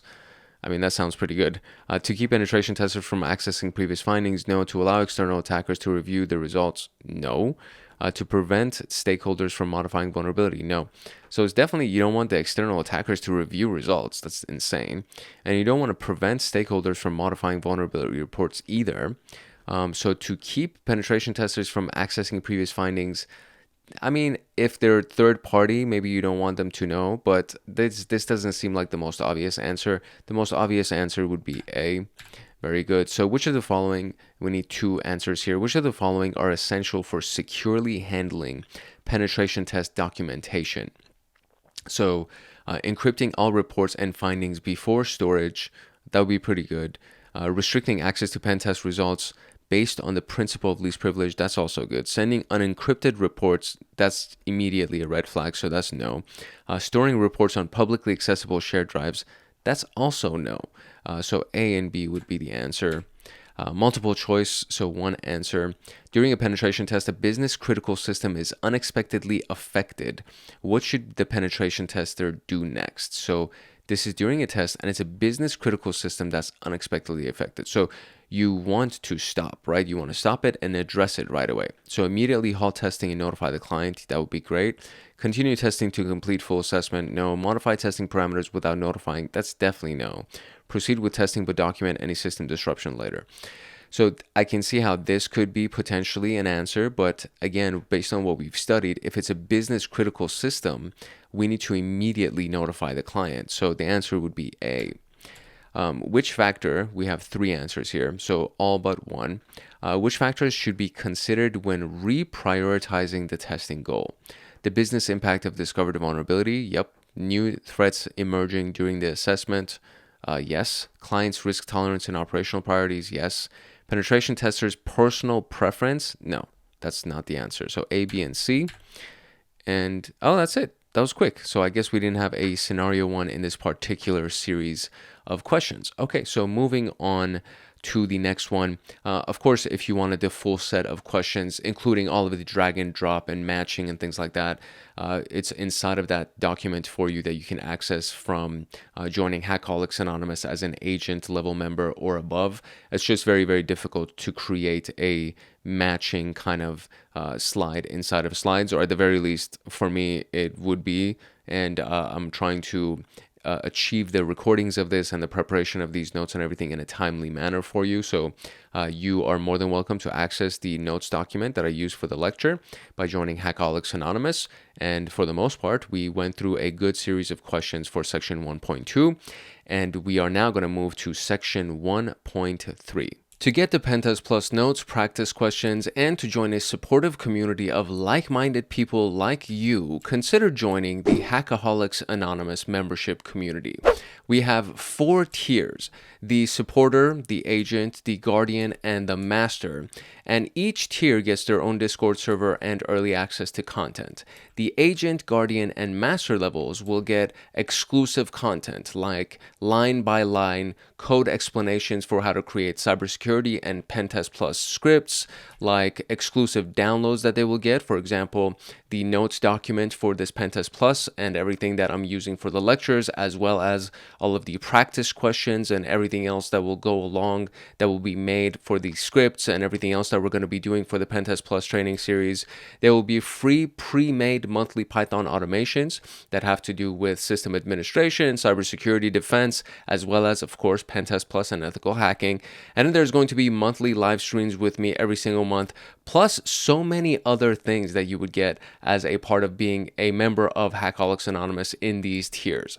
To join, you can simply click the link in the description below, or you can go to our homepage and click the join button there. Or you can go to youtube.com/@hankhackshackers/join, and you'll be able to join Hackaholics Anonymous. Welcome back to the free CompTIA Plus training series, and we are going to continue along with our engagement management chapter, and section 1.3 of engagement management falls under the testing frameworks and methodologies. And in this particular video, we're going to be talking about the various methodologies and frameworks that would guide a penetration test. And there are a lot of really good ones. There are a lot of very popular ones that are used regularly. And believe it or not, actual malicious actors also use these frameworks to try to navigate their own paths along with their attacks towards your devices or your network. And we can use this as white hat hackers and legitimate ethical hackers, penetration testers, to also do the same thing. So testing frameworks standardize the penetration testing procedures and ensuring consistency, repeatability, and compliance with legal, regulatory, and ethical guidelines. And again, there's just going to be some really famous ones, popular ones.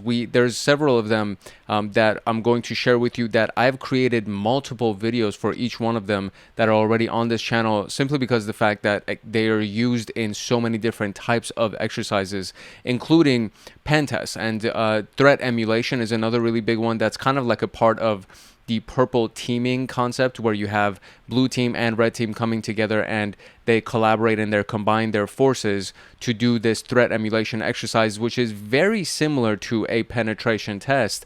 But what you're also doing at the same time is you would also be involved in looking at all of the defense systems and all of the security tools to see how those threats that you're emulating are going to impact your network, and then you make your moves and your adjustments that way. You're not doing it just from the offensive side where you're just running the exercise and then, you know, the security team or the defensive team, the blue team, is in their own room or in their own department handling it and trying to respond to it. When you're doing threat emulation, you're doing both things. That's why it's called purple teaming. So anyways, so this is what we're going to be talking about today. This is the testing frameworks and methodologies section.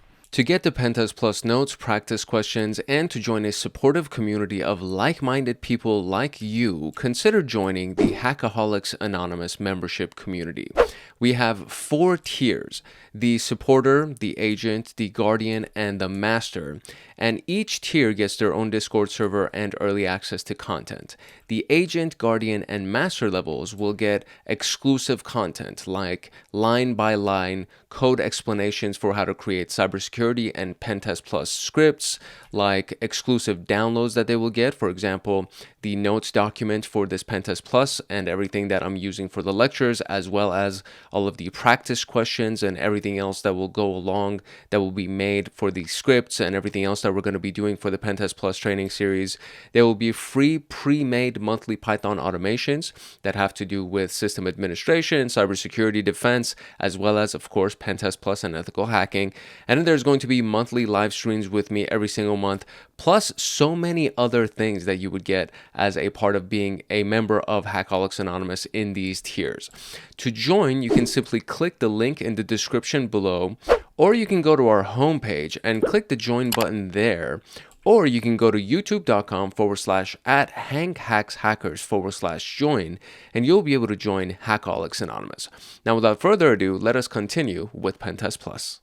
These are some of the methodologies and frameworks and threat modeling techniques that we're going to be talking about. It's actually perfect timing for this one. I literally just finished the threat emulation section for SOC Level 2. So all of that is actually in the SOC Level 2 playlist. So if you're curious about that, by the time that the next episode for the PenTest Plus training series actually comes out, if you're curious about these threat modeling and threat emulation exercises, you can definitely go ahead and check out the recent videos from SOC Level 2 to just kind of see how we use these various frameworks. For example, the Mitre attack framework, how we use the Mitre attack framework and things like Atomic Red Team or, Caldera to actually create these threat emulations and these threat modeling exercises. But we have the industry recognized pen test frameworks, which is the OSS TMM. I'll show you what that means. The CREST, PTS or PTES, and then we have Mitre attack, and then we have web and mobile security standards. OWASP top 10 is the most popular. It's very, very, very, very commonly used in a lot of different companies, if not every single company that has some kind of a web application. They always reference the OWASP top 10 list. And then we have the MASVS or MASVS. I don't think that's how you pronounce that, but if you wanted to, you could. So that would be MASVS. And then we have Industrial Control System Security, which is a really, really big deal as well. Purdue Model. So this has anything to do with, the power plants and manufacturing warehouses and any kind of grid or literally any kind of massive industrial building that does a lot of really cool things with these giant devices that are connected to a network that are controlled remotely. They have these industrial control systems, and so you want to be able to use some kind of a framework to pen test against those systems. And then of course there's threat modeling frameworks like the Dread, Stride, and Octave, or I want to say it's Octave. There's also something called Pasta that is also used in the same breath that these are used, and again there's another video on that's inside of the SOC Level 2 playlist. So if you actually want to go check those out, there's a lot of different threat modeling frameworks that exist, and the biggest one that I think is referenced very regularly is Mitre attack, because it is a database of real live attacks that have actually taken place against countries, against various organizations, and every single one of those steps is outlined inside of the Mitre attack matrix. And then you can even use their attack navigator to use like a step-by-step map of, okay, this is how you get in, and this is what you do to escalate privileges, and this is what you do to take action on your objectives, and all of those things are outlined for you depending on the profile of the adversary that you choose. And you say, okay, I want to be, this advanced persistent threat group, and I want to use all of the tactics that they used because they also attacked financial companies, and I work for a financial company, so I want to see what tactics and techniques that they use to attack finances, and we're going to emulate all of those for our penetration test. So there's a lot of really, really useful stuff inside of the Mitre attack matrix, and of course OWASP top 10 and all these things. These are more like models that serve as kind of like checklists or guidelines. They don't really give you the breakdown of what you can do and what you should do the way that Mitre attack does, but we're going to be talking about all of these things anyway, so you'll get a really good idea of how they work. And as we go further into the actual application of these theories, because we're technically talking about pre-engagement and engagement management and really everything that builds up to the practical stuff. Once we actually get into the practical stuff, you'll see how we end up using a lot of these things to do our penetration tests. So here's the first one. The first one is the Open Source Security Testing Methodology Manual. It's a very big mouthful. So we have OSS TMM, the Open Source Security Testing Methodology Manual. This was developed by the Institute for Security and Open Methodologies, also known as ISACOM or ICECOM, if you want to pronounce it that way. And it's a structured approach to security assessments across multiple domains. So, for example, the networks or the wireless devices, or human security, which kind of goes into social engineering and physical penetration testing, because technically human beings are a part of the physical world. So it looks at a lot of these different domains, these different areas of security, And when you're looking at wireless devices or wireless networks or wired networks or just networks in general, and the various elements of what a domain could actually be, there are just so many different subcategories that we can call that fall into these different worlds, these different domains. And this is one of those open source methodology manuals that can be used to emulate threats or to use as a guideline or a framework for the penetration test that you would want to run. The key focus areas are the operational security, so OPSEC, which measures real-world risk exposure. Then there's the attack surface mapping, which identifies points of entry and weaknesses. And then there are the 5 security testing channels. So there's the human channel, which falls under social engineering. There's the physical channel, which would be doors, badges, biometrics, cameras, gates, security guards, all of those things. And technically, I guess security guards would fall under humans because technically they are humans. Wireless would be, so of course, Wi-Fi and Bluetooth. Data networks are the TCP/IP, the domain name systems, the firewall, rules, all of those fall under data. And then we have telecommunications, which would be voice over IP, satellites, mobile networks. And these would be the 5 security testing channels that would be for the open source model manual that we have. So this would just be kind of, again, the way that they would break down. I would say these would be considered the domains that we referenced just in the previous slide that we just looked at. So why does it matter? Why does OSS TMM actually matter? This is going to be a question that we're going to ask about every single one of the frameworks. And the reason for this one is that it's a scientific approach to penetration testing. It helps businesses measure operational security, which is OPSEC, over time, meaning over an expanded period, not just in one little moment or a couple of days. And it focuses on attack vectors beyond traditional IT infrastructure. So it focuses on physical security, it focuses on social engineering, and it's the scientific approach to make that happen. So the traditional IT infrastructure is typically referred to as, okay, so we have the network, and then we have the computers inside of the network or the devices inside of the network, and how do we get into the network from the outside, or how do we get into the building and then attach something to get into the network. So it's mostly focused about the IT infrastructure. And then when we look at OSS TMM, we're looking at the social engineering, which is the human element. We're looking at physical security, and we're looking at pretty much everything else that really encompasses the big picture of security. The next one that we have would be the Council of Registered Ethical Security Testers, also known as CREST. This is a much better acronym. I really honestly wonder, I'm like, did they come up with this part of the name first, or did they say, okay, this is going to be our acronym, and then, well, what does it fit? You know what I mean? So what is CREST? It's an international accreditation. Wow. International accreditation body for penetration testers. Wow, this is a hard word for me. I don't know why. CREST certifies cybersecurity professionals and pen testing firms to ensure ethical and competent testing. So this is an international body for pen testers, and this is a big one. Anytime that you hear the word council inside of a name for something, it sounds like very Harry Potterish. It sounds like it's like a very epic thing. And it's international. It's an international body for penetration testers. The key features of CREST methodology are that it's standardized testing procedures. It ensures consistent and repeatable penetration testing. There's legal and ethical considerations that follow strict ethical guidelines, and its comprehensive reporting standards, including technical risk analysis and remediation guidance. So these are the key features of the CREST methodology. Why does CREST matter? It's recognized by governments and financial institutions. So pretty much the biggest entities across the world internationally that have most likely the highest type of regulations. Government regulations, obviously, if you're a government agency or if you're dealing with a government agency, you have to abide by a lot of different regulations because you're literally dealing with a state or a country, and it's a very, very big deal to abide by all of those standards. And of course, financial institutions, they deal with money. A lot of banks are international banks. Citi and Chase and JP Morgan, all of these different entities are not just local to one country. They run globally and they have clients all over the world. So these are the most likely the highest regulated industries that you would probably have to deal with if you actually go into either of these worlds. And so CREST would be a really big element. It would play a big part in doing pen testing for these types of institutions. And there's a requirement for working with regulated industries. So for example, banking, which would say, let's say Sarbanes-Oxley would want to be the one of the compliance requirements. Healthcare would be HIPAA. Government would be FISMA.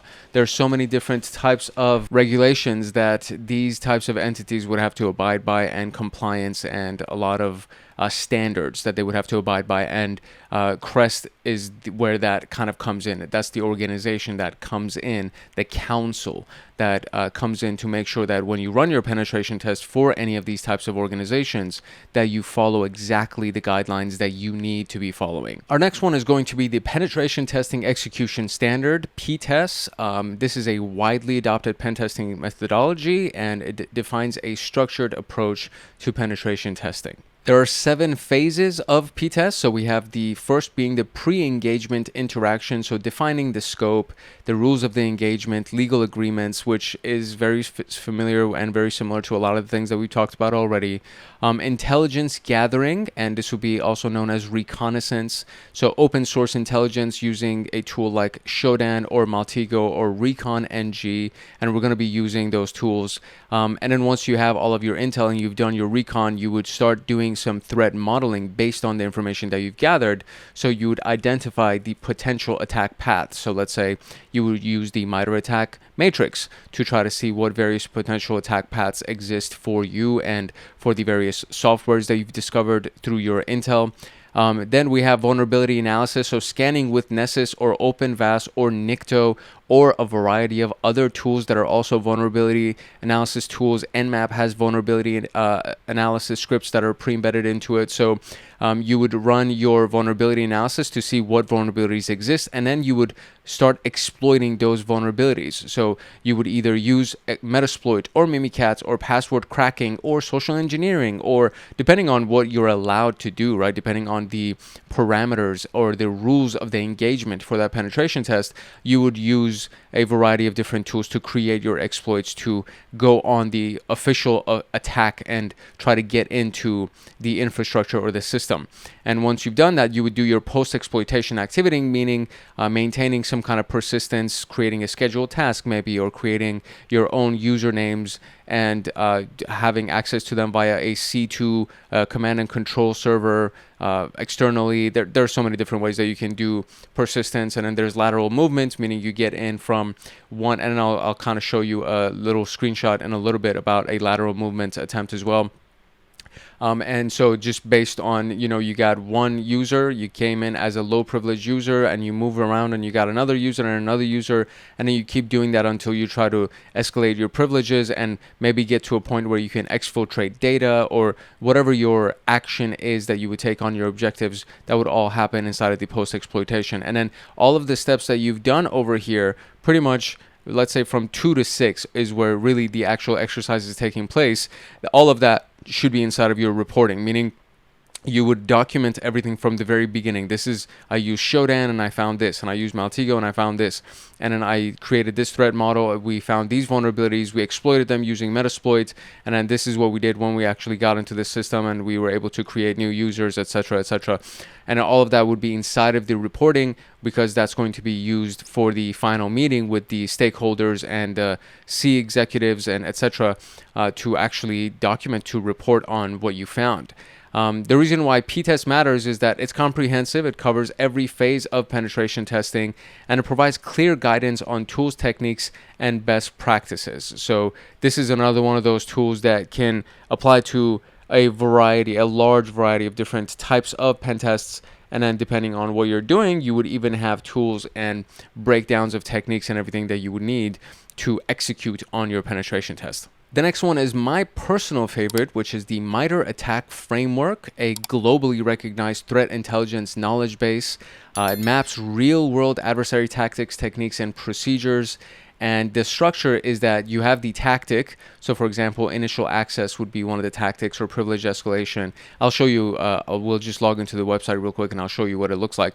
But you have the tactics, and underneath the tactic, so the tactic itself would be the high level adversary goal. And underneath each tactic, there would be a list of techniques, which would be the specific attack techniques that you would use. For example, credential dumping or DLL injection, etc. And then inside some of these techniques, there are sub techniques, which are the granular attack methods. So there would be a variety of different ways to dump credentials, for example.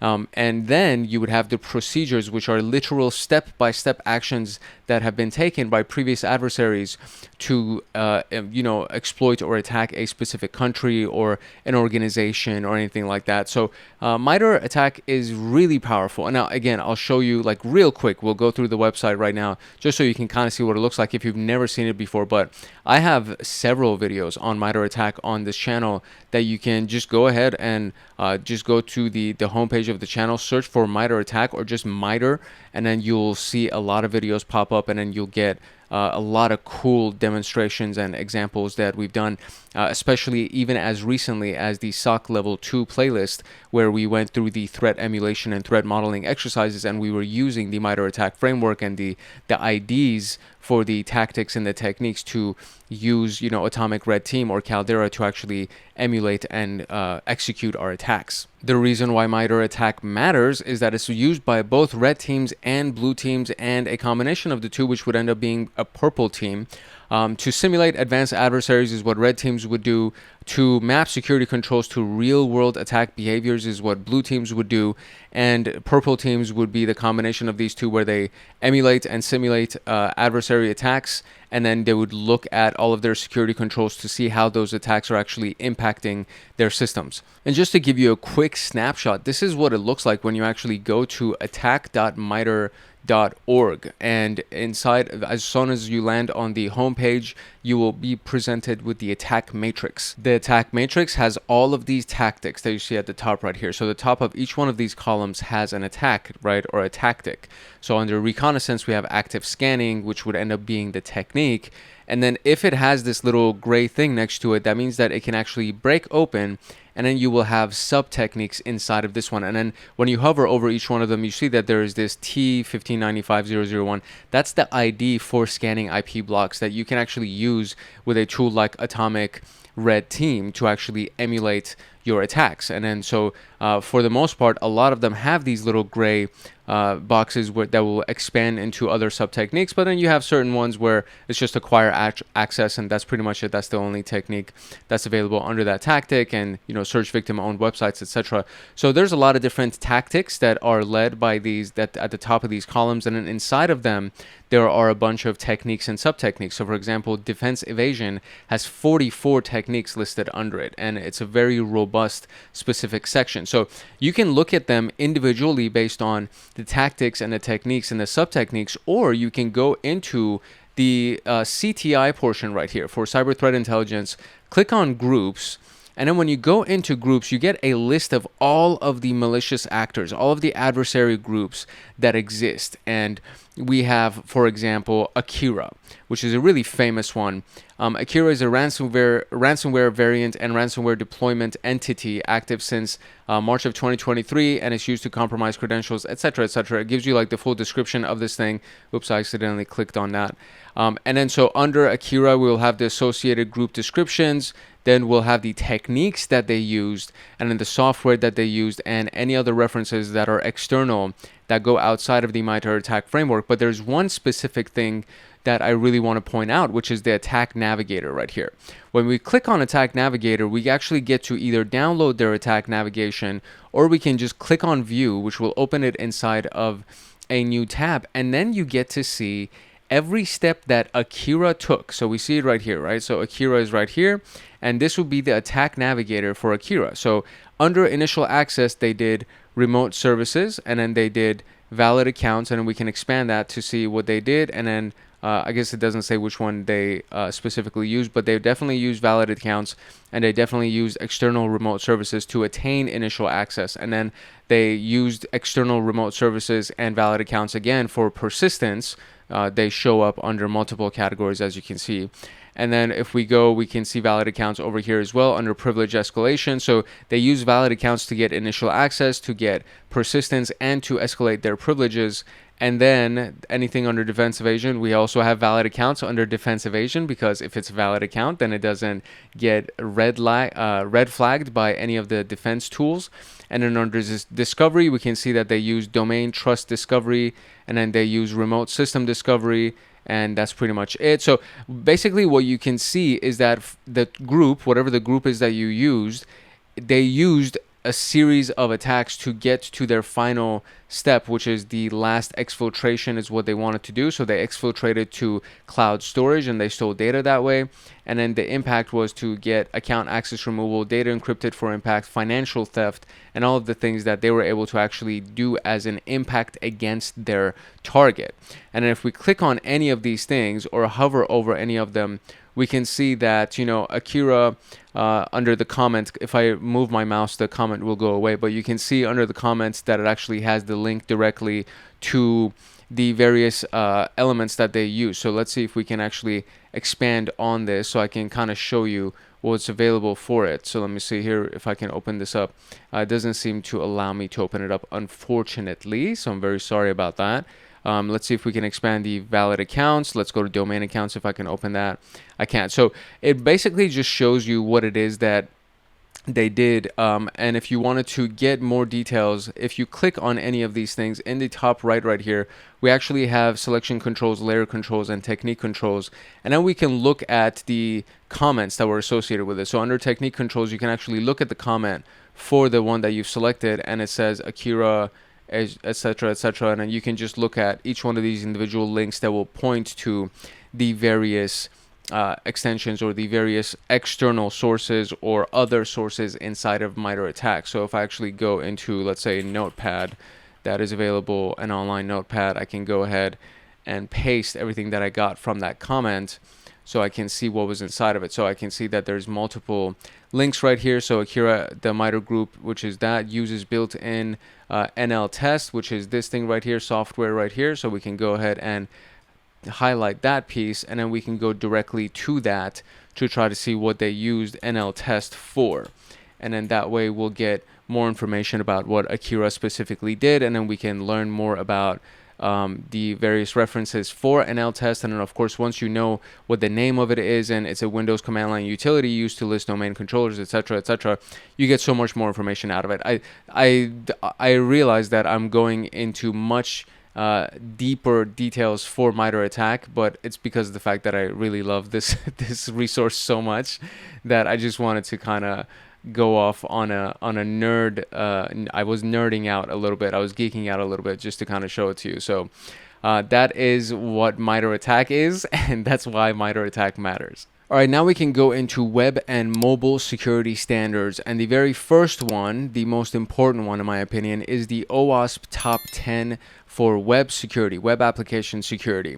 And it's a list of the top 10 most critical security risks for web applications, and it's created by the Open Web Application Security Project, and it's updated every 3 to 4 years. So the version that I'm going to show you, technically it's been dated 2023, but I think it's the most recent that was available, which is 2021's version. So we'll compare it to the actual OWASP Top 10 website, and you can always just Google OWASP Top 10 and you'll be able to see the most recent version. I do know that there is something that's supposed to be released in 2025 because there are some of these tactics and techniques that have kind of switched spots, and they usually kind of either lose their place in the top 10 list by like going down or by going up, or there's like a brand new technique that's been added because it was not previously even available in the last version of the list. And ever since that version of the list, the hackers were very, very clever, and they added a new technique that's now like a really big deal that we need to consider. And so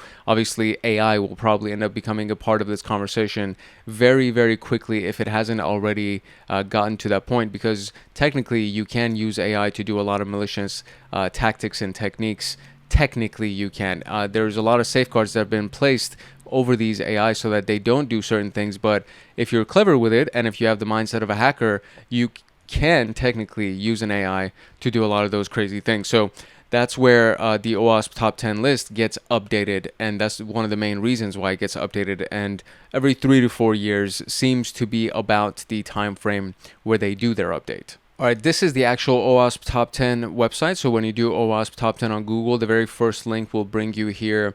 And this is what it looks like, right? So the one prior to the one that we're looking at right now was the 2017 version.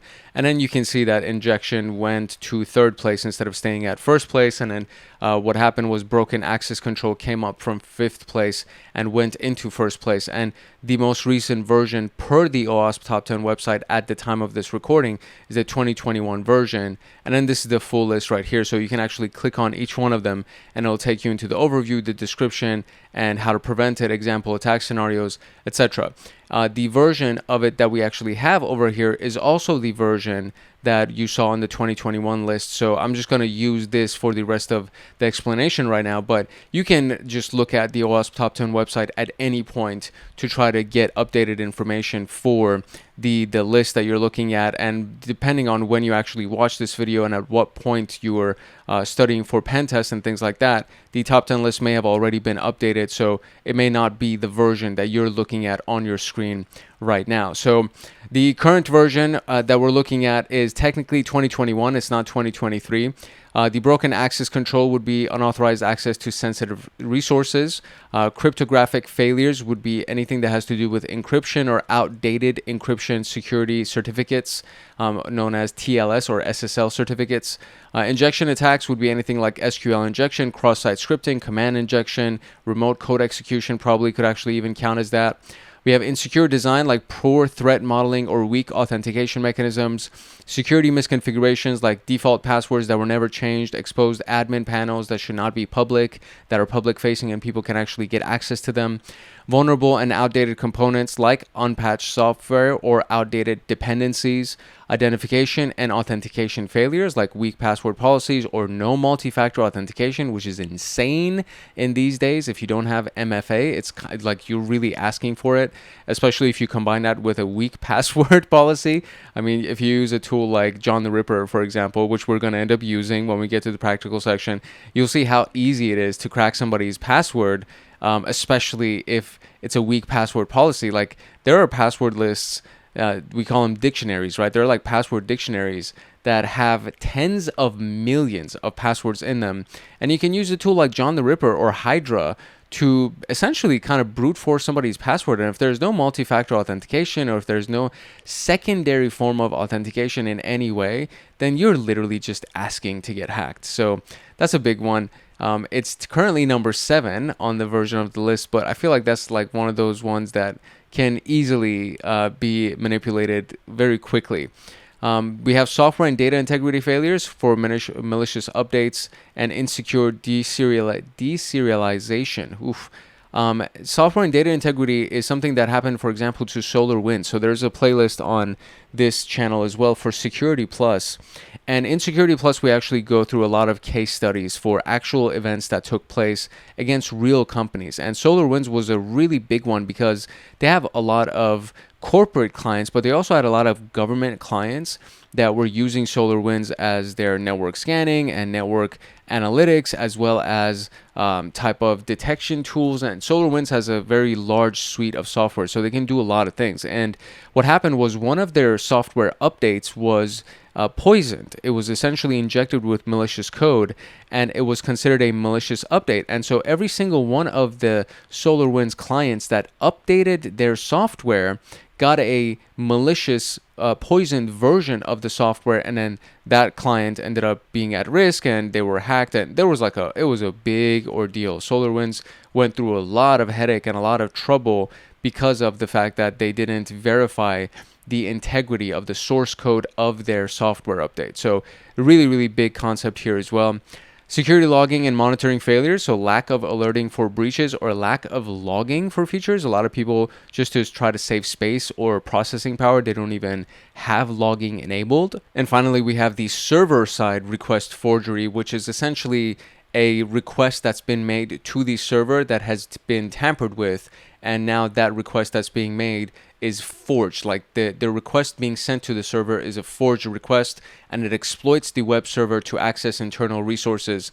And if you don't sanitize the requests that are going to your server, there could be client-side request forgery as well. But client-side request forgery is usually saved by the actual client, meaning your web browser. For example, if you're using Firefox or Chrome, usually they do a pretty good job of making sure that certain things can't be executed through the client, but there's a way that you can actually submit that request to the server and bypass the client by using a tool like Burp Suite, for example. And Burp Suite is a really big deal when it comes down to web application penetration testing. And you use a tool like Burp Suite, and then you create some kind of a forged request that you can manually bypass through your client and actually send it to the server. And if you know what you're doing, then you can go ahead and get access to resources that you shouldn't have access to. And that's also a really big deal as well. If it wasn't, it wouldn't have made it to the top 10 list for OWASP. So why does OWASP matter? Why does the OWASP top 10 list matter? Because this is the industry standard for web application security testing. Every company that has a web application or does business through the web will most likely, if not definitely, be using the OWASP top 10 list as their framework, as their standard for everything that they do for the security of their web application. And if you're using, or if you're going to be doing some kind of a penetration test, it would be silly for you to not try to tackle these first. And then if you want to get creative and do other things, you can as well. But at the very least, you need to tackle this list of 10 different attack vectors that you would have access to, and then you can use against that web application. And this helps developers harden applications against common threats. So a lot of developers don't have necessarily a security background. So if you just give them this list and you say, hey, listen, these are the things that we really have to worry about for our web application, and the developer can look at this list, and based on the details of the list and what you saw on the website, because there's actually breakdowns that go deeper into each one of these pieces, based on those breakdowns, they can be like, oh, okay, so I need to make sure that this, and this are secure. X, Y, and Z has to be super secure. And then they can harden the application, which means they increase the security of the application and make it harder to hack into the application. OWASP also has the mobile security standard. So we have the Mobile Application Security Verification Standard, also known as MASVS or MASVS. This provides guidelines for securing mobile applications. And so this is not web application, was the one that we saw previously. And then we have the mobile application standard as well. So there's secure data storage, which is a key focus area, preventing data leakage on mobile devices, authentication and session management, ensuring that strong user authentication exists, and then network security, protecting apps from man-in-the-middle type attacks, which is essentially somebody sitting between your connection to the application, to the server that you're trying to connect to, and then they're sitting between you and that server, and then they're capturing all of the data that's being transferred back and forth. So let's say you're trying to transfer money. This is like a really common example. You're trying to transfer money from one bank account to another one, or you're trying to send money from your account to another person, and somebody's sitting in the middle of your communication between you and your bank application, and they see that request to transfer funds, and instead of sending it to account number 541, they will put their own account number, and then the money will actually go into their account, and you think that you sent it to 541 because on your end it looks exactly right and everything was fine, but they captured that request before it got to the bank server, and then they changed the information, and then all of a sudden they sent the money to their own bank account. So man-in-the-middle attacks are also a really big concern, because a lot of damage can be done if somebody can actually start intercepting and sniffing your traffic, and then going and modifying those packets and doing essentially whatever they want with the data that's being transferred back and forth. So these are the key focus areas for the Mobile Application Security Verification Standard. I'm sure you can already put together why this matters. So mobile penetration testing for iOS and Android and Google Pixel. I think Google Pixel probably still also runs on Android as well. This helps developers secure mobile applications against real-world threats. And just as kind of like a side note here, if you download an application, just download it directly from the Apple Store, the Apple App Store, or the Google Play Store, whatever it is. Like, download it directly from those stores, because in many cases, if not every case, Google and Apple and Samsung and whoever is running that app store has already safeguards in place to make sure that the applications that are being uploaded don't have malicious code inside of them and they aren't weak or anything like that. So they have certain security standards that are required for a developer to be able to submit their application to their application store so that it can be distributed to all of the customers for iOS, for example. Moving on to industrial control system security, and the Purdue model is very key, essential for that type of penetration test. And this is a layered security model for ICS, Industrial Control Systems. It uses critical infrastructure, or ICS, Industrial Control Systems, are used in critical infrastructure, such as power plants and factories and utilities. And it's a very, very, very important element. There was a video that I did for the Stuxnet worm that attacked the nuclear facilities for Iran's nuclear plant, their nuclear program. And they put the nuclear program of Iran back by, it was like estimated that like they put them back by at least like a dozen years because they attacked their centrifuge plants where they were enriching the uranium for their nuclear bombs, and because of the fact that they were able to attack their industrial control systems, which is the type of systems that run nuclear power plants, or like a big piece of a nuclear power plant, they attacked those systems, and then they were able to mess with the centrifuges and their enrichment program, and they put them back by many, many years. So if you want the details of that story, that video is available, and you can just search Iran nuclear program or Stuxnet, and you'll be able to find that on the channel as well. Very, very interesting story. It was like a really crazy thing to actually be able to research for that video, and it was something that I found personally myself very interesting because I was actually born in Iran, and when I got into cybersecurity, I found out that Iran is like a really big, enemy of the United States for a lot of different reasons. And I mean, they're an enemy of a lot of other countries in the world as well. And they don't tell you that when you're actually living in Iran, because they make it seem like everybody else is the problem. And then you come outside and you're like, oh no, Iran was the problem.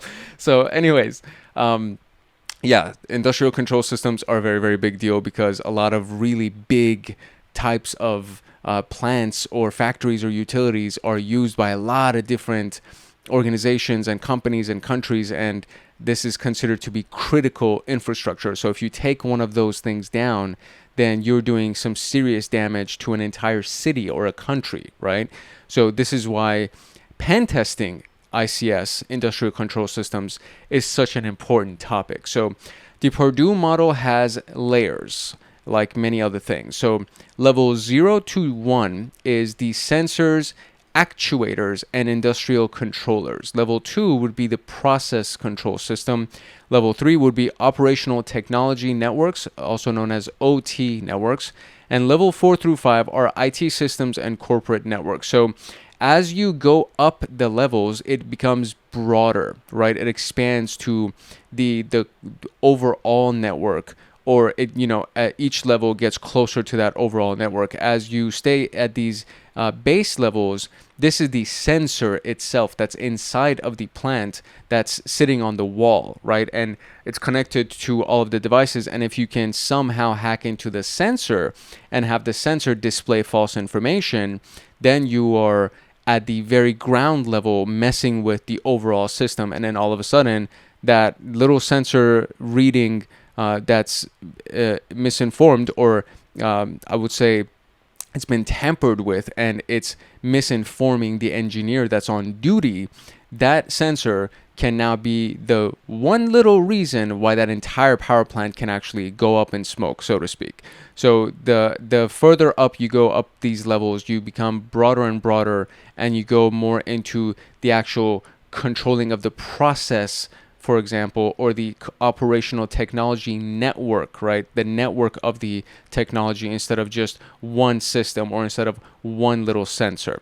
The reason why this matters is because it goes through supervisory access and data and the ICS networks. It helps secure those types of networks. And supervisory control has to do with these kind of remote controls that you're doing against these really massive infrastructures, because you're not necessarily on site, so you're controlling the location from a third or from a remote location. You're controlling the systems from a remote location.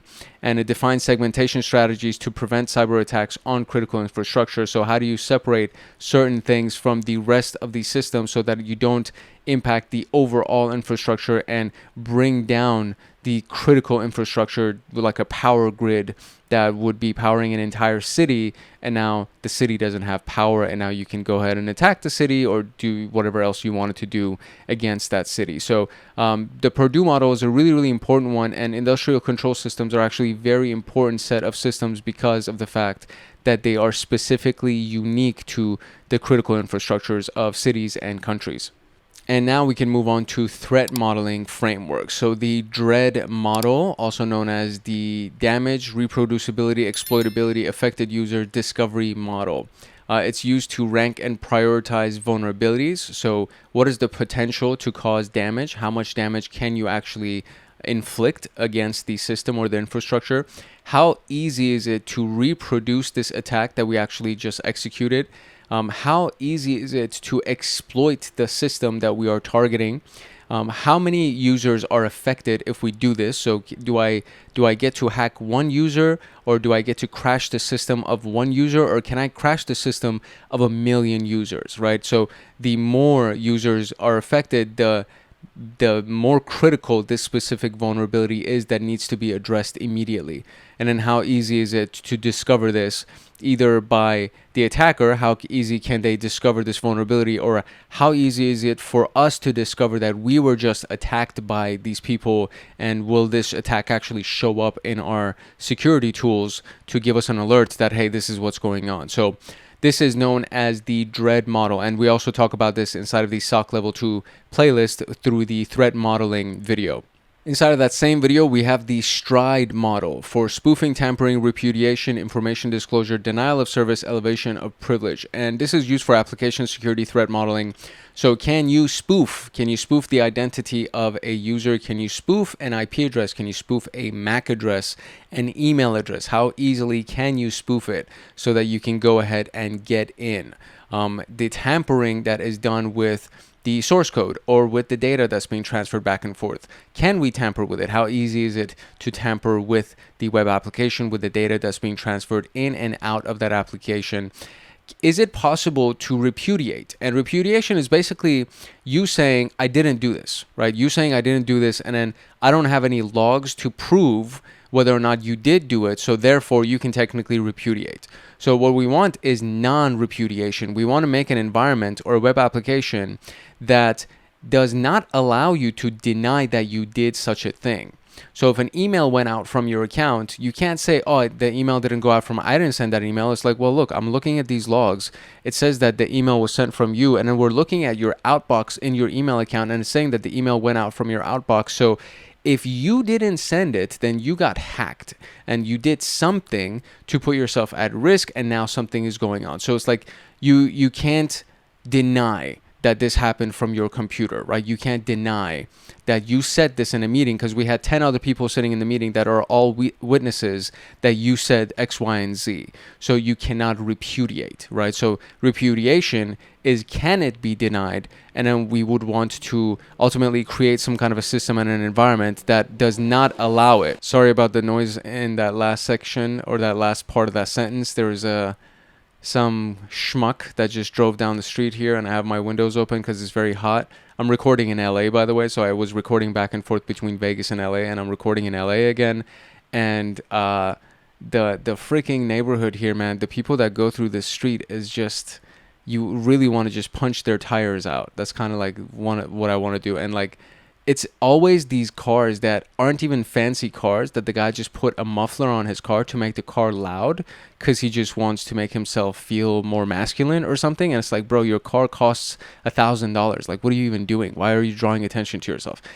Anyways, you can tell that I'm annoyed by the noise. I tried to stop talking so that I can cut out the rest of the noise, but I think the last part of that sentence kind of caught some of that noise. So sorry about that. We also have information disclosure, which is a part of the STRIDE model. Information being disclosed. How easily is the information being disclosed? Is it actually being disclosed without us even knowing about it? So maybe something is happening where the information that we're trying to send to each other is actually being publicly distributed. Maybe we have a storage bucket on the Amazon cloud service, the S3 buckets, that are actually public facing, and we didn't hide the IP address, or we didn't block it from people who have to be logged in or something. And now there's public facing storage buckets that actually have a bunch of data in it, and it's easily accessible. It's being disclosed out into the world for anybody that can just access that link, and now we're in trouble. So information disclosure comes in a lot of different various ways as well.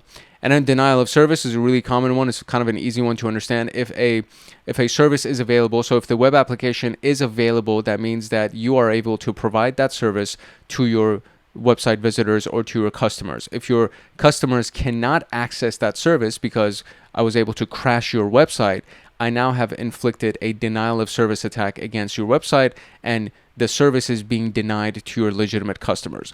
There's another version of this, which is a distributed denial of service. So if I flood your IP address, or if I flood your website from my own computer, and I send a million requests per second, I send a million pings per second to that IP address, it's me doing denial of service through one machine. If I do a distributed denial of service, that means I now have access to a botnet, which is like 50,000 different IP addresses, and each one of those IP addresses is sending a million pings per second to your website, which is now going to crash your website. The reason why you would do a distributed denial of service is that your security appliance, your security tool, will most likely detect that there's too many requests coming from one IP address, so it'll block that IP address immediately, so I can't really execute the rest of my DOS attack.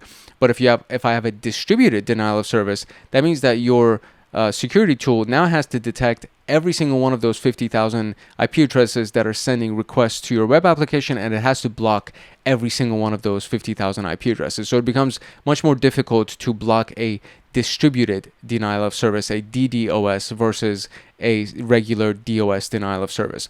And then finally, we have elevation of privilege. I get into your system and I can elevate my privileges to an administrator, and I can start creating new users, and I can start creating new services and do a lot of things that I should not be able to do because I am not an admin, and admins have too much privilege. So it's like you need to have different tiers of administrators inside of your company, so that if somebody does get admin privileges, they shouldn't be able to go ahead and create a brand new domain, for example. You know what I mean? It's like that should only be reserved for the domain administrator, and the domain administrator should have the highest level of security for their account, so that nobody can log in as that person and nobody can steal their credentials to elevate their privileges to that person's level. So this is the STRIDE model that's for application security and threat modeling. And then we have the Octave model that focuses on risk assessments and mitigation and helps businesses define security priorities based on assets and threats. And we did an exercise in the incident response portion of SOC Level 2 recently. I think by the time that you see this video, there's probably going to be many other videos on SOC Level 2 that are going to come out, but you can just go ahead and find it. It's inside of the incident response series of videos for SOC Level 2, and you'll see incident response inside the titles. But essentially, we did this exercise where we were using an asset inventory, an inventory of all the assets, and then we were using a document. It's called the Spreadsheet of Doom. And inside of that Spreadsheet of Doom, you have a bunch of different indicators of compromise that show you that, you know, there's all these things that have happened inside of this incident that we have logged and we have documented. And there's all these things that could potentially happen in the future as well. And you just keep expanding your SOD, your Spreadsheet of Doom, and to make sure that, you know, all of the assets that are inside of your asset inventory are protected, and et cetera, et cetera. So the Octave model is another version of something like that. What we did in that video was not the Octave model, but it's very similar to what we actually did there. Just to give you a little bit more information on it, it stands for Operationally Critical Threat Asset and Vulnerable Evaluation. It's a risk-based framework used to assess and mitigate cybersecurity risks by focusing on organizational risks rather than solely technological ones. So it's looking at the overall organization and the operations of the organization. The focus is assessing organizational risk, considering how security incidents might impact business operations. It was developed by the Computer Emergency Response Team, also known as CERT, in the early 2000s. And it's a risk-based strategic assessment and planning method that involves a team of both technical specialists and managers. The key aspects would be operational risk, security practices, and technology. And there are several variations of it, including Octave S for organizations with extensive knowledge of their environment, Octave Allegro, which is simple and suitable for smaller teams, and of course Forte, which is highly adaptable. And the purpose is to help organizations identify, evaluate, and mitigate cybersecurity risks, focusing on the potential operational consequences of security incidents. We will be looking into this a little bit later. You're always more than welcome to, of course, do your own independent research, which I highly encourage that you do anyways. You should just be getting into the flow of doing your own independent research and just finding more information if you really want to be good inside of cybersecurity. And if you're studying for PenTest, that means you've been in cybersecurity for a while. So you should already have a very good understanding that you need to be doing a lot of independent research, and Google is your best friend. The various AI tools are your best friends, and you should be using them all the time to expand your knowledge and your skill set. Which now brings us to our practice questions for section 1.3. So we have multiple choice questions, which is essentially you get to choose one choice, and we have multiple response questions that will require that you choose 2 or more answers. And then there are the performance-based questions. Now, there are performance-based questions that are scenario-based, and then there's drag and drop stuff and matching questions. And the drag and drop matching question stuff is inside of the document that you're seeing in front of you right now. Inside of the spreadsheet that I'm about to go through, we're going to be covering scenario-based, performance-based questions. And these are things that are just very important because I want you to understand that there's different types of questions for the actual PenTest Plus examination. And then there's even going to be questions where they're going to show you some code, right? And then they're going to say, what is this code doing?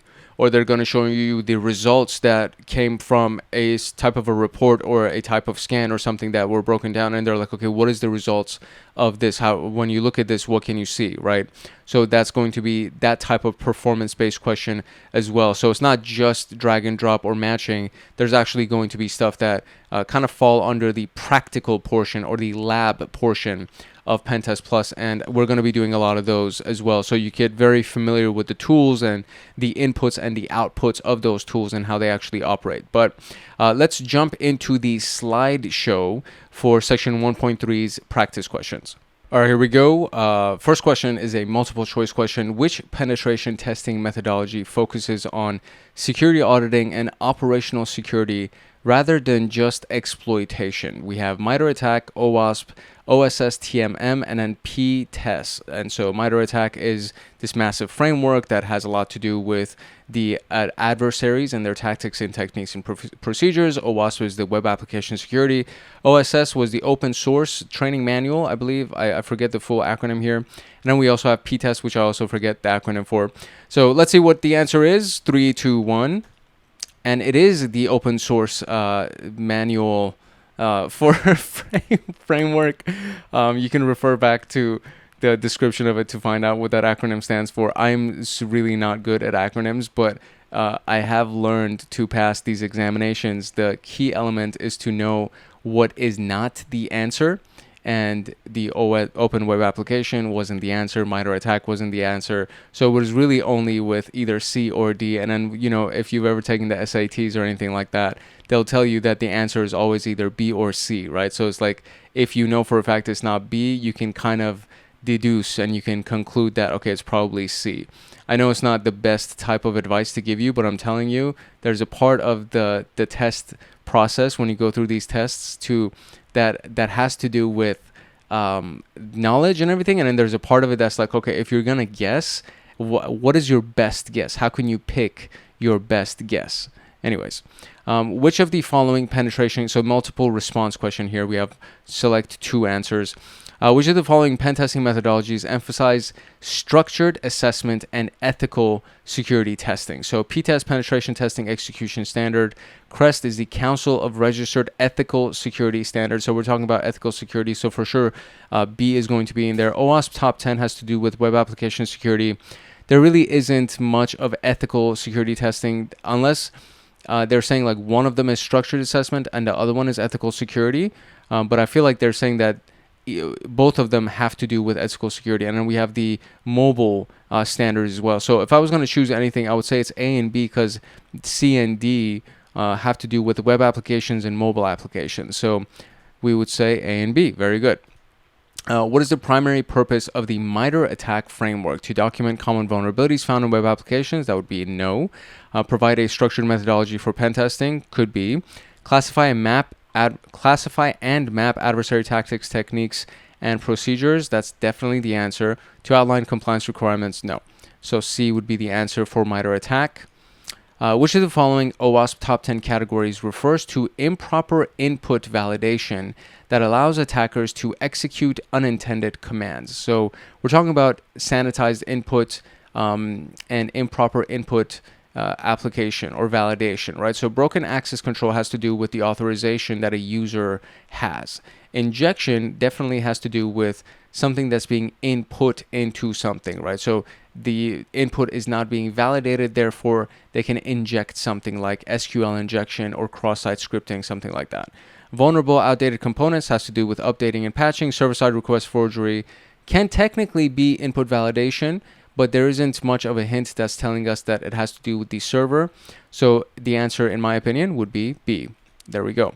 Which of the following best describe the purpose of the OWASP top 10 list? And we have two answers here. So to provide a list of the most critical web application security risks, sounds pretty good. To guide developers and security professionals in mitigating vulnerabilities, that's pretty good. To replace regulatory security standards, no, it's not replacing anything like PCI, the payment card industry. That's definitely not replacing that at all. To define compliance requirements for pen testing, that's also not the case, because it's not defining compliance requirements for anything. Although adhering to the OWASP top 10 will most likely make sure that you are compliant, but it's not defining compliance requirements. So A and B would be my answer. Very good. Which framework is specifically designed for assessing the security of mobile applications? So Mitre attack was the attack map, right? It has tactics, techniques, procedures. P-test was, again, I forgot what it was, penetration test something. MASVS is mobile application security, so that's definitely the one. OWASP top 10 is for web application security. So we will do C, MASVS. Very good. Which model is commonly used to secure industrial control systems, ICS, by defining security layers? So this one, I just know that Purdue is the one that's connected to ICS. That was like a visual connection that I made to it. Open source security technically does apply to everything, but there was nothing that outlined or that it said that it applies to industrial control systems. They said, physical systems, humans, things like that, but there was nothing that had to do with the industrial control systems. And STRIDE is actually a threat modeling framework. So if we're talking about specifically ICS, industrial control systems, we're talking about the Purdue model. Very good.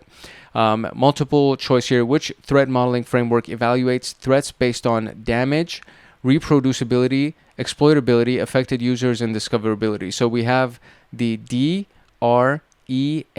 So that would be DREAD. And there it is. Which of the following are components of the STRIDE threat model? And you know what? Let's actually go back. So in the exam, most likely you're not going to get a question like this. Okay, so just giving you a heads up here.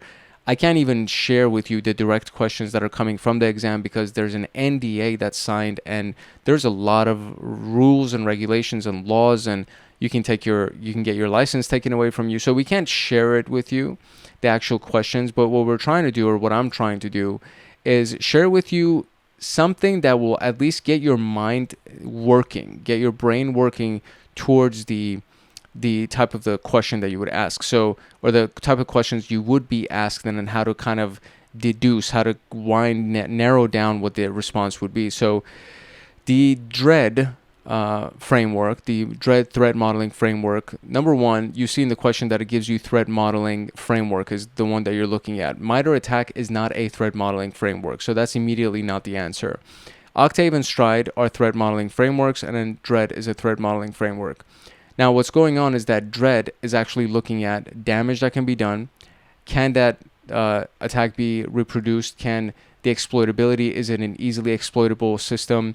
How many users are affected, and how easy is it for them to discover us or for us to discover them? So if you see something that says, yeah, we want a threat modeling framework to look at the number of affected users, or we want a threat modeling framework to look at how reproducible a specific attack is, you can narrow down by understanding, okay, DREAD stands for damage reproduce. You know what I mean? So it's like, if you know what these things stand for, then you'll be able to understand that, okay, they're talking about this specific model, so this can connect to be the answer, right? So that's kind of the way that I would approach preparing for the questions and things like that. Pay attention to certain keywords inside of the question, and then it'll tell you what you need to focus on, what type of answer you need to focus on, and then from there you can hopefully find the right answer.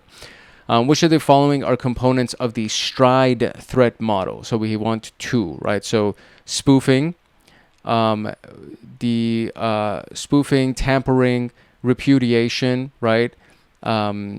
Integrity, I think it was, and the last 2 I forget. So spoofing, I think, is one of them. Elevation of privilege is probably the E at the very end right here. Data exfiltration could be D right there, and network enumeration is definitely not the answer because it's not even in here. So spoofing, elevation of privilege, data exfiltration would be the 3 responses that we would look at. I would say spoofing is definitely one of them, and I would say data exfiltration would be the other one as well.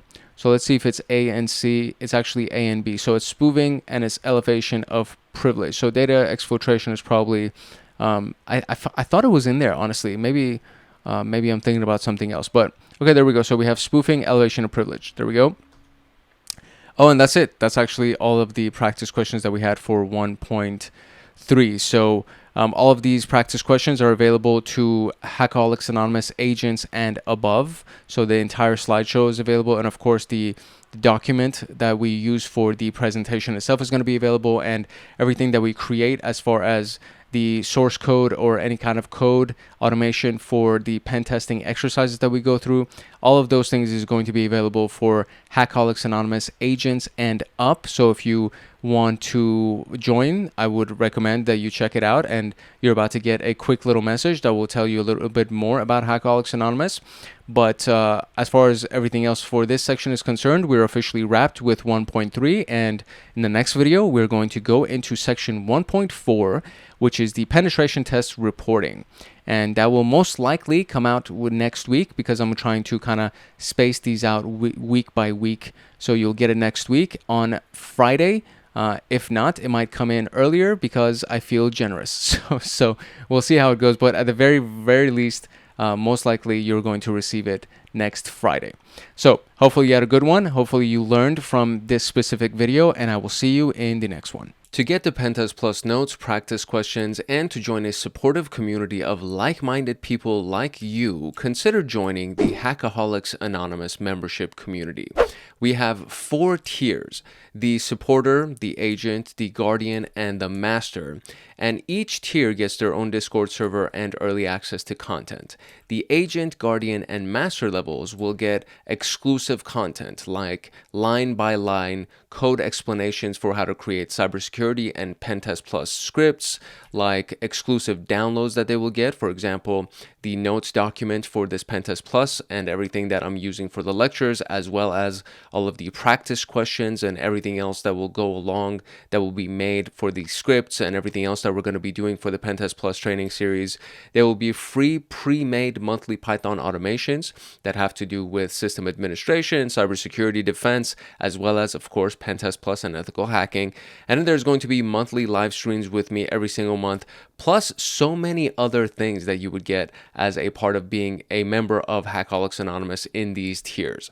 To join, you can simply click the link in the description below, or you can go to our homepage and click the join button there. Or you can go to youtube.com/@hankhackshackers/join, and you'll be able to join Hackaholics Anonymous. Welcome to episode 4 of the free CompTIA PenTest Plus training series. And in this episode 4, we're just going to continue with our engagement management chapter, and we're on section 1.4 of that chapter, which is penetration test reporting. And all of these things are essentially in preparation for the penetration test. So everything that we've talked about so far, including what we're going to be talking about today. And I believe we have one more section in this chapter that we're going to talk about that's essentially preparing us for the penetration test, including, planning and then making sure that we adhere to regulations and frameworks and et cetera, so that when we do finally dive into the practical stuff, when we do finally dive into all of the nitty gritty, all the fun stuff of a penetration test, we will be fully prepared and we will be doing things in accordance to the rules of engagement and all of the compliance and regulatory environments that we would have to adhere to for the pen test that we would be running ultimately. So in to that spirit, we're going to be talking about the pen test report, which I would presume is kind of a common sense type of a topic. So I'm gonna try my best to not go too deep into the details unless absolutely necessary, because it feels like it should be something that you should already be aware of. Because if you're watching PenTest Plus, the CompTIA PenTest Plus, I would assume that you're already inside of cybersecurity for a good amount of time and you've been exposed to a lot of other things. And prior to this, you should have talked about documentation and reporting, or at least been exposed to documentation and reporting in a variety of different environments. So the pen test report itself is one of the most important deliverables in the pen test engagement. This is basically what everything leads up to. You do all of the exercises that you do to generate this report so that you can hand it over to your boss or to hand it over to your client if they've hired you as a third party to run the pen test. And the quality of the report will determine how effectively security teams on the defensive side can understand, prioritize, and remediate vulnerabilities, and how easily the C-suite executives and the stakeholders and the people who are not tech savvy will actually understand what's going on so that they can prioritize your findings and put actual dollars and cents towards remediating those findings. A well-structured report provides clear, actionable insights for both technical and non-technical stakeholders. And in this particular section, we're going to be talking about the report format, the documentation best practices, scoring, so what risk scoring is and what vulnerability definitions actually look like and what you should be doing, and essential components of a penetration test report, test limitations, and legal ethical considerations. To get the PenTest Plus notes, practice questions, and to join a supportive community of like-minded people like you, consider joining the Hackaholics Anonymous membership community. We have 4 tiers: the supporter, the agent, the guardian, and the master. And each tier gets their own Discord server and early access to content. The agent, guardian, and master levels will get exclusive content like line-by-line code explanations for how to create cybersecurity and PenTest Plus scripts, like exclusive downloads that they will get. For example, the notes document for this PenTest Plus and everything that I'm using for the lectures, as well as all of the practice questions and everything else that will go along that will be made for the scripts and everything else that we're going to be doing for the PenTest Plus training series. There will be free pre-made monthly Python automations that have to do with system administration, cybersecurity defense, as well as, of course, PenTest Plus and ethical hacking. And then there's going to be monthly live streams with me every single month, plus so many other things that you would get as a part of being a member of Hackaholics Anonymous in these tiers. To join, you can simply click the link in the description below, or you can go to our homepage and click the join button there, or you can go to youtube.com/@hankhackshackers/join, and you'll be able to join Hackaholics Anonymous. Now, without further ado, let us continue with PenTest Plus. So let's talk about why reporting matters. Communications, or it communicates the findings in a structured manner. It helps organizations prioritize risk mitigation. It provides evidence of security weaknesses for compliance, and it serves as a legal document in regulatory audits. This is proof, basically. All of these things act as proof that, number one, you did your job. They act as proof that whatever it is that you found is repeatable. You can actually recreate the exploit or recreate the tactic that you ran to find whatever you found so that they don't think you just made something out of your butt, basically. The evidence of the security weakness is a really big deal in reporting. This is one of those big things that you need to earn your money, right? So, and you need to say, hey, listen, this is what I actually found. Here's the evidence. Here's what I did. And if you wanted to redo it yourself to see the proof of it, here's what you should do exactly step by step. It's very important. Reporting in general, especially the technical version of the report, not so much the stakeholder version of it that's going to be shown to people who have no technical background. The technical version of it that shows the details step by step of exactly what you did, that's what needs to be provided inside of the report, so that if they need to recreate it, which most likely they will try to recreate it, they will have exactly the step by step of what to do. And in regulatory audits, there needs to be a legal document that says we did run a penetration test because we are required by law to run a penetration test. We're required by law to run vulnerability assessments and things like that. And you timestamp it, you date stamp it, and they know exactly on what day and time this thing ran, and for how long it ran, and then you can use that in an audit to show to the auditor, because there are some auditors that are like third-party auditors that come in, and then there are of course internal auditors that come in, but you show the auditor, hey, this is what, we did everything we're supposed to do, here's proof, here's evidence that we actually did it. And it doesn't really matter. I mean, the auditor will actually check to see if the vulnerabilities also still exist, because you need to make sure that you're compliant and data of your customers isn't at risk or anything. But it really doesn't matter what you found. As long as you've done the work to remediate and mitigate those vulnerabilities, you should be fine, and you'll most likely pass your audit. The best practices for penetration test documentation are these 4 elements here. We need to have accuracy, clarity, confidentiality, and structure. So accuracy means make sure that everything that you have done is well documented, reproducible, and factual. It's accurate, right? You're not going based on opinion, you're going based on strict data and findings that somebody else can reproduce. If they ran the scan that you scanned, they should get exactly what you got, right? So it has to be accurate. It needs to be clear. So clear, concise language to communicate risk to different audiences.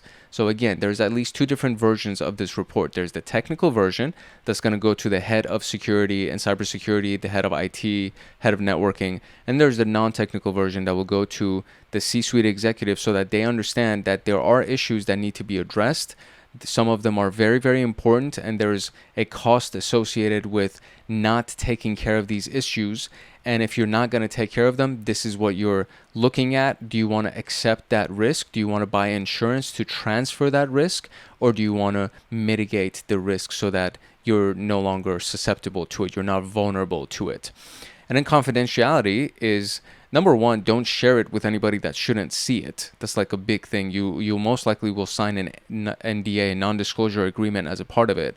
But also make sure that you store it inside of a secure environment. Put it on an external hard drive that's password protected. Make sure you have a really strong password.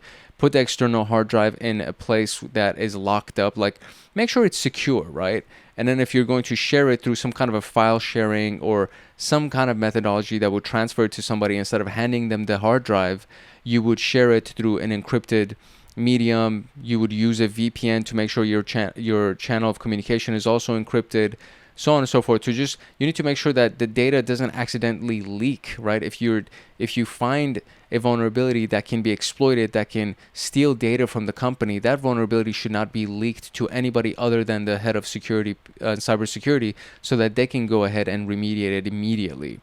And then there needs to be a structure, a standardized format for consistency, so that they can find the information easily, they can understand the document easily, and if necessary, if they pass it on to somebody else who's going to pick up where you left off, that person will know exactly what happened and what they need to do as the next steps.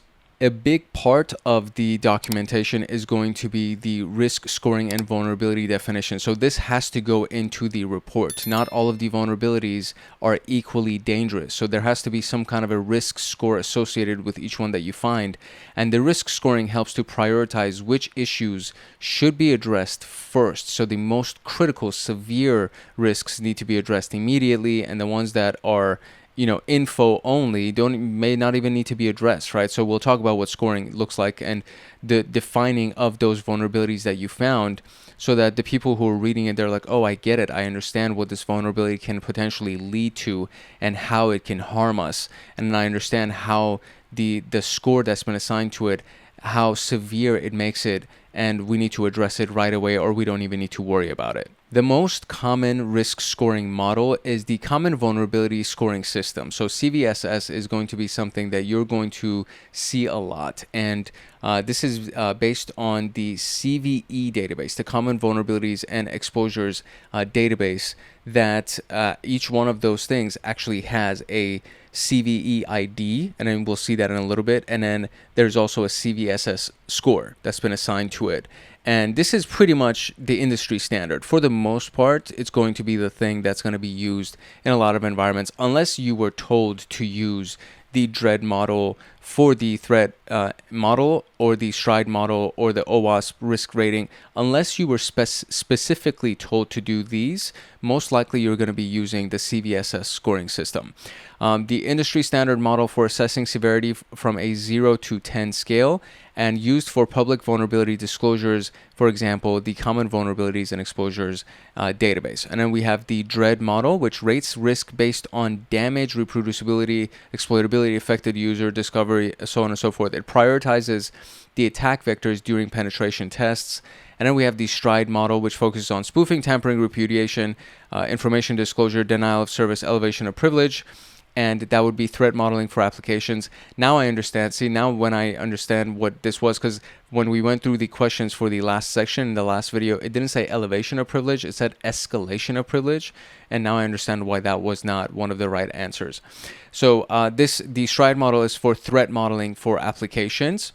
And then the OWASP risk rating is for web application security testing, and it assesses the impact based on the likelihood impact, the likelihood times impact formula. So how likely is it that it will happen? And then what would be the impact against our systems? And then if it's very high likelihood and the impact is really high, that means that this is a critical vulnerability that we need to address. If it's low likelihood, the impact is high, it's medium. If it's high likelihood, the impact is low, it's medium. If it's low likelihood and the impact is low, it's a low rating. That's kind of like a very basic version of this. But these are the common risk scoring models. The most important one, again, the most common one is going to be the CVSS, and that's going to be the one that you really have to know. DREAD and STRIDE and OWASP usually go to like a low, medium, high type of rating. They don't really go based on a scoring system the way that the CVSS risk model goes by. Now, here's what it actually breaks down as. So the CVSS scoring breakdown looks just like this. So we have 0.1 to 3.9 is a low risk vulnerability. So this is informational risks, low severity misconfigurations, things like that. They don't really impact your systems other than maybe some bugs or some error messages or something like that. It doesn't really impact your system. The medium risk is the 4.0 to 6.9, and this is sensitive data exposure, security misconfigurations. These are things that definitely do need to be addressed, because if sensitive data is exposed, then we need to address it. If there's a security misconfiguration, somebody can log in or access an admin page without having any specific, their IP address isn't blocked from our firewall, and now anybody can access the admin page, something like that. If that's the case, then it needs to be addressed.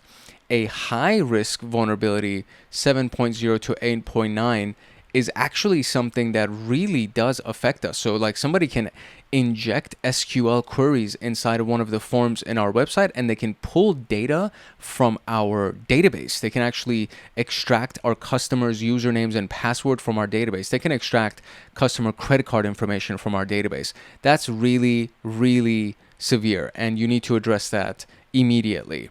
And to that same spirit, there's the critical, which is 9.0 to 10, which means that this person can actually execute code from their house on our system, and they can access anything that they want on our system. They could create new users on our system. They could execute malware, anything, right? And this is the highest level of severity because that means they're actually in the system. They're not just running something on our web application through some kind of a SQL query. They're literally logged into our system from a remote location, and they can actually do a bunch of things from their command and control server, or there's a privilege escalation vulnerability where they log in as a low-level user, use that vulnerability, and get a admin level privilege, and now they can create new users or delete files or transfer data or transfer money, do all of the things that really cause a lot of damage. So obviously the critical one, if you actually have one of each, let's say in your vulnerability scan, this is the very first thing that needs to be addressed immediately. This is one of the things that you stop the penetration test and you email the manager and you say, hey, listen, I just found something that's actually a critical vulnerability, and I think this needs to be addressed immediately, because if this is taken advantage of while we're running this test for the next week, we are screwed. So please go ahead and address this immediately. Let me know if you want me to continue the pen test, and let me know what I should do from here on. I found something that's critical. A high-level vulnerability would probably ignite the same kind of reaction where you say, hey, I found SQL injection, broken authentication type of thing. Do you want me to continue? Most likely they'll be like, yeah, continue. We're just going to work on it. This thing right here, you will probably pause the test and make sure that it's taken care of and the appropriate people have been notified. And of course, medium and low, like it just starts from the top, right? This would be the most urgent, next urgent, next urgent, and then this might not even be patched really. So we have a couple of examples over here. This is actually what a CVE ID looks like. Now this I just kind of made up and I put over here. I'm fairly certain that this is an ID for something else. So if I go over here, let's see, we have the detailed here is something for Google Chrome, Android prior to the complexity or the base score is 4.3 medium. And if we go to the attack vector details right here, we can see that, the attack vector itself is network, meaning that you just need network access. You don't have to be in the local building or on the actual machine to do it. Attack complexity is low. There's no privileges that are required. User interaction is required, however. The scope is unchanged. Confidentiality impact is none. Integrity impact is low, and the availability impact is none. So based on these different variables, we got a 4.3 score, which is the medium score.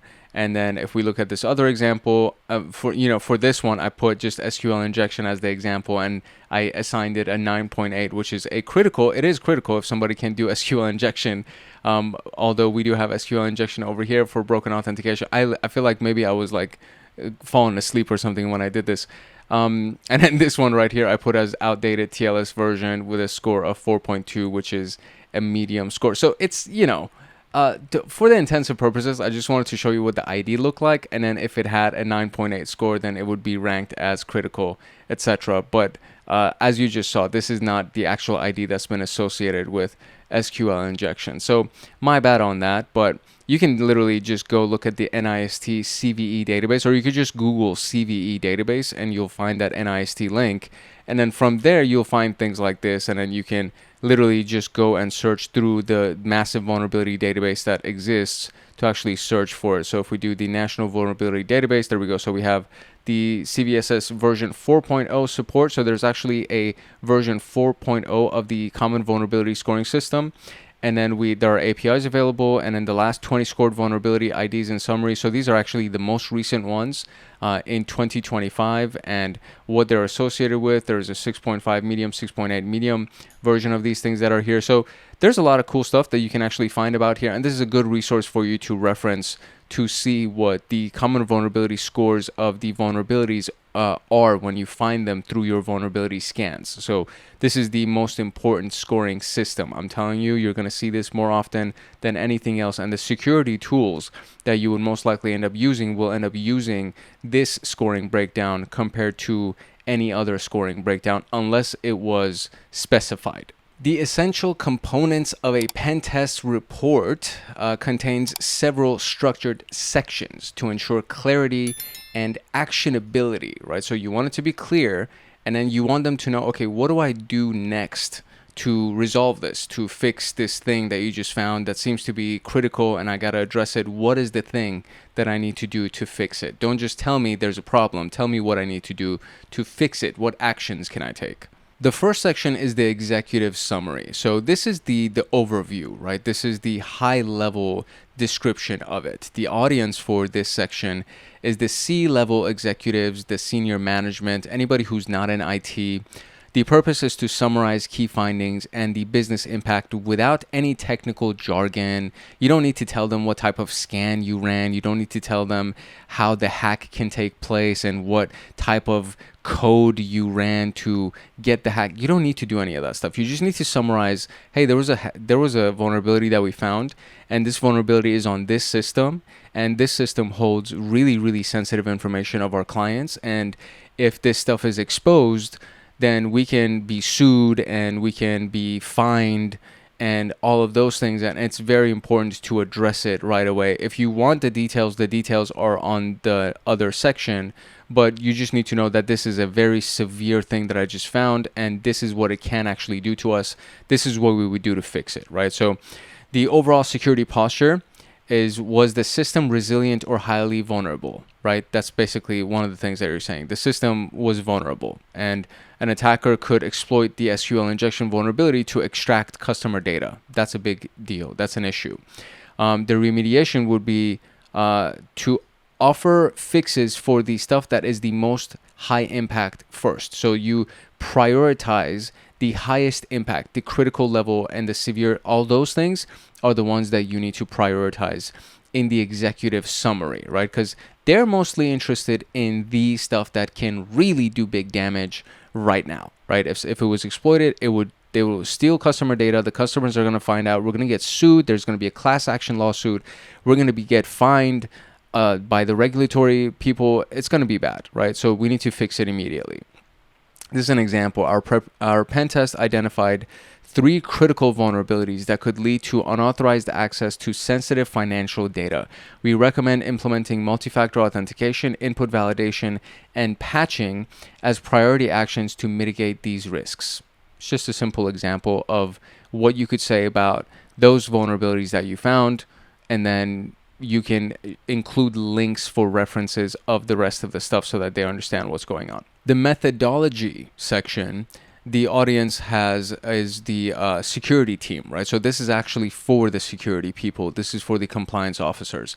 And this documents how the test was conducted to ensure transparency and repeatability. So this is where the technical stuff comes in. This is the type of scan I ran, right? So which assets were tested? The IP addresses, the domains, the applications that you tested. What did you use as your testing framework? I used the Mitre attack navigator, right? Or I used OWASP for the mobile application attacks. And then you would list the tools and techniques. I used Shodan and Maltego to do my reconnaissance, and this is what I found from that recon. I used Metasploit and Burp Suite to run my exploits, and this is what I was able to exploit. This is what I got as a result of that exploit.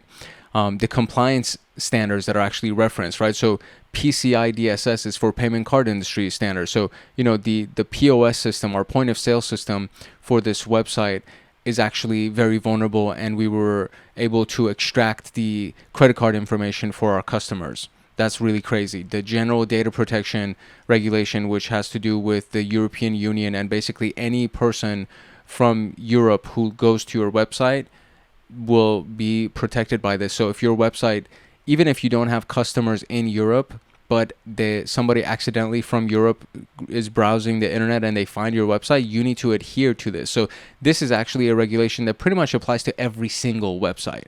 HIPAA has to do with health insurance information and health information in general. So it's like if you have clients or if you have patients that have any kind of health information with you, if you're a pharmacist, if you're a hospital, if you're a private practice doctor, it doesn't really matter. You have to adhere to HIPAA. So these are the compliance standards that would apply to anything that you have found during your penetration test that has to do with a given company or a given set of data, so on and so forth. So you would outline pretty much all of the detailed stuff for the security team, because that's literally their job to understand what just happened, and then they need to know how to repeat the test.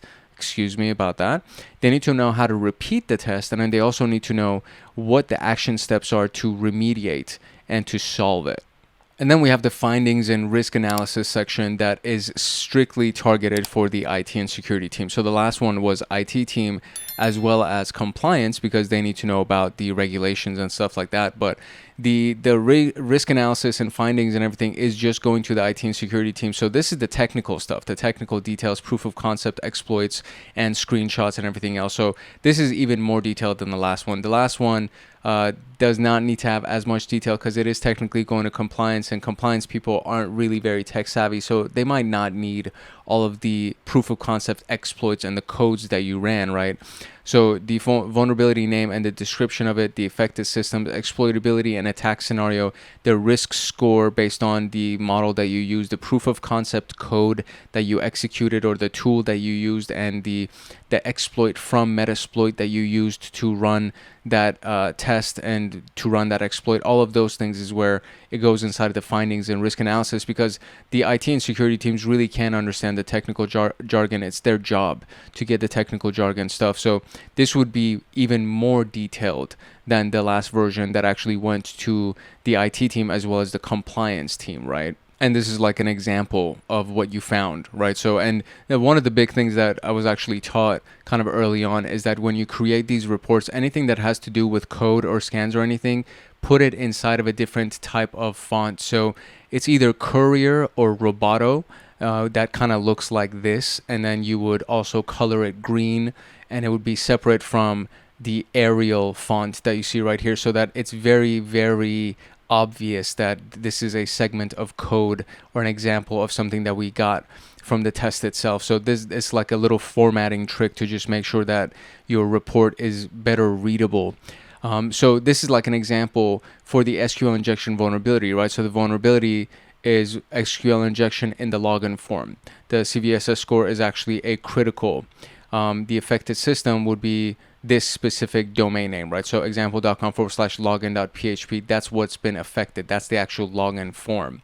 The exploit is this. This is a very standard SQL exploit injection or injection exploit that can actually be input into a form to see whether or not you are susceptible to SQL injection.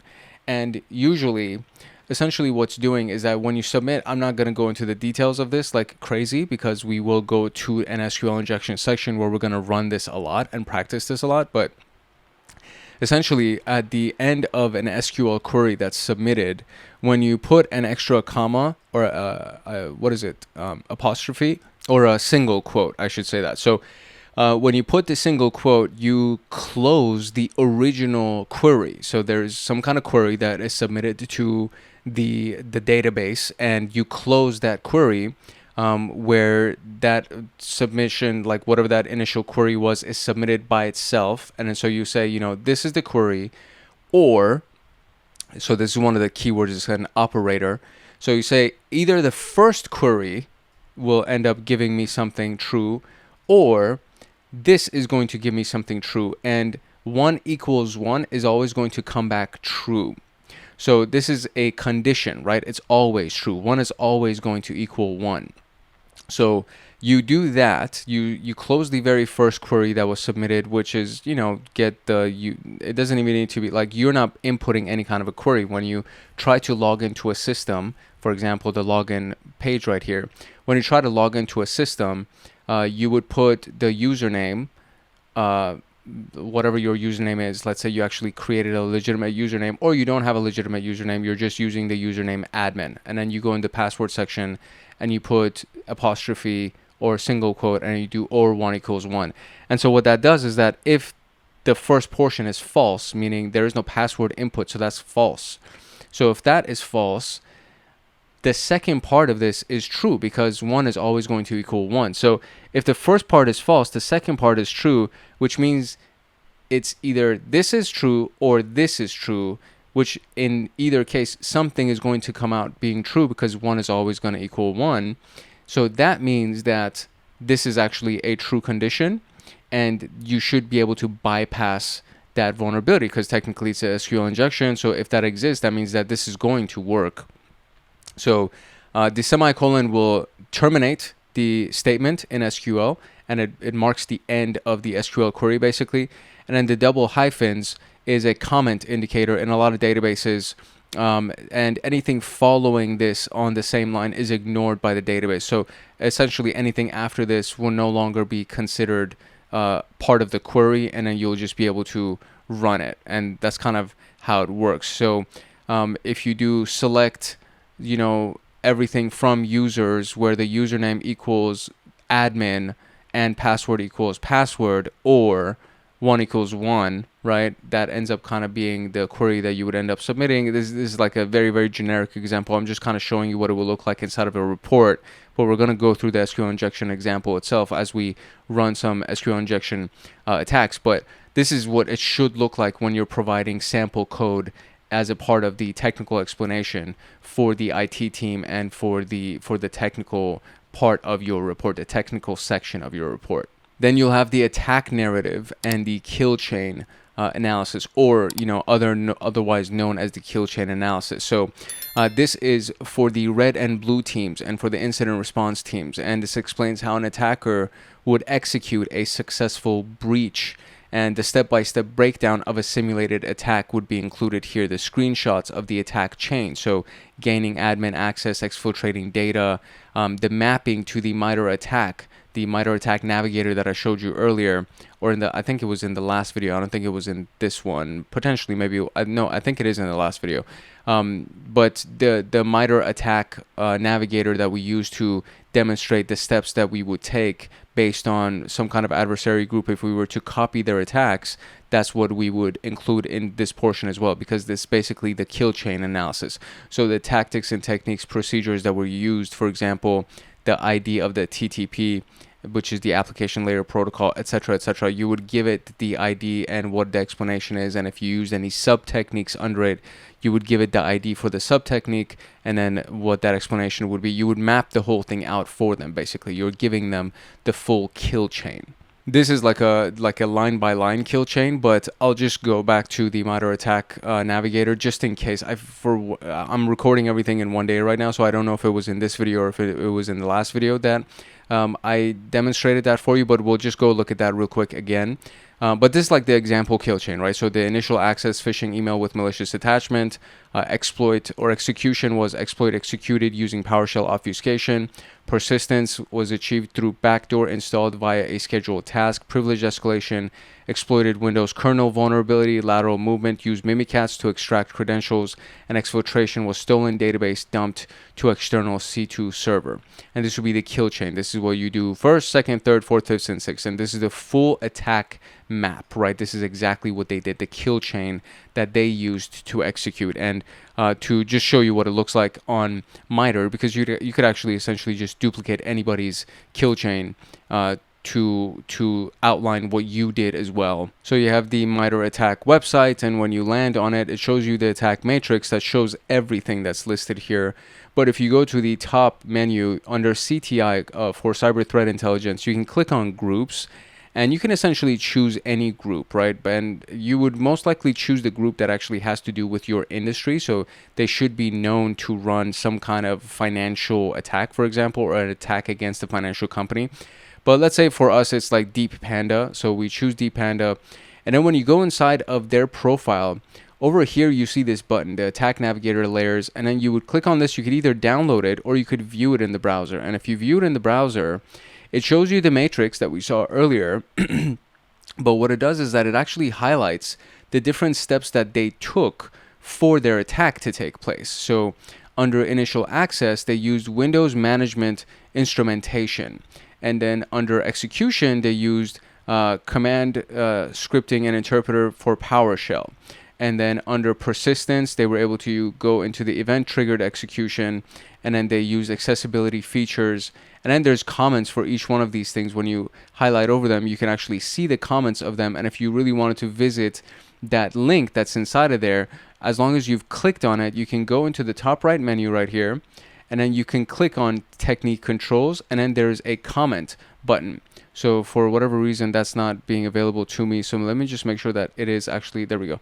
I clicked on it, and then now we can go over here and we can click on the comment, and now we have the link in here. So you can just copy that full thing. You could kind of open this up right here and then just copy the link, and then go to this link inside of the browser, and then it'll show you what it was that it ran. Oh, I pressed the wrong button here. There we go.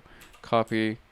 And there we go. So this will take us directly to the DeepPanda link for whatever they ran. And we literally ended up back at their profile. But it's used the sticky keys technique to bypass RDP login, etc., etc., etc. So there's a lot of information that's available, but it shows you the full attack vector. It shows you the full kill chain that they used from the beginning to the end. And you can use that to create this portion of your report, right? So when you look at the overview of the matrix that we see right here, each one of these columns represents a tactic, and then under the tactics there's a bunch of techniques, and then when you click on these little gray boxes, it expands to the sub techniques for the tactics, and you can essentially map your own if you wanted to, and there's a full video on how to do this inside of the SOC Level 2 playlist. So feel free, please, to go through threat emulation and threat modeling portion of SOC Level 2 and actually look at that, because this is a very powerful tool. And based on the type of software that you want to target, based on the type of industry you want to target, you can actually create a really powerful attack navigator for yourself. Instead of just using one of the ones that exists for these adversary groups, you can actually create one custom for your specific company or your industry, and all of that is available through the attack navigator for Mitre. So make sure to check that out. It's under the threat modeling, threat emulation section in the SOC Level 2 playlist. So yeah, that was our example kill chain that we actually saw inside of the Mitre navigator, and now we can move on. If you wanted to display it in some kind of a diagram, this is kind of what it would look like.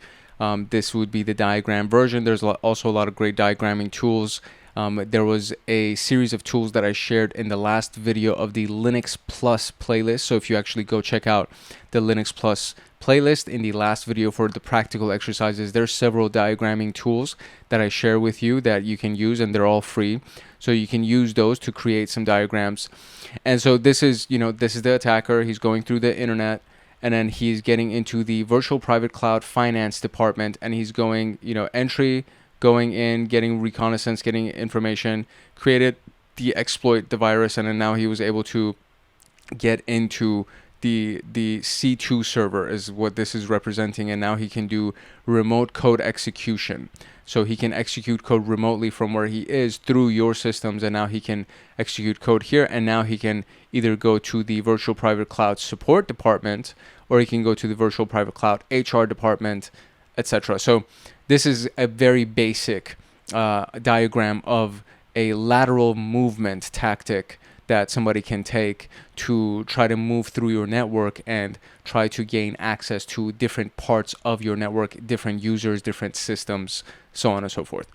And then finally, you arrive at the recommendations and remediation. So this is the audience would be IT security developers and compliance teams, and this provides actionable steps to fix all of the vulnerabilities that you found. So technical controls, patch the SQL injection vulnerability by implementing prepared statements, enforce multi-factor authentication for administrative controls, implement security awareness training for employees for operational controls, conduct monthly vulnerability scans. And these are just some of the technical controls that the organization can take to remediate everything that's going on and to act from here on out. This is what you should be doing from here on out to make sure that you have a strong security posture. So this is a very important part of your report that you would generate, because you are now actually recommending the fixes that they would have to implement to fix all of the vulnerabilities that you found that you were able to exploit. And in that same section, you would also include, the rankings essentially next to whatever the stuff was that you found. So, the SQL injection is critical. You got to fix it immediately. The high level stuff you got to fix within the next 30 days. Medium level stuff you can fix within 60 days. Low level stuff, fix it whenever possible. It's not that big of a deal. It's not going to kill your systems in any way. It's not going to impact the business. It's just informational issues that you should address. But definitely you need to fix the critical stuff immediately today if you can, right? High level stuff should be fixed within 30 days or faster if possible. I would probably say or faster, right? ASAP, 30 days or faster, 30 days or sooner, 60 days or sooner. things like that. But you would also include this in the recommendations and remediations element, that portion of your report. So as you're going through the reporting and just kind of trying to understand the various elements of this penetration test report and the documentation, you need to also keep in mind that there will be limitations to the test, and there are things that you have to consider as far as ethics and legalities that are concerned. So test limitations are the constraints, right? There are time constraints that not all of your vulnerabilities might actually be found because they gave you a week and they're massive company and you might not be able to find everything in a week, right? Scope restrictions. Certain systems were excluded from the testing, and maybe they are the most sensitive systems that hold the sensitive services or the sensitive data, and maybe they're the biggest targets, but you weren't instructed to do that, and that was a part of the rules of engagement, and there were the restrictions in your scope of the systems that you cannot target. And then there's always false positives, or I should say more often than not, there's going to be false positives. So there are going to be certain automated scans that you will use, some automated tools that you'll use that may generate inaccurate results, meaning they will say that this is actually a situation, this is a vulnerability that you need to be aware of, but it's not a vulnerability, it's just a careless user that's inside of the company that's forgot their password and now they've entered the wrong password 5 times or something like that. Like that could actually raise an alert when it may just be a false positive, right? So you need to also take these things into consideration. If you can use their own logs and their own reports for baselines so that you can see what the scans would be according to their baselines instead of having to establish your own baselines or go in blind and just run these scans and then deal with a bunch of false positives.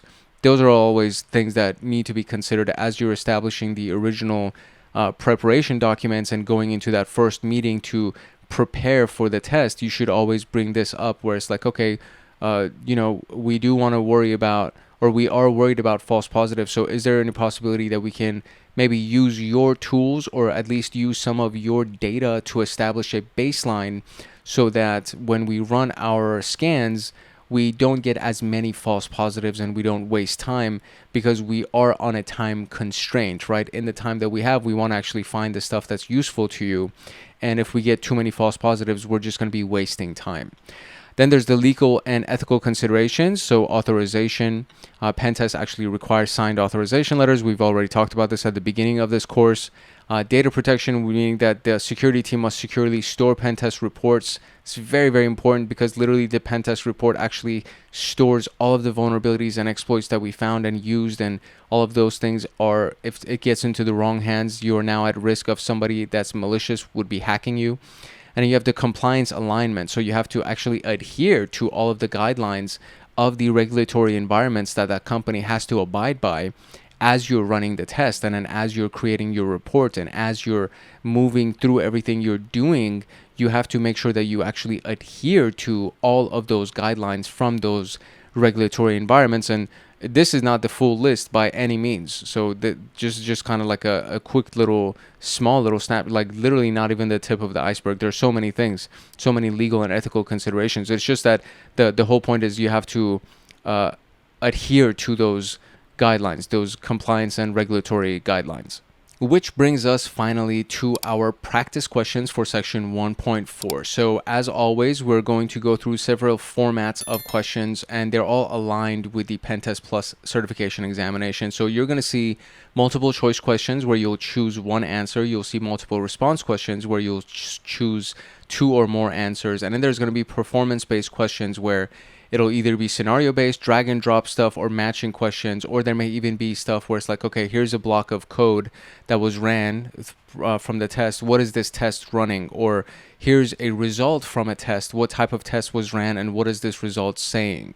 So these are the types of things that you would be looking at. This is a CVSS score that we got for this thing. What does this piece of the CVSS score mean? What's the most critical piece of the CVSS score, etc.? So those are the things that you need to kind of keep in mind. These questions that you're going to see are not directly from the PenTest exam because it's illegal for us, or for anybody who's a content creator or course creator, it's illegal to use the actual questions. You sign an NDA when you go into the exam, and that NDA requires that when you come out, you don't share with anybody, oh, these were the questions that were inside of the examination. It's very illegal to share all of that information simply because of the fact that there's literally an NDA that's signed. So the questions that you're about to see were really just like trying as best as possible to show you what you would deal with. Okay, that's essentially what I've tried to do with these things. I'm trying to show you what you can deal with and how you should prepare yourself for the type of format of the questions that you'll see. And of course, it'll be touching all of these topics. Previously, people have taken my Network Plus course that's on here and my Linux Plus course that's on here, and they were able to pass their exam, the Security Plus course that's on here, and they were able to pass their exam just because the way that the content is structured and the way that the questions are structured. So if you actually study and if you go through the content and the questions, and if you get, Hackaholics Anonymous membership, if you become an agent or above in Hackaholics Anonymous, you'll get this document that you're looking at right now that has all of the notes and the practice questions, as well as the slideshow that I'm about to go into that have the practice questions. So you'll be able to get both of these things to use for your studies on top of all of these free videos that you're getting. So just kind of a heads up for you that this is the type of question formatting that we're about to go into. All right, here we go. So multiple choice question: which of the following risk scoring methodologies assigns a numerical value to vulnerabilities based on their exploitability, impact, and other factors? So it assigns a numerical value. Just keep that in mind. Everything else was like low, medium, high. So the only one that actually assigns a numerical value is the Common Vulnerability Scoring System. NIST 853 is just a standard, and I think it has I forget what standard that actually applies to. I want to say it's like information systems is what that applies to. OWASP is just a framework for security, and STRIDE is threat modeling technically, but it doesn't provide you with a numerical value. So CVSS is the only one, and there is that. Excellent. Which of the following elements are essential for a well-documented pen test report? And we need to select two. So clear risk definitions and scoring, detailed attack methodology, only listing vulnerabilities without explanations, avoiding legal disclaimers to keep the report concise. So these two are definitely not it. So you don't want to only list them without explaining, and you don't want to avoid legal disclaimers. That's also not a good thing. So detailed attack methodology and clear risk definitions. Excellent. What is the primary purpose of the executive summary in a pen test report? So the executive summary, right? That very first summary in the report is to provide highly technical details. That's not true, because that's not what it's for. That's not the audience. It's the executives. It's the C-suites and the managers, those people. Summarize key findings and their business impact for non-technical stakeholders. That's exactly it. List every vulnerability discovered during the test. No. Include all command line outputs. No. So you're just doing the highest critical stuff and summarize the key findings and the impact for non-technical stakeholders. Which of the following sections should be included in a pen test report? So we're choosing three here. So it's basically everything except one. And right here, personal opinions of the pen tester, automatically that just pops out. So methodology used, yes. Remediation recommendations, yes. Attack narrative, yes. Personal opinions, nobody cares.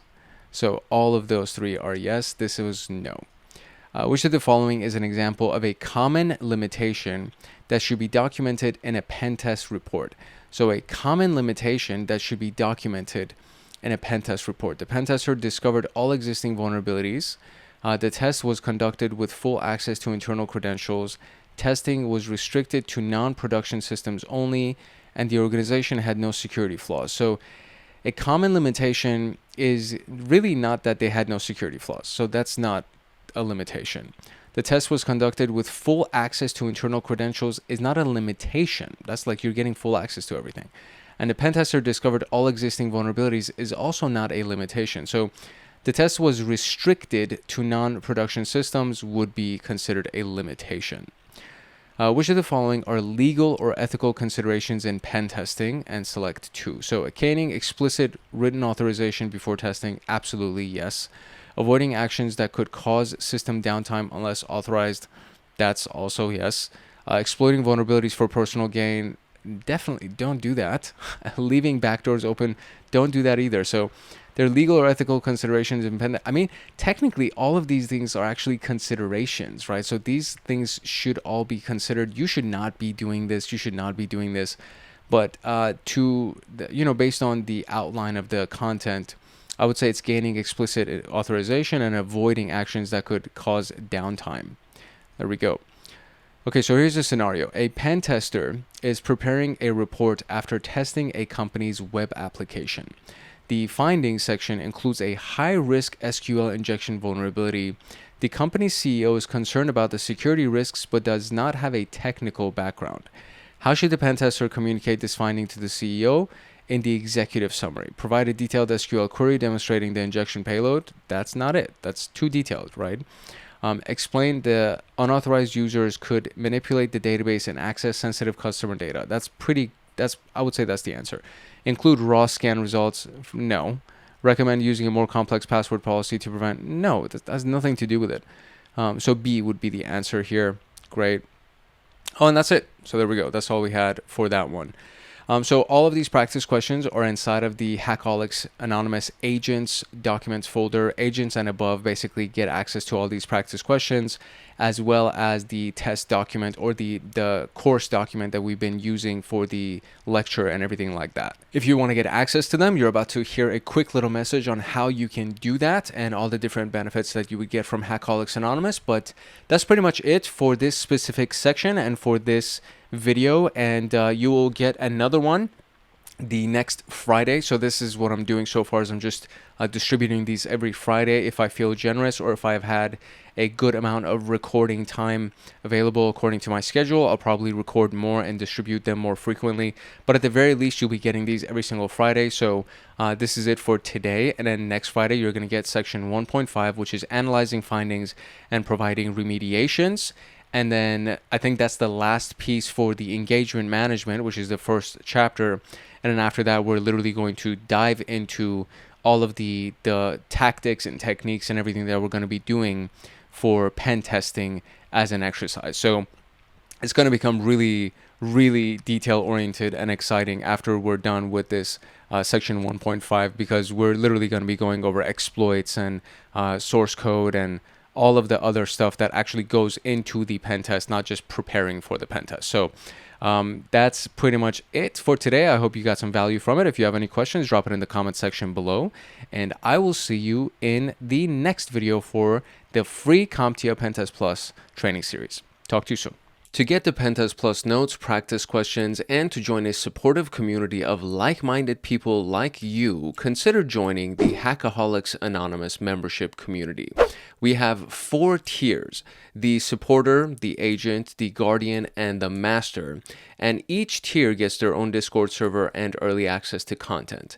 The agent, guardian, and master levels will get exclusive content like line-by-line code explanations for how to create cybersecurity and PenTest Plus scripts, like exclusive downloads that they will get. For example, the notes document for this PenTest Plus and everything that I'm using for the lectures, as well as all of the practice questions and everything else that will go along that will be made for the scripts and everything else that we're going to be doing for the PenTest Plus training series. There will be free pre-made monthly Python automations that have to do with system administration, cybersecurity defense, as well as, of course, PenTest Plus and ethical hacking. And then there's going to be monthly live streams with me every single month, plus so many other things that you would get as a part of being a member of Hackaholics Anonymous in these tiers. To join, you can simply click the link in the description below, or you can go to our homepage and click the join button there, or you can go to youtube.com/@hankhackshackers/join, and you'll be able to join Hackaholics Anonymous.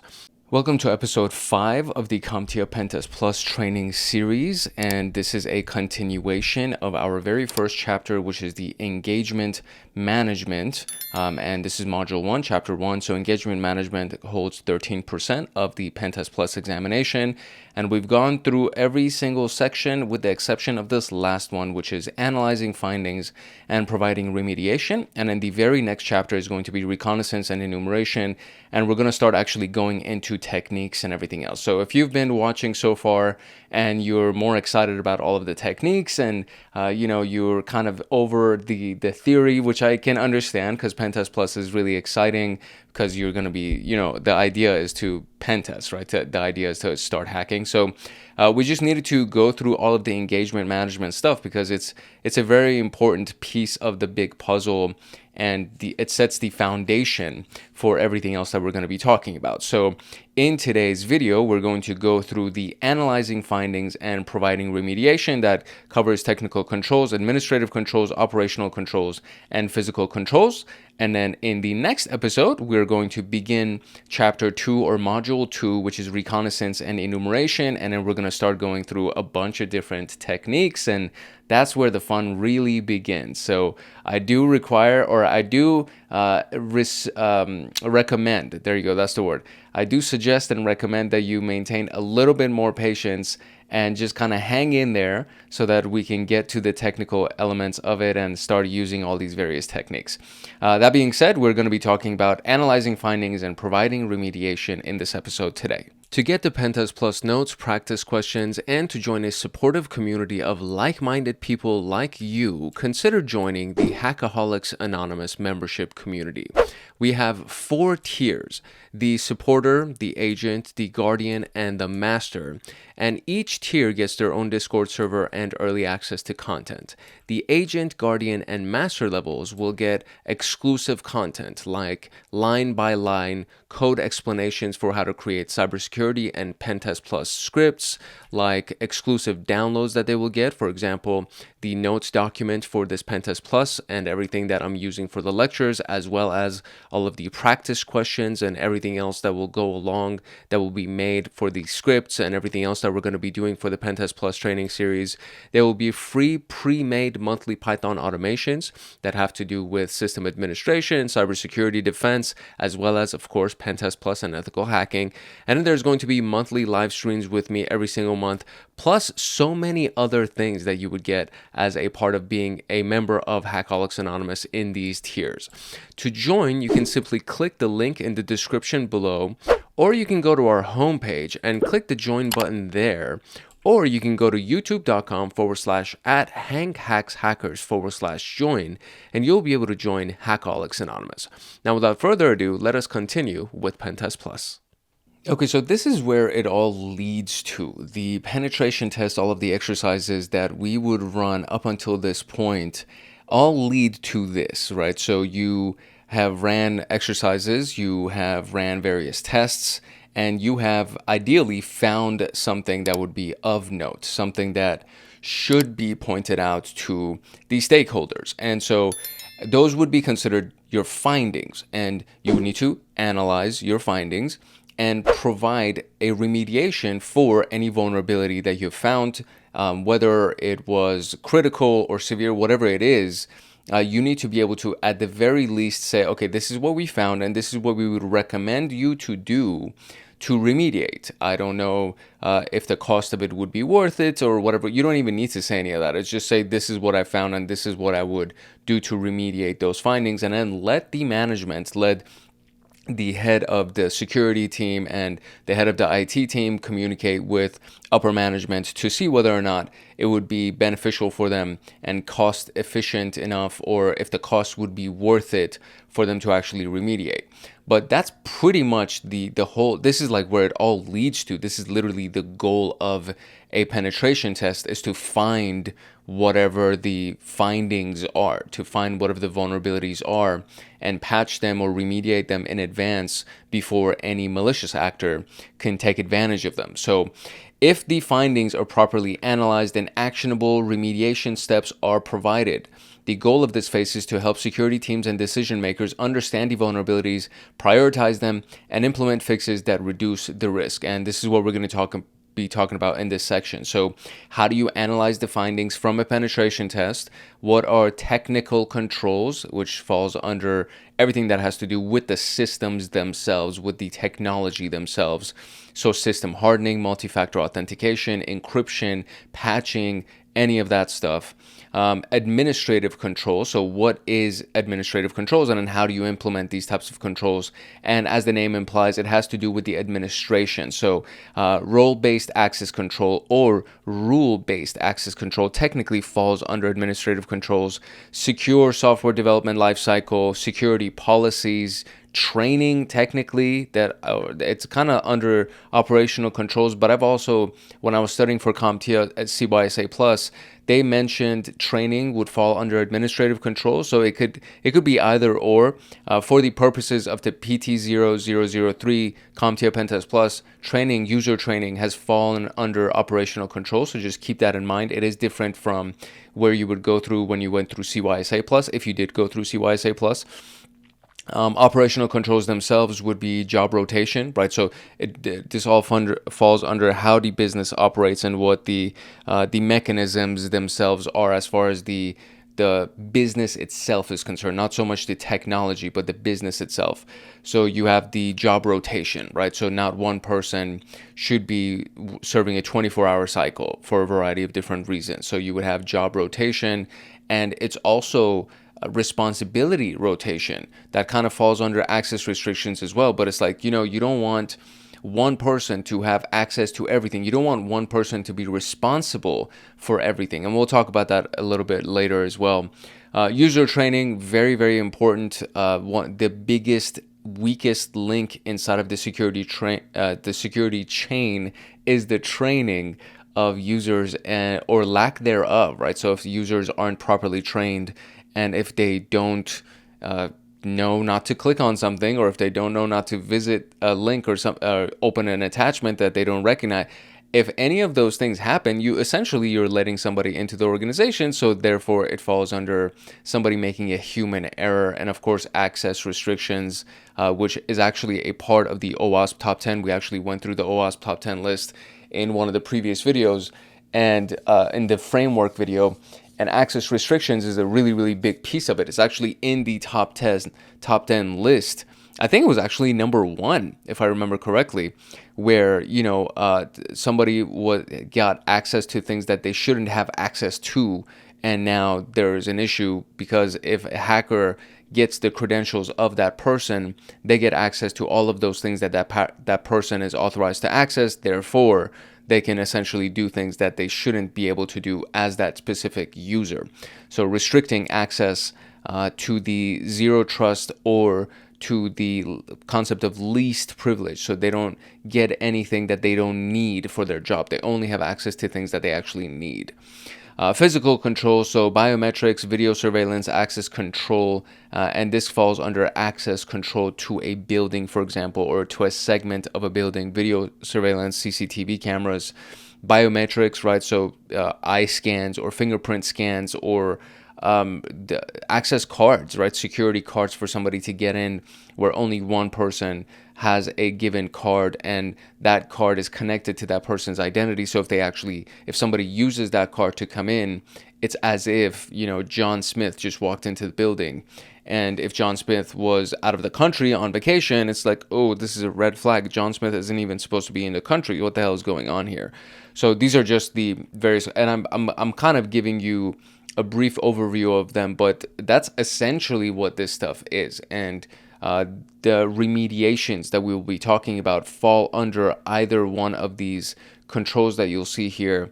And then just analyzing findings is your whole job after you've ran the penetration test, to try to see the severity of those findings, the impact of those findings, and what needs to be done to remediate those findings. Is it any of these controls that needs to be done to remediate your findings? In order to analyze your findings, you have to perform triage. Now, triage is actually a concept that I was first introduced to when it came down to the medical field. And I was watching some show, I think it was probably Grey's Anatomy or something, where they do triage inside of the trauma center or the trauma room or whatever it is.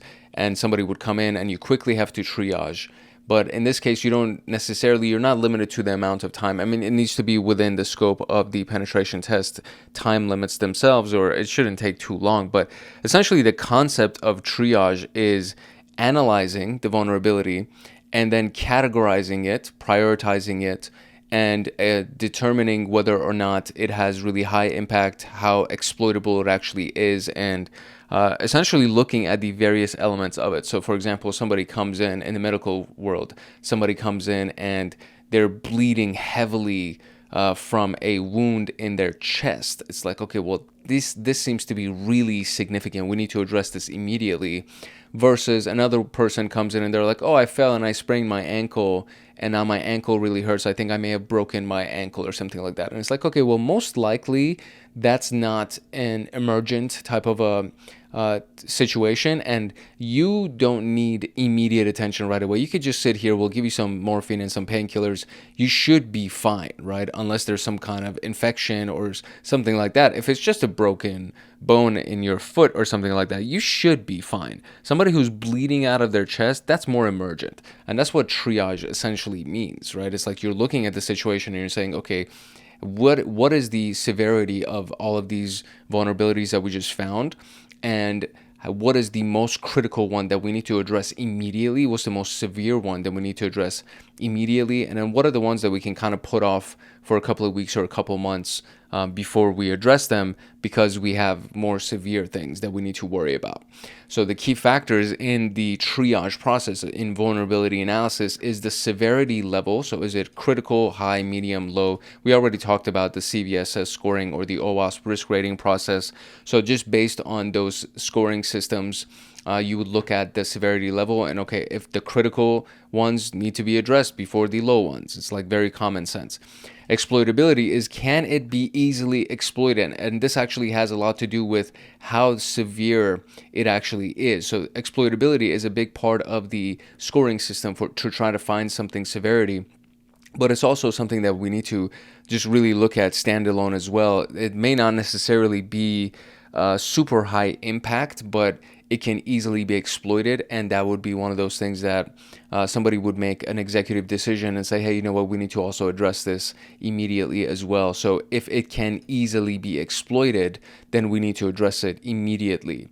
What is the business impact and the likelihood of the attack? These are the three different areas that we would really look at outside of the CVSS scoring system itself. So the CVSS scoring system tells you, okay, you know, do they need network access? Do they need local access? And it goes in a little bit more granular. Do they need privileges?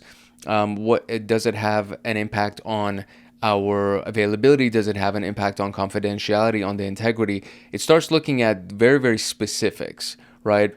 But if you wanted to look at it just as kind of like an overview, you say, okay, well, how easy is it to exploit this system? What would be the impact on our systems or on our business if they actually were able to exploit this vulnerability? Is it going to cause financial damage? Is it going to cause reputational damage? Or is it something that they would just come and they would kind of, stop our printers from working? I don't know, it's like a stupid example, but would they cause a denial of service attack? Would they cause actual legitimate damage to our sensitive data, our critical data? Intellectual property, for example. Let's say you only have one server, you have no redundancies, no redundant servers, no backup servers that houses your intellectual property. So that would be a really big deal if they were able to damage that server or bring that server down or cause it to, burn out, whatever it may be. So it'll impact the business severely, right? And then what's the likelihood of the attack? Is it actively being exploited in the wild? Are we actively a target of this specific type of attack, right? So if you work for a government agency and you are in cahoots with, or you're kind of clashing with another government agency or another country's government, are you likely to be attacked, right? So this is one of those things that's like a really big deal. I feel like this is actually a really good time to look at the attack map. This is something that I like looking at kind of regularly, just to really re-optimize my approach to this whole process of security and really understand the scope of how crazy it actually is. So let me just show you an example of what it looks like around the globe using these various attack maps that are available. This is the live attack map from Kaspersky website. So you can literally just go to cybermap.kaspersky.com and you'll be able to find this. And you can see that there's essentially a bunch of different little beams of light that are going from various locations across the world to other locations. And there are beams of light that are leaving a location and beams of light that are landing at a location. And so we can see that there are certain attacks coming into the United States, leaving the United States. We can see that there is certain attacks that are getting into and leaving Russia. And Russia currently seems to be the most attacked country. The number one most attacked country is Russia. And then if we break this down, we can look at a variety of different countries as well. It goes alphabetically, so it doesn't go by the number of attacks, but I would presume that the United States is probably up there as well. So if we do United States, where's the US? Where can I find the US? Well, for whatever reason, it seems like it's not even on this list. So let me see if I can find the United States, because that's kind of crazy. It should be under U. It's funny that it's not. So that's actually really interesting to me. Maybe it's not under America either. That is actually really funny that the US is not on here. Assuming that the US is not under attack or doesn't get enough of an attack for it to show up, which is crazy because I know for a fact that we definitely get attacked over here. We can see maybe Iran is like a good one. Iran is number 26. So Iran is on the OFAC list. It's a terrorist country. Essentially, this is it though. Like this is kind of the visual that you would get to be able to find something, or to be able to just get an understanding of the number of attacks that are happening live across the globe from one country to another country, which is really, really crazy to think about. And it's a lot, as you can see. There's a lot of stuff going on, especially with Russia. Maybe we can look at China. China might be another good one that we can see if there's a lot of attacks going on against China. Oh, China is number 2. So there you go. Russia is number 1. China is number 2, most attacked country.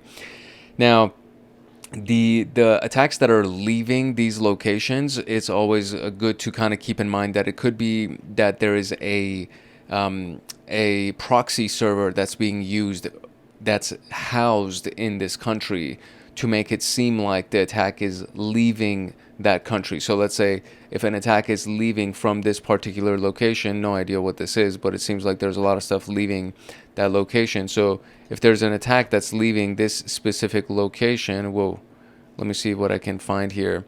I don't know what this is, but there's a lot of, it's only outgoing. Everything that's going from this point right here is an outgoing attack that's going out. So it might be that this country is actually doing it, or it might be that there is a series of proxy servers that are located in this location that the attack is leaving from, right? So I'm kind of going off on a tangent right now, but essentially it gives you an understanding of the attacks as they leave, right? Where they're leaving from, where they're landing to, and how frequent it actually is. And it's literally nonstop. So it's happening like probably hundreds, if not thousands per minute. So it's a pretty crazy thing to think about. So when we're thinking about the likelihood of an attack, you can look at that attack map and be like, okay, well, I mean, based on that information, it is pretty likely that something can take place because there's a lot of stuff going on all the time. So is it that our country would be under attack? So if you work for China or Russia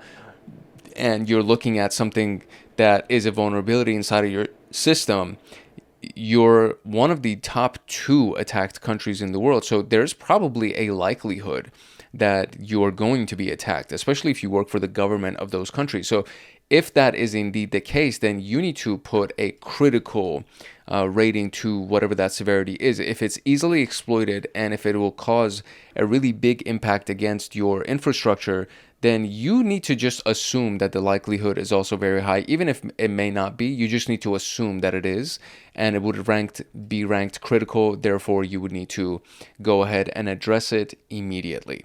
So this is a part of the triage process. This is how you look at a vulnerability and you triage it to see what severity level it should be ranked, and then how quickly you need to go ahead and address it.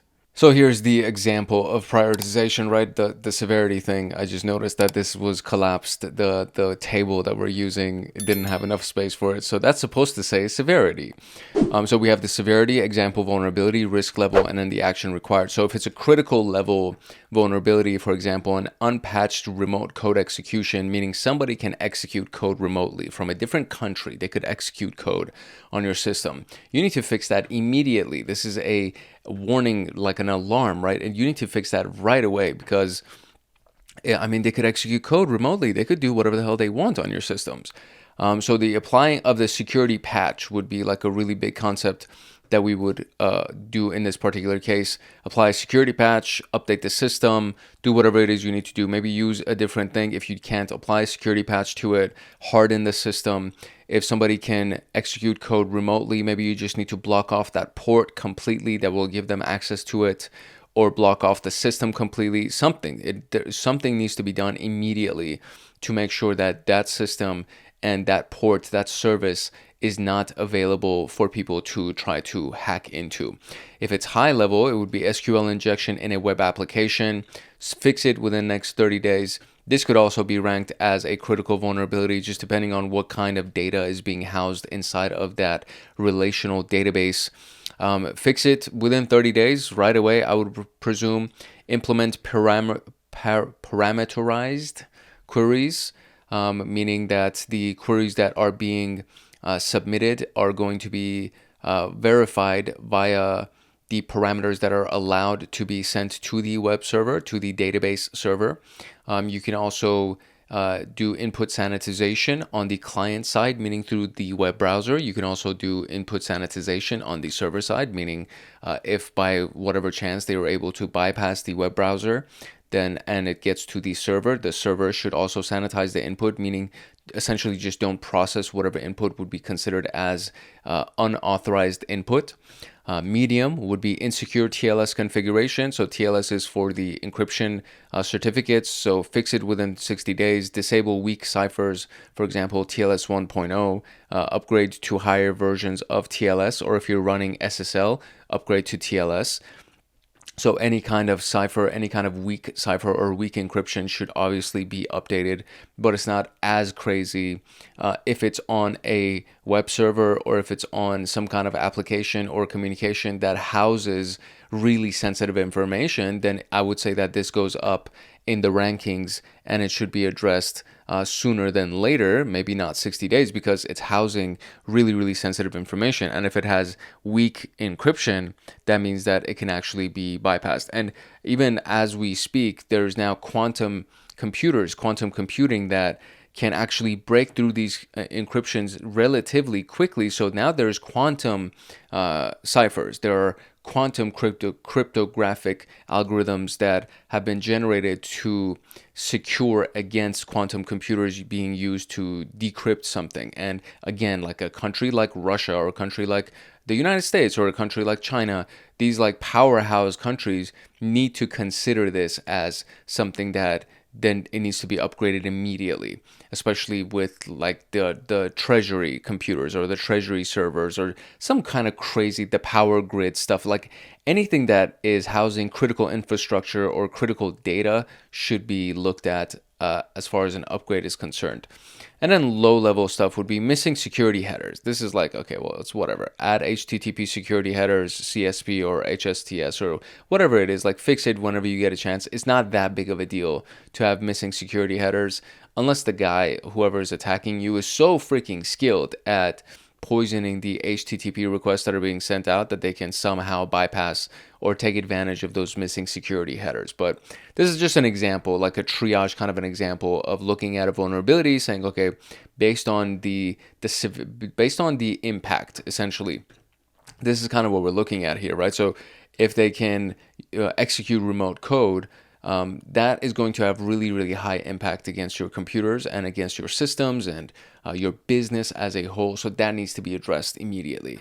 And if it's a missing security header, whatever, it's not that big of a deal. It doesn't have that much of an impact, especially if it's against a website or a web page that's just not that big of a deal. It's like an informational web page, right? It just says, hey, this is our about page. This is what our company's history is.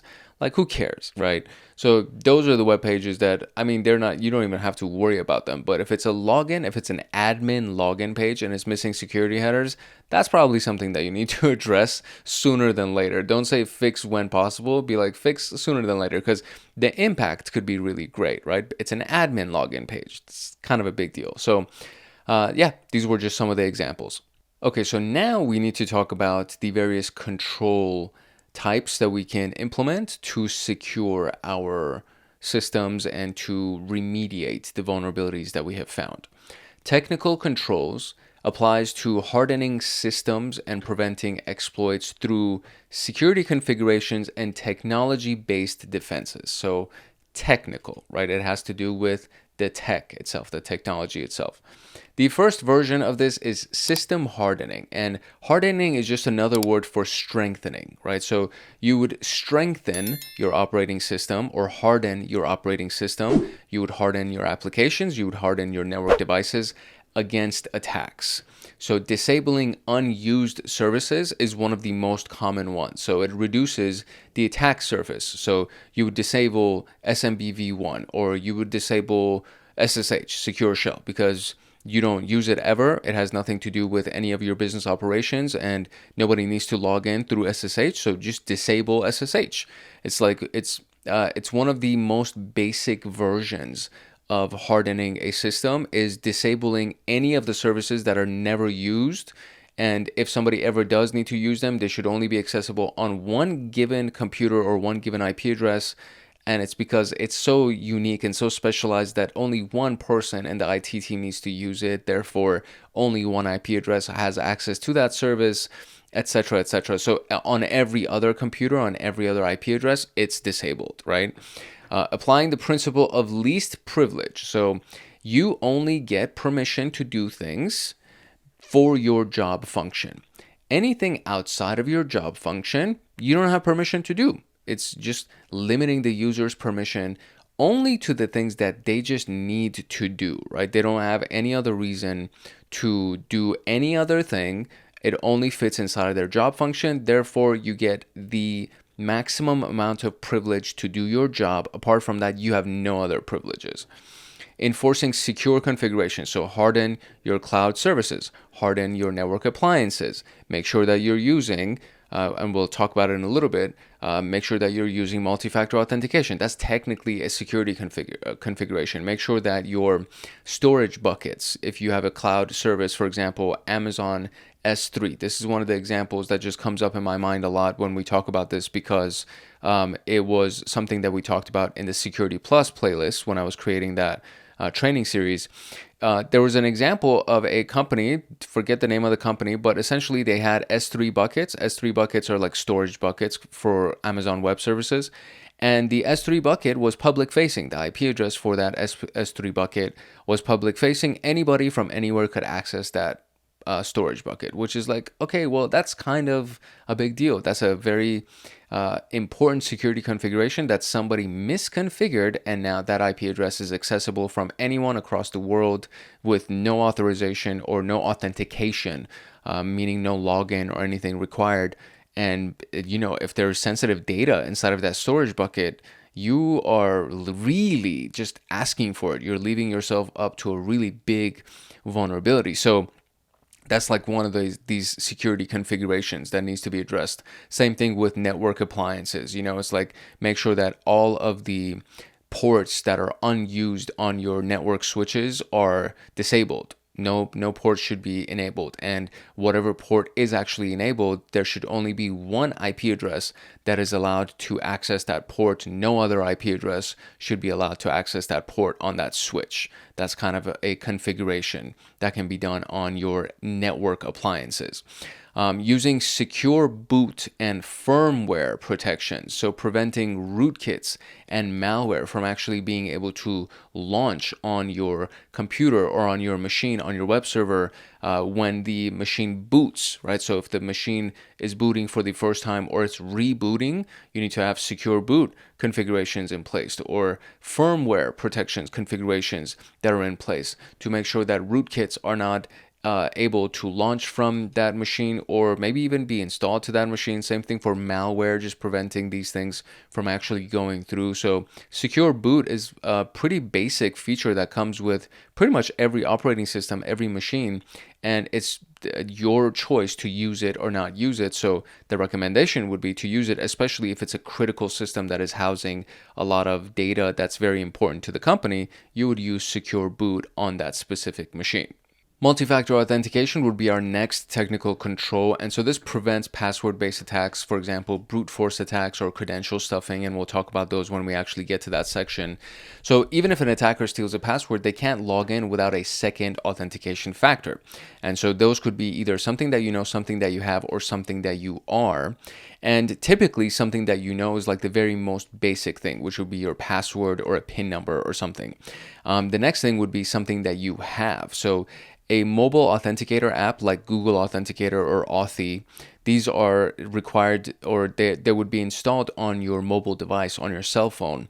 And so as long as you have your mobile device, and then you can go ahead and open up your authenticator app and then use that time-based password or time-based authentication code, essentially, in conjunction with your password. So you would log in using your email and password, and then it'll say, okay, enter your mobile authenticator code, right? Or if you have a smart card, which would be used to scan into the building, for example, or a USB thumb drive that only houses a key that you would use as a physical key to get into a computer, and you just, once you log in, you plug in the USB thumb drive, and then that acts as a physical key.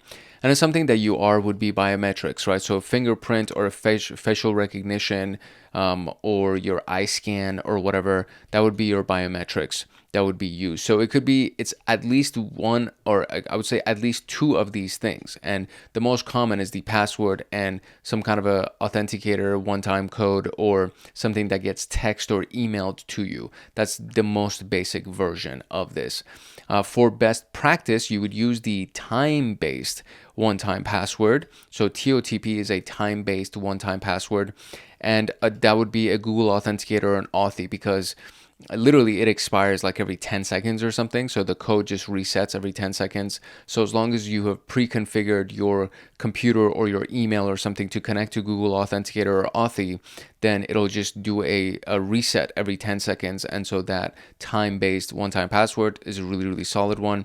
Avoiding SMS-based multi-factor authentication, which is vulnerable to SIM swapping. So if somebody actually can get your SIM card or somehow get a duplicate SIM card issued and then just put that inside of their phone. And then there are even some, I would say, range-based, like if somebody's close enough to your cell phone, they can, there are some attacks that they can do where they can intercept your text messages. And so if they're close enough to you, they can, get the one-time password text, and then all of a sudden you see it in your phone, but they also see it because they're intercepting your text messages. And by the time that you figure out what the hell's going on, they can log into whatever your computer is or whatever your account is and do the damage that they need to do. So it's kind of important to just keep that in mind. If you can avoid SMS-based, use email, if anything, or use the time-based one-time password authentications. Our next technical control would be encryption and data protection, and this is mainly to protect data, and data could be either at rest, meaning it's just sitting on a computer or sitting in some kind of a hard drive somewhere, or in your email, let's say, which is technically sitting at rest in somebody else's server. It could be in transit, so data is being emailed back and forth, or it's being transferred back and forth from one hard drive to another drive. And it could also be processing, so data is actually being processed, it's being rendered, whatever it's actually going through for it to be considered being processed, and it needs to be also encrypted in that situation as well, in that state as well. So you have data at rest, data in transit, and data during processing. Those are the various states that data would be in at any given time. So when you have data, you need to look at encryption, especially if it's sensitive data, right? So if it's public data, if it's data that's accessible to anybody just by visiting your about page, not really that big of a deal.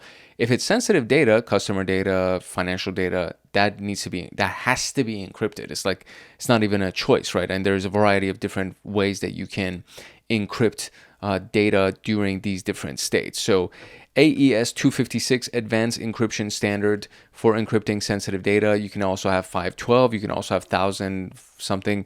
So it's like there's different versions of it. And then of course, there's the quantum encryptions that are now recently available as well that you can consider, especially if you have really sensitive data and you're some kind of government agency or representative for a government agency. That's something that you need to consider. TLS 1.2 or 1.3 has to do with web traffic. So it encrypts web traffic.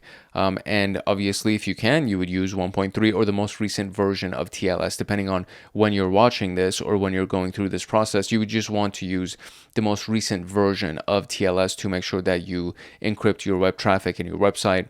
And then we have RSA 4096/4096/ECC, which are key exchanges. So you have secure key exchanges for SSL or TLS, which happens to be a asymmetric, which essentially means that there's a public key and a private key, and somebody would go ahead and encrypt their data using their public key, and then in order for somebody else to be able to access it, they would use their private key to decrypt the data.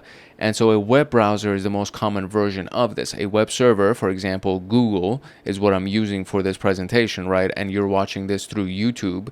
So if you click on, I'll show you this just to kind of give you a little bit of a demonstration, because it's always really, really good to know these things.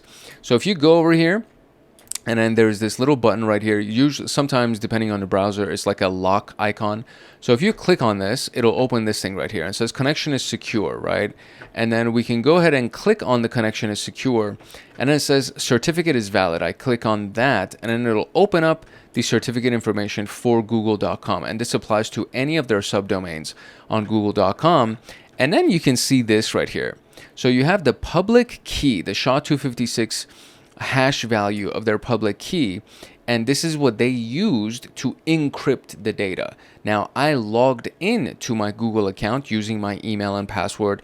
Therefore, that was my version of a private key, and that completes the asymmetric encryption standard so that I can access all of the information that's in my Google Drive and in my email, etc. So if somebody gets access to my password for whatever, and I mean, my passwords are very complex these days. I don't use basic passwords. I use long sentences. And then there's numbers and characters and capitalizations and all these things. And I do it mainly because I don't like random passwords. I just want to be able to remember my password, so I'll use long sentences, right? And that ends up being a very complex password. So if somebody even has the opportunity to actually, for whatever, they're super skilled, or I don't know, a really lucky guess or something, if they can guess that password, Google is still going to say, hey, you need to do your MFA, because I have MFA turned on all of my accounts, and my MFAs are not basic MFAs. They're really strong MFAs that connect to my mobile device through one-time based passwords, right? So it's one of those things where even if they're, for whatever reason, able to decrypt your private key by getting access to your password or something like that, then there still needs to be a multi-factor authentication that's enabled to make it really, really difficult for somebody to get access to your Google documents or to your email. Google Docs, it's not that big of a deal. There's notes and things like that, and I give these notes away to my students anyway, so I'm not really that worried about the notes. But my email accounts, so some of my email accounts are connected to my bank. So it's like, you don't want that to happen. They're connected to my crypto wallet. You don't want that to happen. It's like if somebody gets access to your email that's connected to your bank account, technically they can just reset your bank account password and verify it by logging into your email, and you are screwed at that point. So, strong passwords. I'm going on a few tangents here. But strong passwords are really important, and using MFA, multi-factor authentication, is very, very important. So let us move on. So the best practices for encryption would be to encrypt all of your sensitive data, so customer records, financial transactions, anything that would be considered sensitive data to you or your organization, and enable full disk encryption when possible. So using something like BitLocker or Lux for devices to actually encrypt the entire disk, not just certain folders that contain data. And if you really want to be like awesome, you encrypt the data that's inside of the folder and you also encrypt the disk. And now you're like, oof, you're covered on multiple layers. So that would be, I would say, the best approach to the concept of encryption.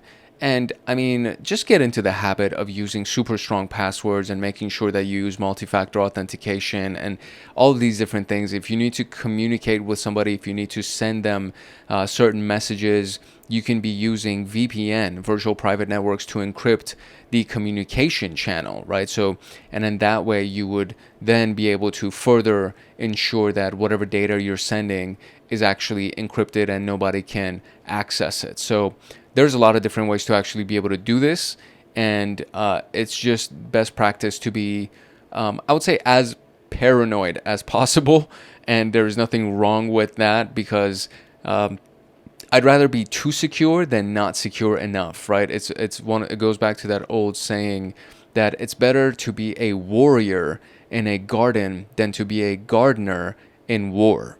So just keep that in mind, right? So you want to make sure that it's better to do the most than the least. Let's just say it like that. Next technical control would be patching and vulnerability management. So 80% of breaches are caused by unpatched vulnerabilities. And if you go through the Security Plus playlist, the Security Plus training series, literally so many situations, because I did a lot of case studies for each section and each chapter of that course. So many of the freaking case studies against massive freaking companies. Like, we're talking about billion-dollar companies. The main reason that it happened is because they just had a vulnerability that wasn't patched. They had a system that wasn't updated, and whoever the system administrator was, I either took their time or they were high, or I don't know, bro. But whatever the reason was that they didn't patch that system ended up being the reason why that company got hacked, and then they lost millions of dollars. So it's like, okay, bro, it's the most simple freaking thing that can be done. So why not just do it? Like, there was something that I created for Hackaholics Anonymous members that is a Python script, okay, that essentially just runs automation. It runs an automated update of all of the packages on any given system.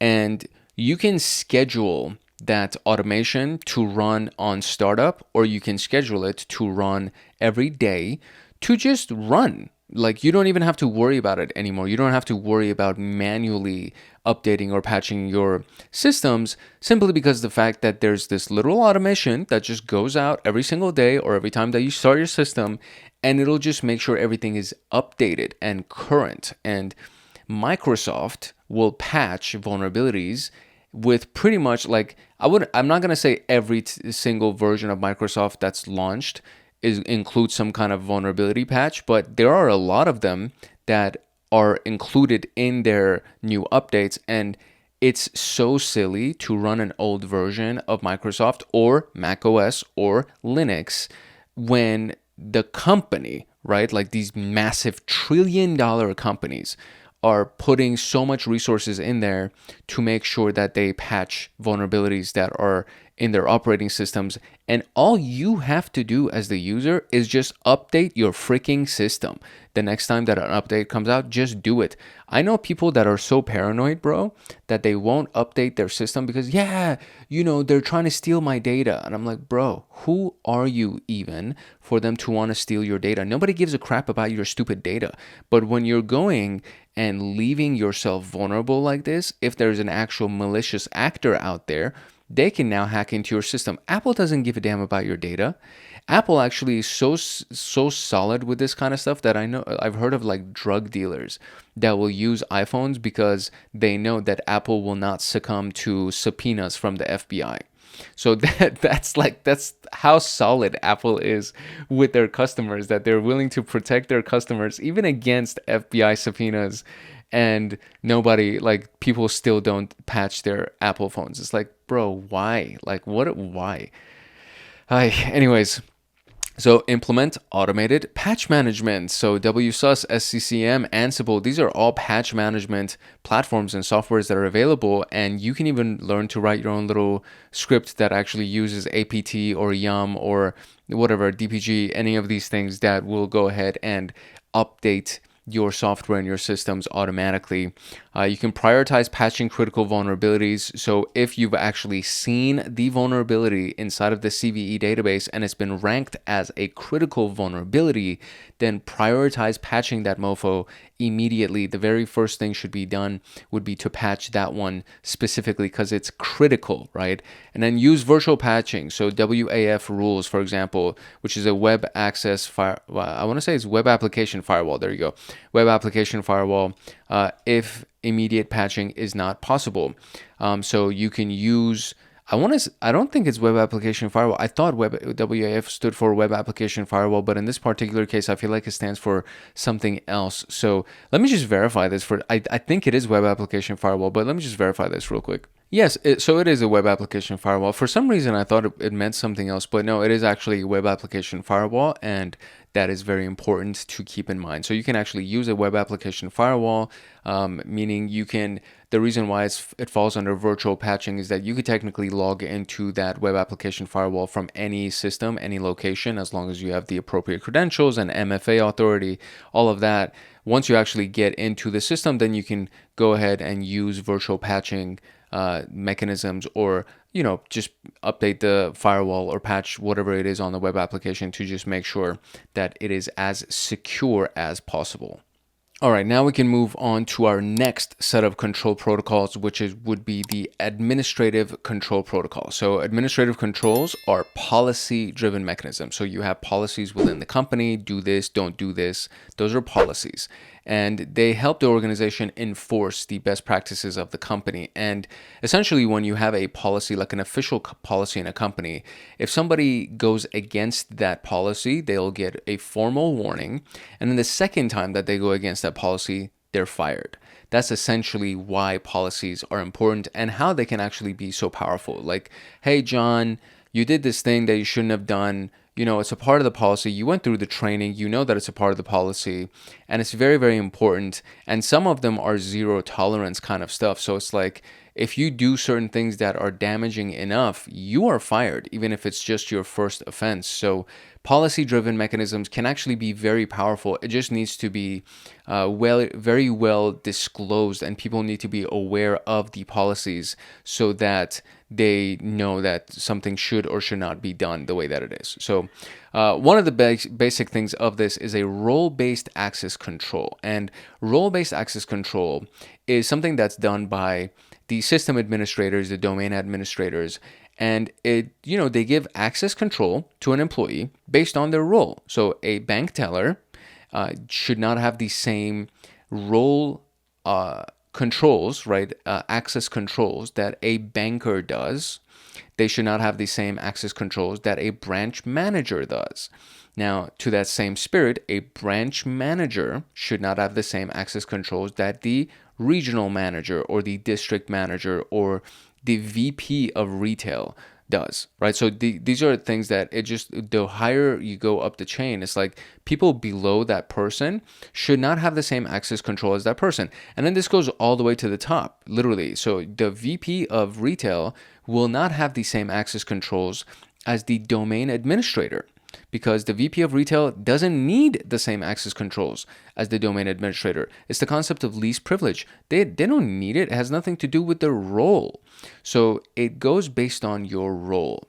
Now, one of the things that's really, really nice about this is that Active Directory inside of Microsoft environments makes it really easy to do this, because once you've created a new employee profile, you can just drag them into the folder for branch manager, and they would just get all of the access controls of that folder, and you never have to worry about manually configuring every single user. And same thing applies to LDAP, the Lightweight Directory Access Protocol. That's for Linux systems.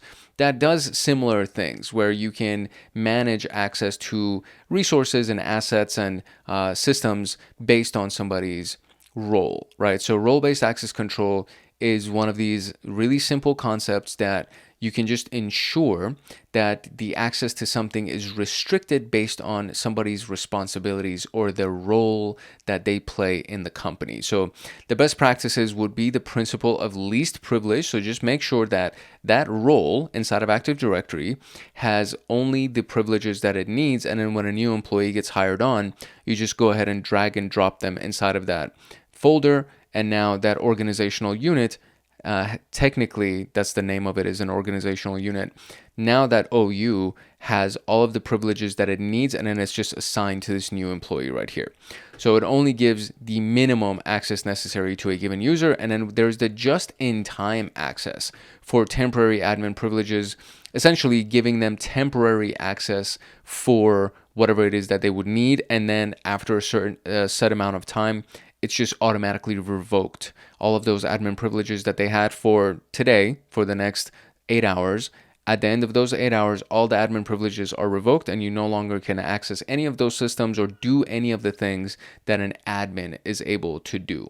Our next administrative control is the secure software development lifecycle. So this is a very, very big, important concept, and we've actually talked about this in several videos inside of security engineering. So if you actually go into the security engineering playlist on this channel, we've talked about the SDLC, the software development lifecycle, and then SSDLC is the secure software development lifecycle, and it integrates security into software development from the very beginning. So the best practice is to, there's this concept of shift left or shifting to the left, and the best way that I can explain this is to just show you the graph of the software development lifecycle. But it basically, the whole idea is to do security or think about security as early on as possible. So in the design phase, before you even start coding, if you can think about security in the design phase, that would be amazing. If you can think about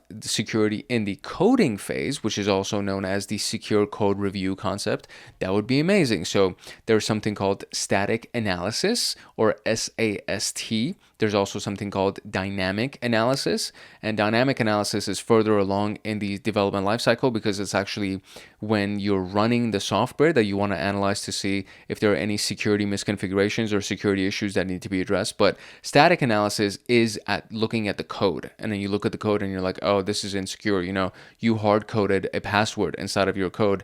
That's a big no-no, right? So it's like certain things like that, or if you can, there's actually a really, really great version of securing the code inside of a script. And the way to do that is to encode all of the commands inside of the script so it just looks like jargon. So if somebody's reading the code with the naked eye without actually decoding it or decrypting, I can't say that you can encrypt it. Maybe you can also encrypt the script itself, but there's encoding that can be done, base 64, base 128, that can be done that would encode every command inside of the script. And then when you look at it, it's like, it literally looks like a bunch of jargon. It's just a bunch of alphanumeric characters that you cannot make any sense of. So that's actually one of the more cool ways to be able to secure it, but it can technically be decoded. So you can base 64 decode something,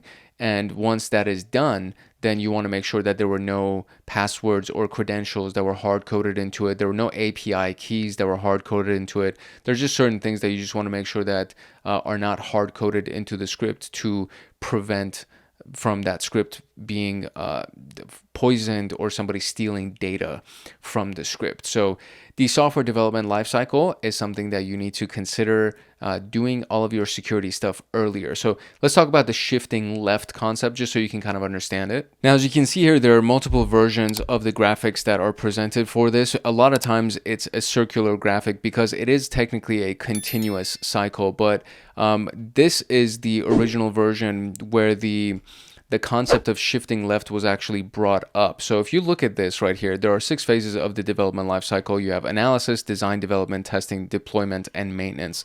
And when you're looking at this cycle, right, the concept of shifting left essentially means that instead of going here, right, instead of in the deployment phase trying to look at security and then being like, oh, you know what, holy crap, there's like some issues with this.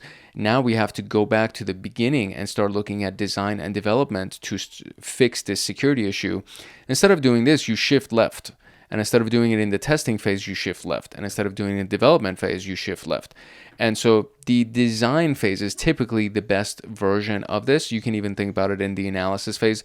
But the design phase is usually where you're talking to the UX and UI designers, as well as the system architects, and these people that are going to essentially delegate to the developers, the front end and the back end developers. You're going to delegate the instructions to these people and say, hey, build this application or build this code. And in those instructions, you say, I need you to also think about security in these concepts or in these contexts and implement these security controls as you go ahead and start the coding. So these are the best locations. These are the best times to look at security.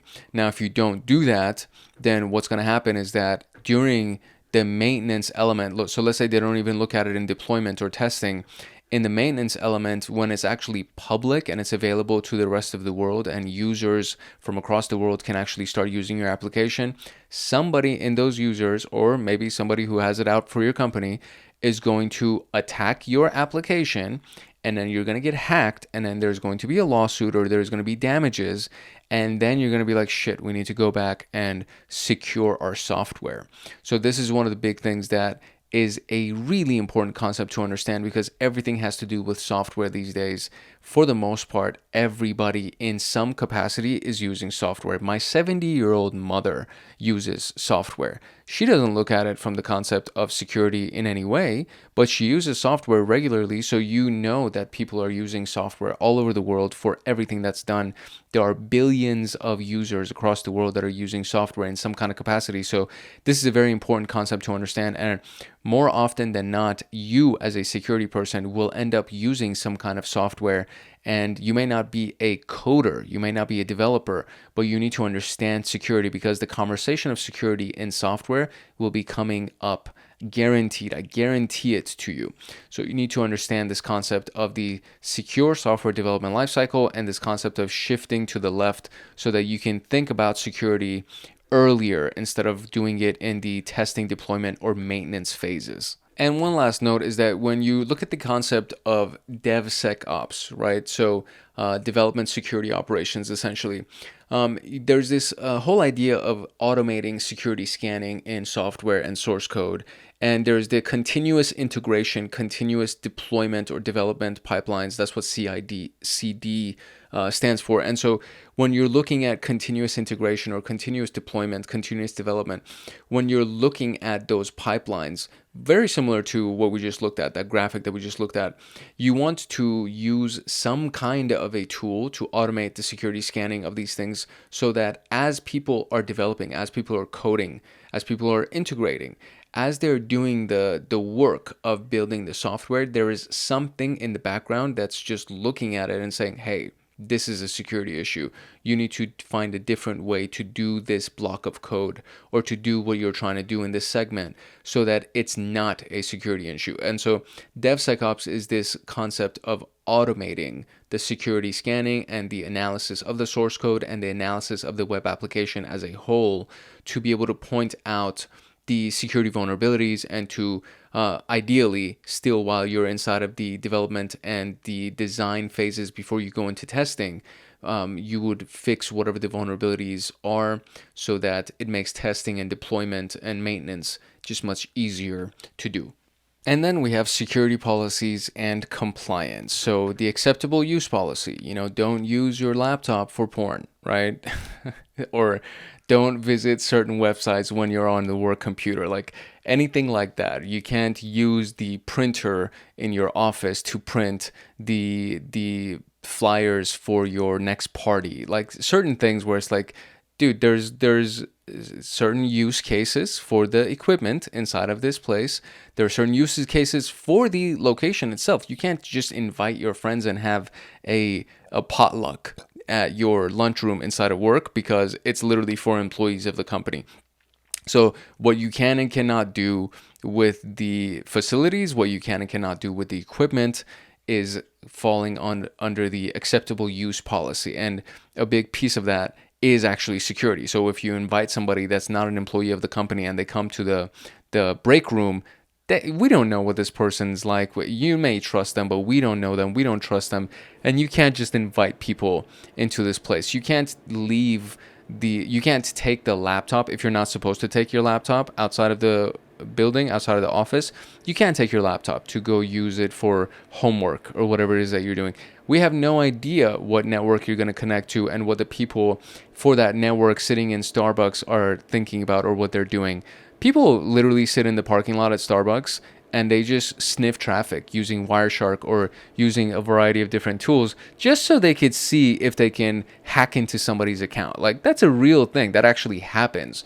Free public Wi-Fi is a real thing that ends up being a big security issue. So don't use your sensitive equipment in that. Like, I never use or I never log into my bank account application from my phone using public Wi-Fi. And more often than not, if I can avoid it, I just won't even connect to the Wi-Fi at the coffee shop, because I actually have hotspot on my phone and the connection from my phone to my laptop is password protected. So I can just use the hotspot on my phone to power my laptop if I need internet access on my laptop, right? So it's like there's certain things that you can just do to make sure that none of those things become an issue for you. And acceptable use policy just is kind of all encompassing. It covers all of those things.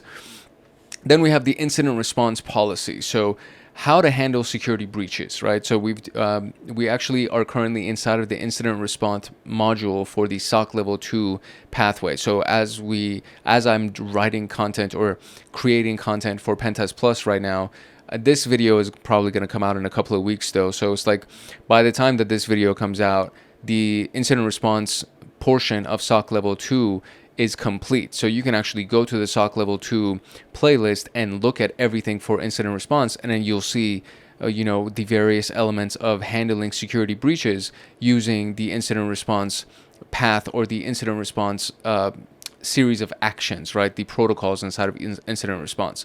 Then we have the data retention policy. So how long sensitive data should be stored, how it should be stored also goes under data retention policy. So how it needs to be encrypted, if there's going to be backups made, where it needs to go, if it's really sensitive information, and for whatever case we're worried about losing that sensitive information or not getting access to that sensitive information because we lose power or something, then we need to have physical printouts of that information, and that needs to be stored in a vault type of a room that is fireproof and there won't be any kind of an issue with it. There are so many different things that fall under data retention, and then data loss prevention as well. So data retention and data loss prevention really are two sides of the same coin, because they all define the policies and procedures for managing and dealing with sensitive data. So data retention policy specifically talks about how long the data should be stored, and if we don't need it after a year, we need to wipe that data, because it could leave us liable, or it could just be taking up space in our storage systems. And everybody does this, like government agencies do it as well. If you have a case with a superior court, they will not hold on to your case files forever because it's taking up space. And after a certain number of years, the statute of limitations passes and they just wipe all of that stuff. They shred all of those documents, they wipe the data because it's taking up space.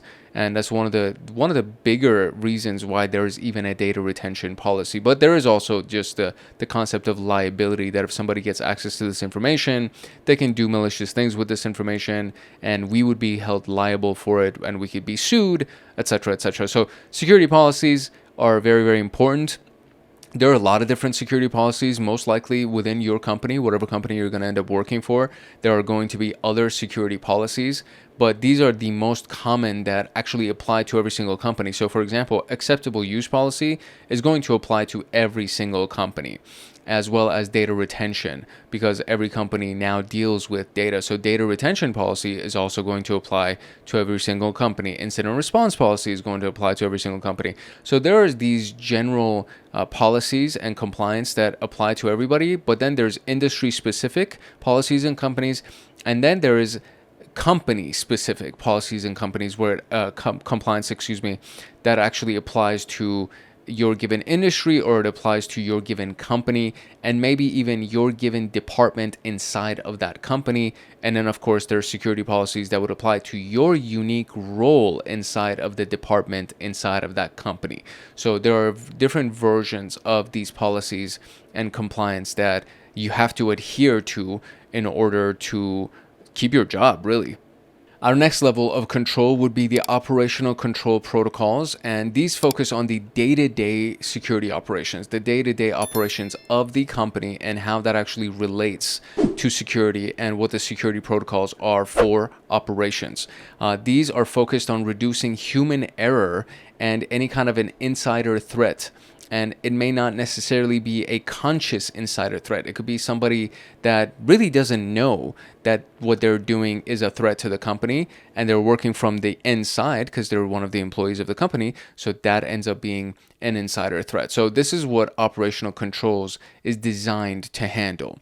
And job rotation and separation of duties is one of the key elements of this. So it reduces the insider threat by limiting employee access over time. That's what job rotation is.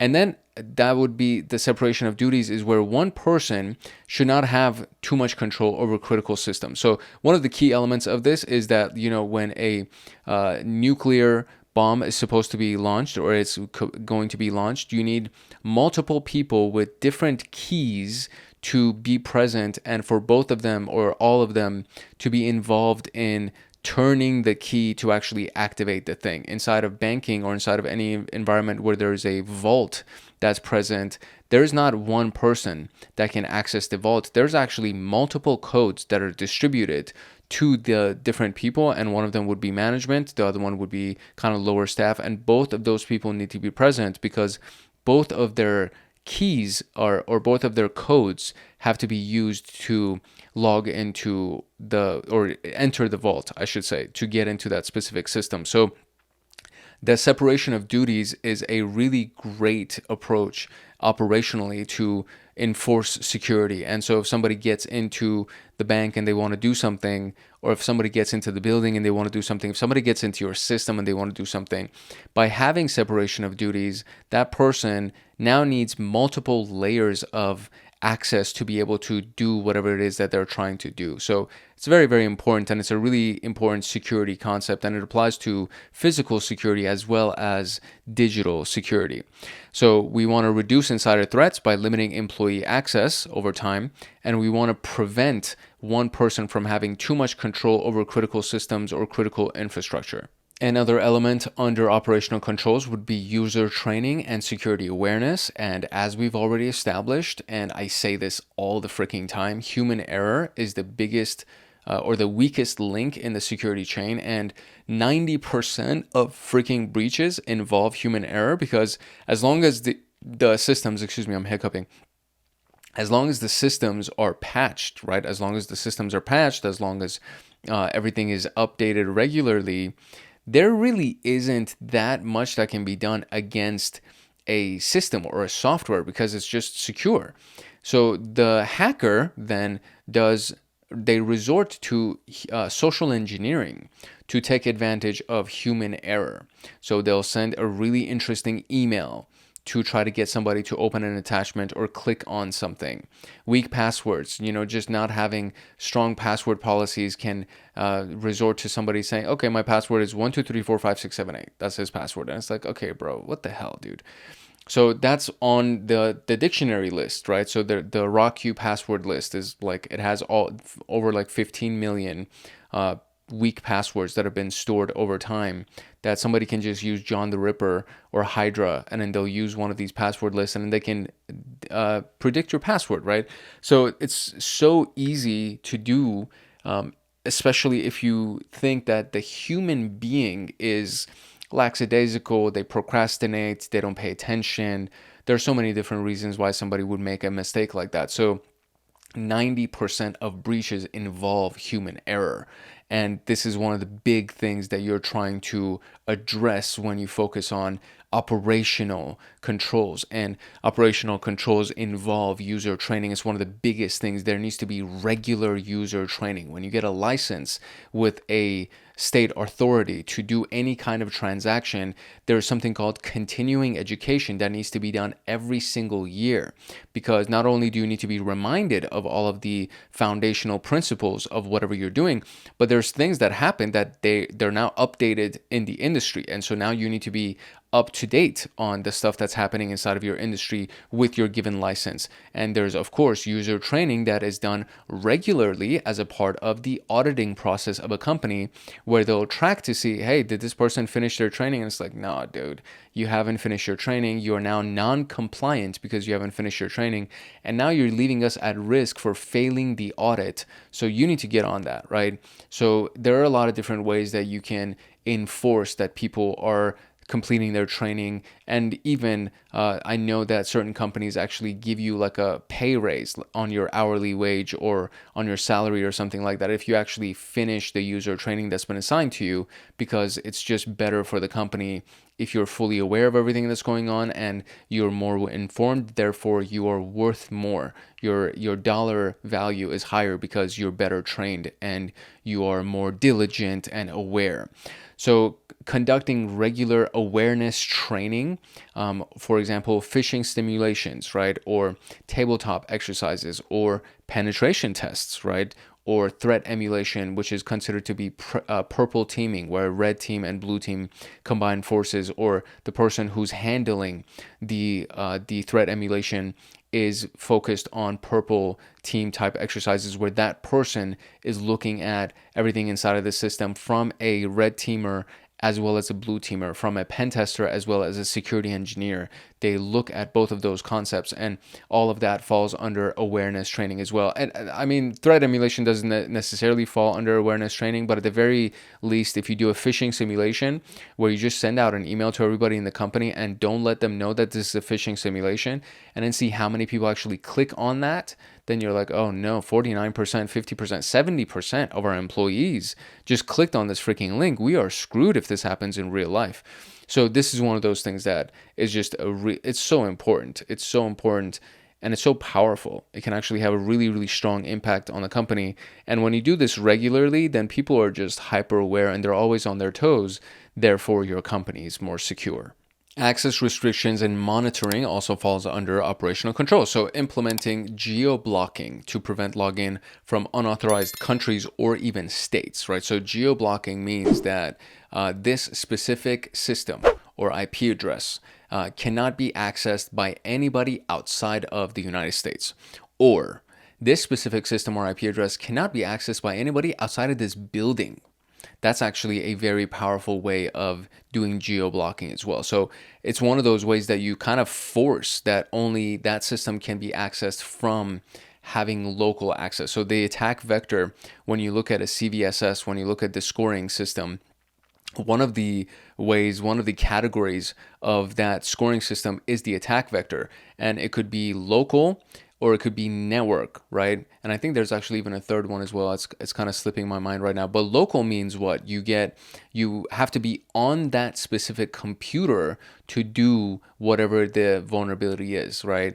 Network means that you essentially just need to be connected to that network. You could do it from a remote location. So obviously the local version of the vulnerability is less severe than the network version, because the person no longer has to be inside of the building. They no longer have to be on that specific computer. They could actually do it from a different country. So if you have vulnerabilities that, or if you may not even have it, but if you're worried about those types of vulnerabilities, then you implement geo-blocking.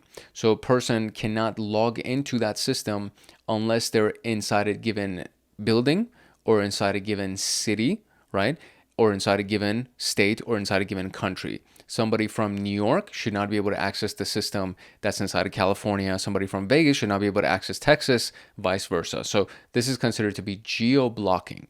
And then we have time-based access restrictions, which means that from 9 a.m. to 5 p.m. Pacific Standard Time, this system is available. Anything outside of that is not available. So somebody trying to access 3 a.m. at Pacific Standard Time, they're not even going to be able to do it because they are not even allowed to do it, right? So it's a time-based access restriction. So you stack geo-blocking with time-based access restriction, and now it becomes very, very difficult to do it because somebody could actually get a VPN server or they could get a proxy server that's inside the United States, and they can make it seem like they're coming from inside the United States, but they're doing it at 3 a.m.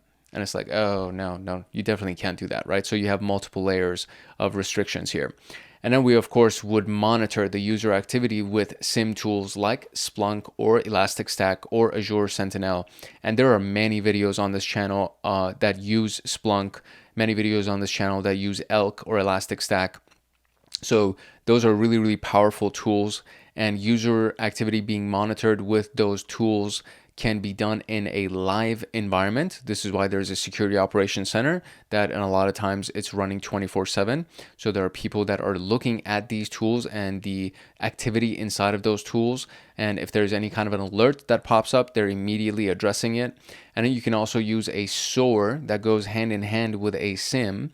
A SOAR is security, orchestration, automation, and response.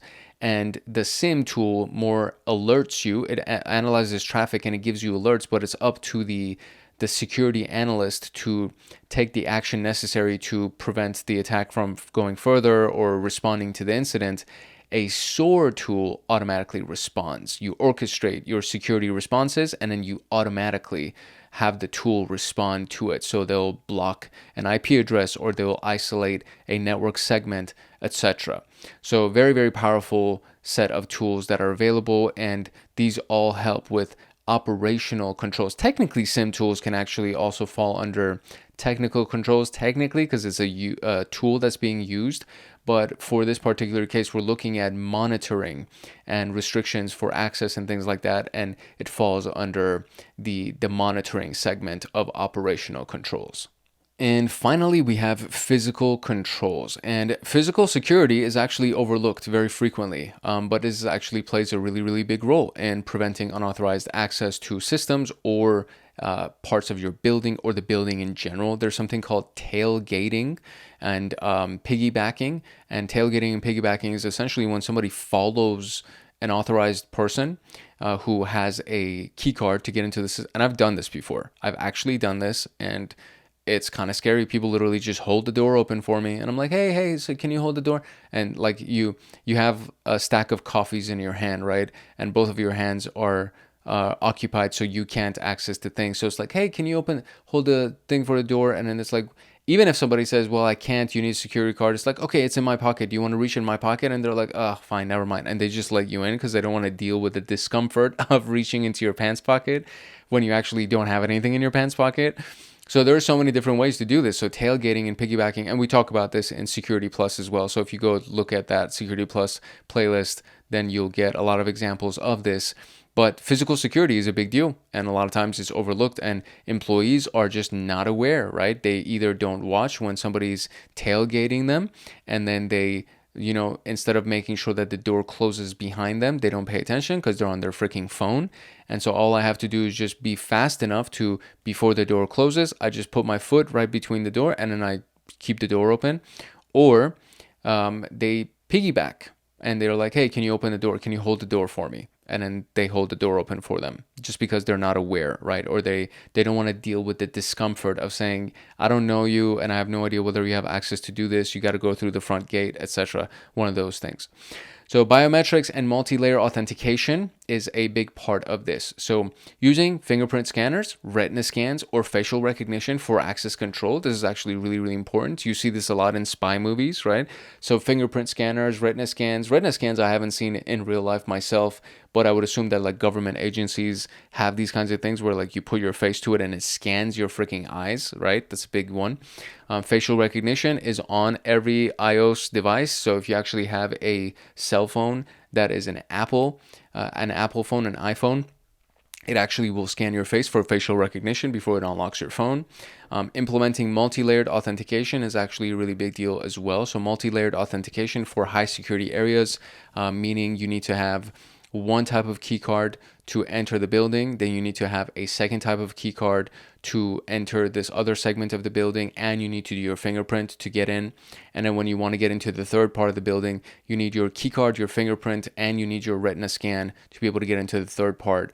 Or you can just say that, you have access control rules that are assigned to those key cards, but if somebody steals the key card, then they can now get into these sensitive areas. So you want to have key card, fingerprint, PIN code, as well as a retina scan. You know what I mean? It's like super high layered security, and it's multi-layered. So it's very, very important, especially if you're dealing with a high security area or a high sensitivity area. You need to make sure that you have these multi-layered authentications. Video surveillance and security logs are a really big deal as well. So CCTV cameras in data centers and server rooms, and just making sure that the IP address of those freaking cameras are not publicly accessible. There is a very simple query that you can drop into Google to access CCTV camera feeds that are publicly available, which is insane when you think about it. Storing video footage for at least 90 days for forensic analysis is a part of security logging, and just making sure that you actually have that as well. Video footage is really large files, so they take up a lot of space. So storing that video footage for at least 90 days is a really big, it takes up a lot of space. And if you don't have enough storage, it can be very daunting. So you just need to make sure that you have the storage available for it, which is also why CCTV camera feeds are usually not really high resolution, because the lower the resolution, the less amount of space that it takes. So it's usually not high resolution. It's usually not in color and things like that, just to kind of save space as you're storing that video footage. But at the very least, you got to make sure that, especially if it's CCTV cameras that are in specific rooms that are sensitive rooms, they should not be publicly accessible. I usually run this, and I haven't run it in a while, so I'm going to run it right now again, just so you can see what the query is that you can just drop into Google. This is this is called Google dorking or Google hacking.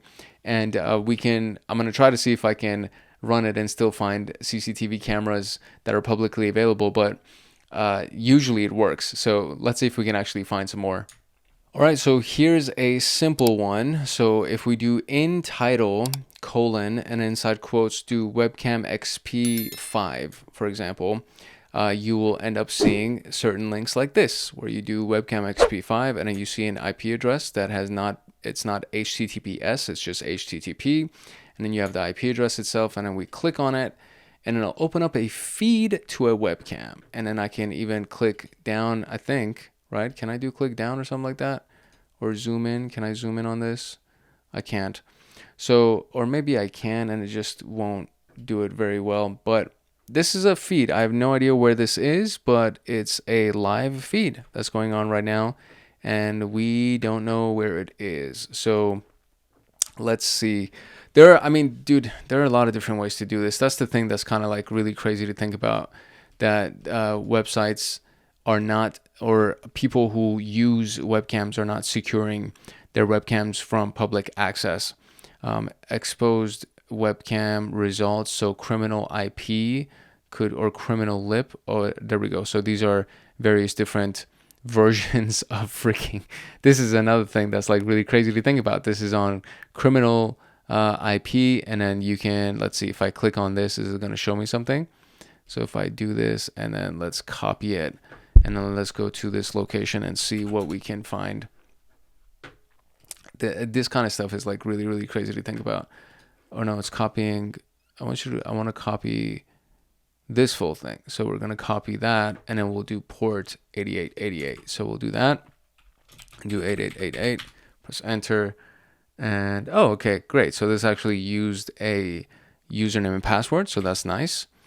Very good. So at the very least, that one had some kind of a security mechanism that was included here, 8082. So let's try another one. Again, I'm kind of getting distracted, so sorry, but I just wanted to show it to you because some of these things are publicly accessible, and it's as easy as doing a search on Google for something inside of the title, or you can go to a place like Shodan, which we're going to be doing in the technical element of it when we actually go through reconnaissance, where you can actually find webcams. So 115 results inside of Shodan for webcam XP5, and then this could potentially be something that we could look at. And so let's see if we can go and actually view this specific IP address for the webcam. It's really crazy to think about, dude. It's really crazy to think about that these things could actually be publicly accessible and so easily scannable and accessible. And I guess this is the feed for this one, that if we got it, we would be able to see it. This is another feed for this one. This is another feed for this one. This is somebody's house. Look at that. That is somebody's freaking house. That's insane. And here's what's crazy about Shodan. It actually shows you the location. So United States, San Diego, Cox Communications. It's really, really scary to think about when you look at these things. It's just like, what are you people thinking, bro? Why would you do something like this to yourself? And they don't know. The poor person doesn't know. They just wanted to set it up for themselves. Oh, this guy has a freaking webcam on his aquarium. That's interesting. This looks like a webcam inside of a store, it seems. These things are dangerous. I'm telling you. Like, somebody just all it takes is for somebody to know. Oh, I can't get any more without creating or logging into my Shodan account. But all it takes is for somebody to know how to run certain queries into Google, or how to use a tool like Shodan.io, and then they'll go ahead and get access to information. So what is this? This is a TrendNet wireless night camera. It's too much, bro. It's too much. Like, it's really scary to think about if somebody doesn't actually use these things, or if somebody isn't aware of these things and then they don't configure their stuff to look at it, to customize it, or harden it, as we've already established. They don't do the things that's necessarily to harden their cameras and their security infrastructure, and then they leave themselves open into potential reconnaissance that's done like this. And it's scary to think about, is all I'm going to say. So the easiest way that you can find things like this is like buy a CCTV camera and look at what the URL will look like and what the headers of the URL will look like for your CCTV camera. And then you can start Googling to see if you can find other ones across the world. And just like that easily, you can find a bunch of CCTV feeds, just like you just saw right now. And then I'm not going to say do it, but there's a lot of things that you can do with that. And of course, you can always go to the exploit database that we're going to be talking about in future videos for PenTest Plus as well, that you can get a lot of information about various queries that you can run, and going to the Google hacking databases and trying to find a variety of different things over here. So I can even do a search inside of Google hacking, and then we can do in title webcam, in URL webcam HTM, and I can go here and I can search that, and then now I can get Lise McRae webcam for, I don't know what this is, but this is Lise McRae's webcam, and look at that. Now you actually have the feed over. It's crazy how easy it is to do something like this. And Unico's webcam, is there open? It is. Look, Unico also has a webcam, and this is actually a place where I'm sure that we can actually find information about their location, simply because of the fact that it seems like a business. So just too many things. There are too many things that are available that you can get access to by looking at various information or various links, by knowing how to pull up various links to log into these feeds and get access to these feeds. And it's scary to think about, my friend. I'm just telling you. But I digress, and I got distracted, so I apologize. Let's go ahead and finish up this section and then get into the practice questions. Our final security control for physical controls would be the vestibule, also known as a man trap, which is a really, really interesting concept as well. And they do use this a lot in banks. to prevent robbers from actually leaving the building, and just the existence of it deters a lot of people from breaking into the bank. So it prevents unauthorized tailgating into secure facilities, and it also prevents people from escaping the building. So it requires dual authentication, which is badge plus biometric for entry, or it requires both of the doors to be closed in order for another door to be open. So you can't have both doors open at the same time, right? And then what happens is that once the doors are both closed, you can technically lock the room. You can lock the man trap. So let me show you what it actually looks like. So we have a few different versions of this. So this is just a good graphic to kind of wrap our head around it. So there's two doors, right? And both of them cannot be open at the same time. This door, for example, in order for this door to open, this door has to be closed. And then in order for this door to open, this door has to be closed. So you can't have them both open at the same time. Now what happens is that somebody enters through this door, they close the door, and as soon as that happens, you just lock down the entire room. Now they can't open either of the doors and they're stuck inside the room, and you have now captured your culprit. Another version of it is these rotating doors. I'm sure you've gone through these before, and these things can also lock you in. So it's like somebody can just stop it from rotating, and now you're stuck in between these different areas and you can't escape. So that's another version of a man trap. And then we have this version, which is the version that I've seen a lot inside of the bank, or that's actually a really fancy version of it. I want to say this one. This is like usually what I see when I worked in banking, where, you come in from the outside, this door has to close in order for these doors to actually open for you to enter the bank. And then same thing when you're leaving, these doors have to close in order for those doors to open so you can leave the building. And in any case, if somebody is a malicious actor, if somebody's trying to hack, or not hack, if somebody's trying to rob you or get into the building, or you can kind of see that they you can see their gun or something, or they're wearing an outfit or a mask that just seems malicious or something like that. Not like a COVID mask or anything, but like some kind of a mask that is like they're wearing the Nixon mask that they pull over their head, and it's like, oh, that looks like somebody's trying to rob us. So it's like you just go ahead and do that, and immediately you just lock them, and then you don't even let them come in, right? So that's kind of a thing that ends up being very, very useful. So man traps in general are just really, really great forms of physical security to prevent people from either entering or leaving the building. And this is another one that's a single man trap that's rotating. And again, you would have to go through the whole thing, and by the time that it opens on the other side, there's a bunch of security on the other side, and if you're trying to leave the building, they can just lock it and prevent you from leaving, and then the police shows up and you're under arrest. So man traps, really, really powerful stuff. They're also known as vestibules, access control vestibules, but man trap is like the common term for them. Which brings us to our practice questions for section 1.5. And as always, we have multiple formats for our practice questions, and these are aligned with the PenTest Plus examination. So you're going to see multiple choice questions. You're going to see multiple response questions, meaning selecting two or more of the answers. And then there's performance-based questions. So scenario-based stuff, drag and drop, matching questions. Inside of the slideshow that I have, there's no drag and drop or matching. There's mostly scenario-based stuff. But inside of this document that you're looking at right here, there's a bunch of scenario drag and drop and matching questions. And of course, if you are a part of Hackaholics Anonymous, you will get access to this document as a part of being an agent and above. So this is not available for supporters. We love our supporters, and they get their own Discord server. They get early access to content and a few other benefits as well.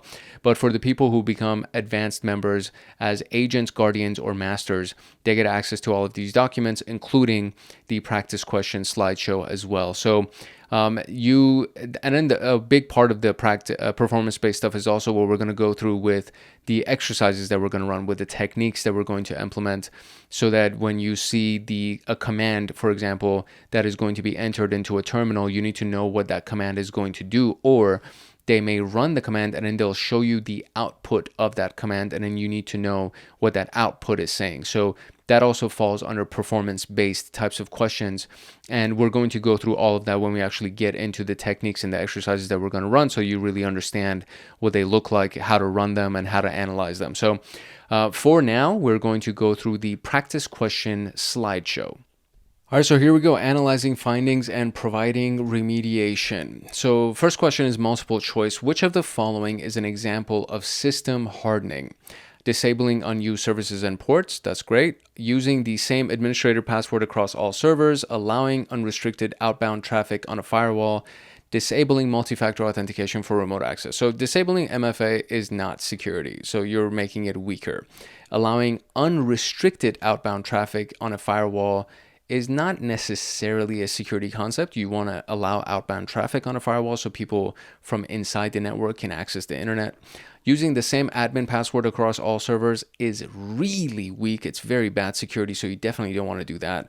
So unused services and ports would be my answer. And there we go, disabling unused services and ports. Great. Which of the following are common technical controls for reducing attack services? So select 2. So we want to reduce attack services. Enforcing MFA for all remote access, regularly applying security patches and software updates, relying solely on antivirus software without additional controls, using hard-coded credentials in application source code. We already talked about this, so this is actually a really big mistake. So we definitely don't want to use hard-coded credentials. Relying solely on antivirus software without an intrusion detection system or a SIM or anything like that is also not a good idea. So enforcing multi-factor and regularly applying security patches would be a really good idea. There we go. Which of the following best describes the role-based access control? This is a multiple choice question, so one response here. So what best describes RBAC? Users are granted access based on their job roles and responsibilities. I mean, that would be the answer. Every user is given full administrator access. No. Users must request access to every resource. That's probably not it either. You don't want to give them, you don't want to force them to manually request access to every resource all the time. That's not a good idea. Permissions are randomly assigned without, that's obviously not a good answer. So A would be the answer there, access granted based on job roles and responsibilities. Which of the following are best practices for enforcing secure software development? So we're choosing 2, and we talked about this as well. So hard coding was a bad idea, right? So you don't want to do things like that. So conducting regular security code reviews, that's great. Implementing secure coding guidelines like OWASP secure coding practices, that's great. Releasing software updates without testing for vulnerabilities, not a good idea. Storing sensitive data in plain text, not a good idea. So A and B would be the answer. Which of the following is an example of an operational security control, right? So this is how the business operates, the day-to-day operations here. So implementing job rotation to prevent fraud, great. Encrypting sensitive data stored on a server. I think that's a good thing to do, but it doesn't fall under operational security. Blocking known malicious IP addresses using firewall, that's also not operational security. Installing IDS, not operational. So A would be the answer. All of these things are good things to do. It's just that they don't fall under operation. So A would be the answer here. Which of the following measures improve security awareness among employees? So 2 of these things. Conducting phishing awareness training, yes. Clear acceptable use policy, yes. Allowing employees to use the same password indefinitely, no. Encouraging employees to disable security features, no. For convenience, no, bro. So A and B would be our answers here. Multiple choice, which of the following is an example of a physical security control? Implementing biometric authentication for server room access, so physical security. Implementing biometric, yes. Requiring users to rotate their passwords every 90 days, it's not a physical security thing. Encrypting a database containing customer information, not a physical security thing. Applying least privilege permissions to network shares, not a physical security. So all of these things are good practices. They just don't fall under physical security. Only the first one falls under physical security. Select 2 here. Which of the following are considered effective physical security controls? Again, so physical security here. Installing video surveillance in critical areas, yes. Installing access control vestibule, man trap, yes. Allowing employees to enter the server room without authentication, that's not a good idea at all. Disabling security cameras, no. So A and B. scenario here. So a pen tester discovers that an organization's web application is vulnerable to SQL injection attacks. The vulnerability allows attackers to retrieve sensitive customer data. What are the best remediation steps for this? To implement input validation and prepared statements? Yes. Use parameterized queries instead of string concatenation? Yes. Remove all authentication requirements? No. Store all SQL queries in plain text? Also no. So A and B would be our answer. Great. And okay, so that was it. So for section 1.5, all the questions are one of these things where you really have to understand that we are forbidden by signing NDAs, non-disclosure agreements, and it's just against the law to distribute actual questions from the CompTIA examination. So everything that I've done so far in Network Plus, Security Plus, Linux Plus, and of course in PenTest Plus is as close to the information as the questions as I can possibly get for you, and mainly just to get you to understand how to think about this content and these questions so that you can really wrap your head around the content itself and understand the information instead of trying to memorize questions. You will never pass these examinations by memorizing questions. The only way that you can do it is to understand the content. So as long as you understand the content, you'll be in good shape, which is why everything has been structured the way that it is. And I give examples the way that I do, and I over-explain things because I really just want to make sure that you really understand them. So if you study and if you actually take the time to go through all this stuff, you will be in good shape, and I feel very confident that you will pass. That being said, that was it for section 1.5, and we're officially done with module 1, which is engagement, and we are going to then graduate to the techniques and everything that will be in module 2. If you have any questions, please drop them in the comment section below, and make sure that you like, subscribe, and share, and drop a comment and all that good stuff. Turn on notification bell so that you get notified the next time that a video comes out on PenTest Plus. And of course, you're going to get a quick little message on how you can get access to these practice questions and the notes document with everything else that's inside of it in a couple of seconds. I hope you had a good one. I look forward to seeing you in the next video. Later. To get the PenTest Plus notes, practice questions, and to join a supportive community of like-minded people like you, consider joining the Hackaholics Anonymous membership community. We have 4 tiers: the supporter, the agent, the guardian, and the master. And each tier gets their own Discord server and early access to content. The agent, guardian, and master levels will get exclusive content like line-by-line code explanations for how to create cybersecurity and PenTest Plus scripts, like exclusive downloads that they will get. For example, the notes document for this PenTest Plus and everything that I'm using for the lectures, as well as all of the practice questions and everything else that will go along that will be made for the scripts and everything else that we're going to be doing for the PenTest Plus training series. There will be free pre-made monthly Python automations that have to do with system administration, cybersecurity defense, as well as, of course, PenTest Plus and ethical hacking. And then there's going to be monthly live streams with me every single month, plus so many other things that you would get as a part of being a member of Hackaholics Anonymous in these tiers. To join, you can simply click the link in the description below, or you can go to our homepage and click the join button there. Or you can go to youtube.com/@HankHacksHackers/join, and you'll be able to join Hackaholics Anonymous.